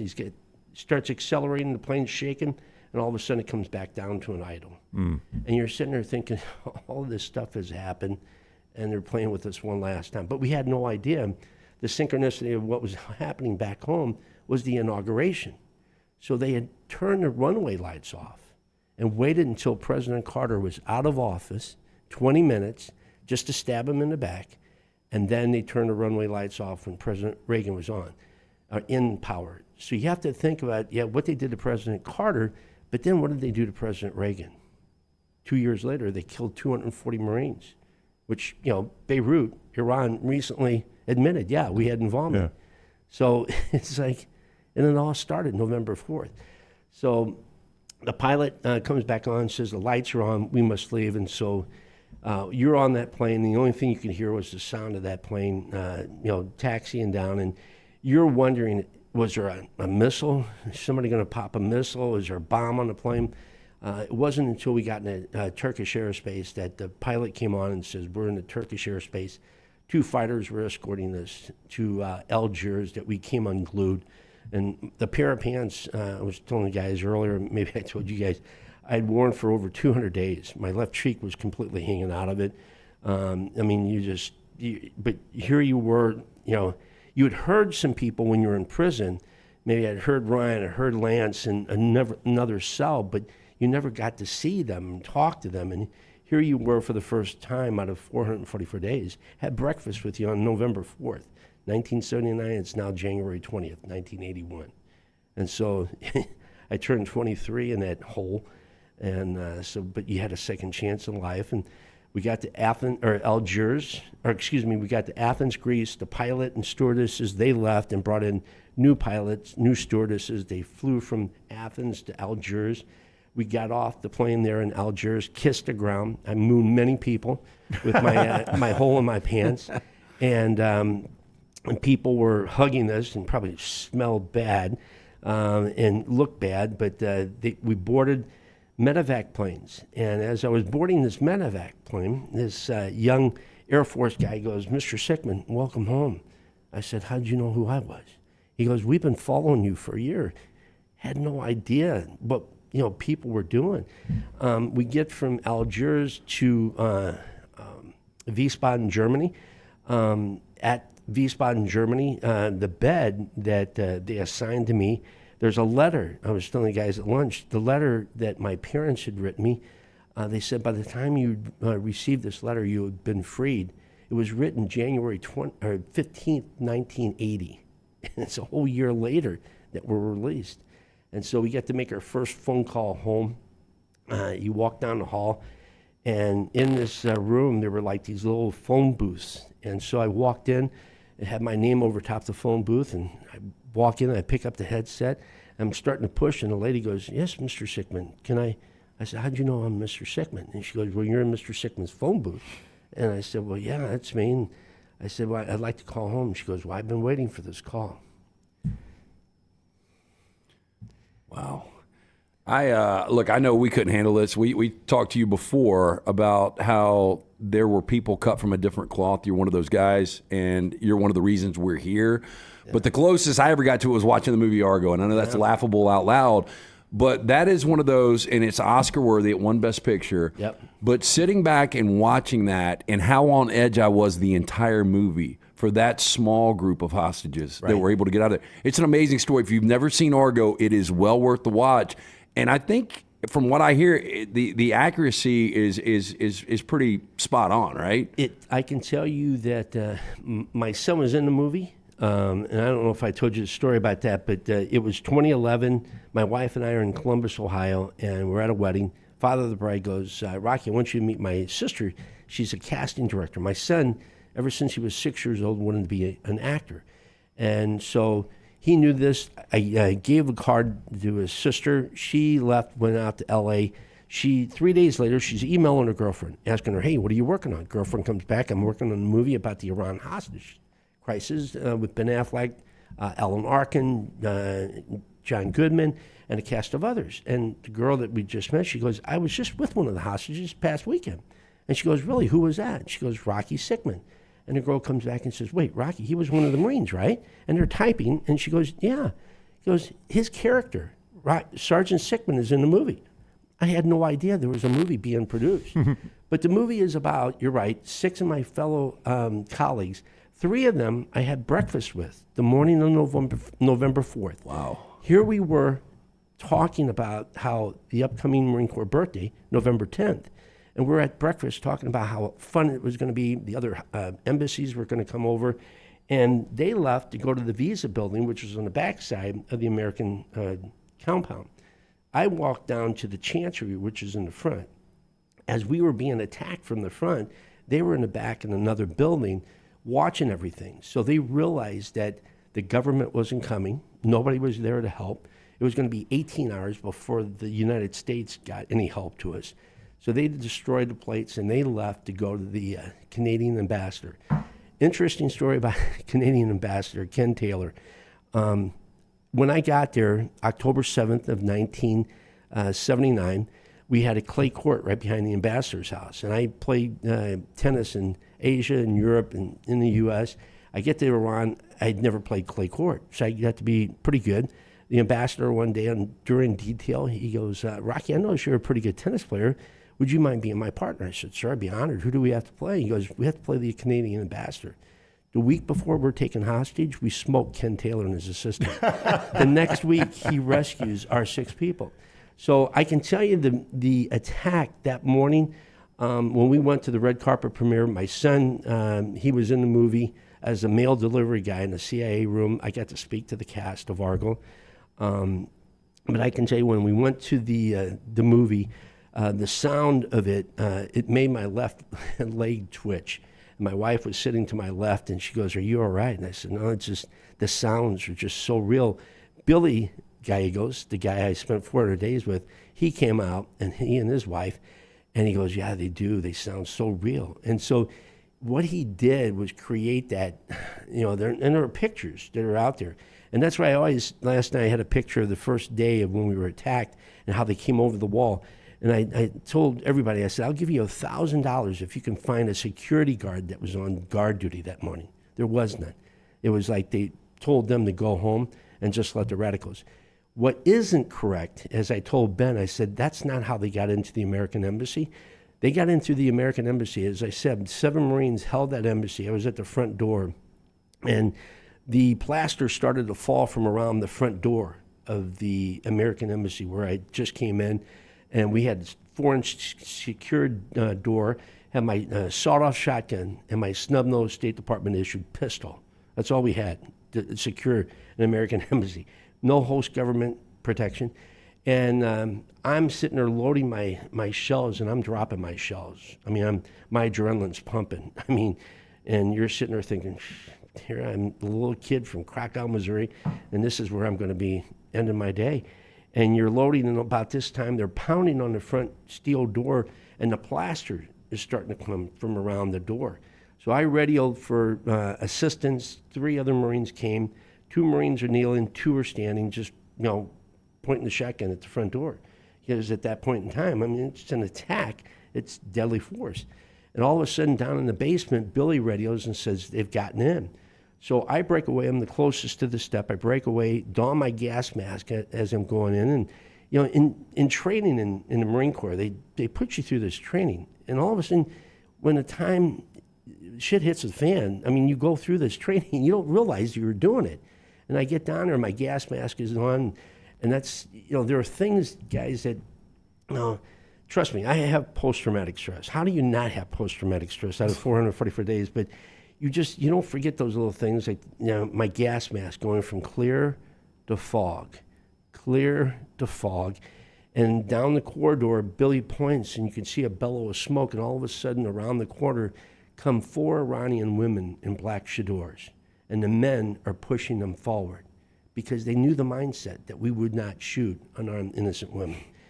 And we're being screamed, don't fire, don't retaliate, help is on the way. There was no help coming. We backed up as far as we could to the steps, and tear gas was popped, and then they fled the building. We got up to post 1, got everything, went up to the very top of the embassy. And we secured ourselves behind the most secure part of the American embassy, and we barricaded the door. And again, many of my fellow colleagues had already been taken, because when you close that front door, that chancery, nobody could get in, nobody could get out. So people that couldn't run fast, they were immediately taken. So they started to bring those individuals that had been taken before and start bringing them up to the door, as we were still enjoying what that American flag represents, and that's freedom. They had already been taken of their freedom. And so now they're putting them up against the door, and they've got a gun to their head and saying, they got a gun to my head. If you don't open the door, they're going to shoot me. So our folks were on the horn with President Carter, and that was when President Carter said, hey, it's going to be 18 hours before we get any help. Just give yourself up, and we'll get this resolved with diplomacy. Whew. And so that was, we removed everything. The Marines were the first ones out, not knowing what they were going to do, and they were getting ready to close the door if something happened. But we were the first ones out, and that's like I said, for the next 400 days, blindfolded, tied, or else handcuffed. And what hurts me the most, you guys, and I've told so many people, is that day on November 4th is the day that the war on terrorism started. And they have never been held accountable for what they did. And a Muslim is not born with hatred. There's many Muslims within our country that love what we enjoy here, and they follow the Quran religion. But the mullahs have taken the Quran and used it for their benefit, and they teach hatred, and that's what hurts. That they have taught this hate. This November 4th, you mark my word, and I hope I'm wrong, but you will watch the news and you will see them burn the American flag in Iran. You show me where we burn the Iranian flag in our country, or where we burn, a Jewish flag. Well, there's a lot of demonstrations now. There are a lot of people burning, but they want to eliminate the Jewish population. I mean, we don't live in a society like that. We have freedom of religion, freedom to express, but when you start teaching that, that's not how I teach my kids. I mean, I don't teach them to remove a race. So, but 44 years later, we've allowed it to happen, and they run free. Do you happen to have a vivid memory of the first time you heard the Star Spangled Banner after 444 days? Yeah. I mean, that had to. I mean, the song itself. I mean, as it just represents freedom. I mean, that had to be You guys, that day on November 4th, how they took our flag and burnt it. Uh-huh. I mean, it was like, you thought this is going to be over, but no, it was just a start. Yeah. It was just a start of continuous burning, killing of Americans, hostage taking, and we've never held them accountable. And that's why I regret not ever pulling that trigger. My wife hates this when I say it, because I had a chance to pull that trigger. Now, granted, I wouldn't be here. Plus, I probably would have gone down as a Marine that started World War III. But at least they would have gotten. Plus, I wanted them to feel the pain I was feeling for those first 30 days being tied and then being locked in a room for 4. Can you guys imagine being locked in this room for 4? Not at all. But I've got one final question for you, though, and this is kind of weird. But with the PTSD, which is a real thing, with the time lost from Jill and from your parents, 444 days, if you had an opportunity to go back to November 3rd, would you leave and go to the States, or would you go through what you've gone through just because of who you are now and the messages that you can give to everybody out there? That's a good question. I think, the Marine Corps, when I graduated from high school, I really didn't know what I wanted to do, but I wanted to see the world, and the world I saw, and plus I wanted to be a Marine security guard. And going through that, and had somebody told me that, hey, Rocky, you're going to have to spend 444 days here. It might have been a little easier, but not knowing was hard. But, you do learn a lot about yourself. And I can tell you that whenever I feel like I have to do something, like speak to 7,000 people, I go back to when I was put up against the wall with 3 rifles to the back of my head. And I sit there and think, if I can do that, I can easily speak to 7,000 people. I mean, because this is nothing, as opposed to I survived that. And but what hurts is the guys that lost their life, they gave their life for me, what they would never have, and their families. And that's where Folds of Honor is all about, is providing scholarships to children, spouses of fallen and disabled military, and also now first responders. I can't bring those guys back. But what we can do is honor their sacrifice, educate their legacy through Folds of Honor. And that's why Bud Light, $3 million from October 17th to November 26th. For first responders, they have a chance to apply for a scholarship. And so it is a benefit, and it's a therapeutic piece for me, Folds of Honor is right now, to go through, because 3 of my colleagues committed suicide when they came home. It's because everybody takes it. And a psychiatrist, when I came home, said, Rocky, there's 2 ways that you can deal with this. One way, you keep it inside, but something's going to cause you to break. Or the other is you use it as a stepping stone, and you go through life and use it. And so what I try to do, and trust me, it's hard, but tell the story about those 8 and the sacrifices. And each day, I earn each day a memory of them. I try to tell that story.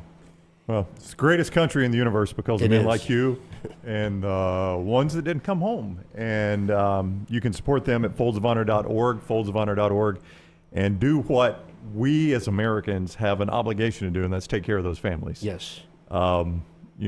Idiots like us appreciate the freedom. We don't fight for it. So the least we can do is take care of the United States veteran and the families of those that are left behind.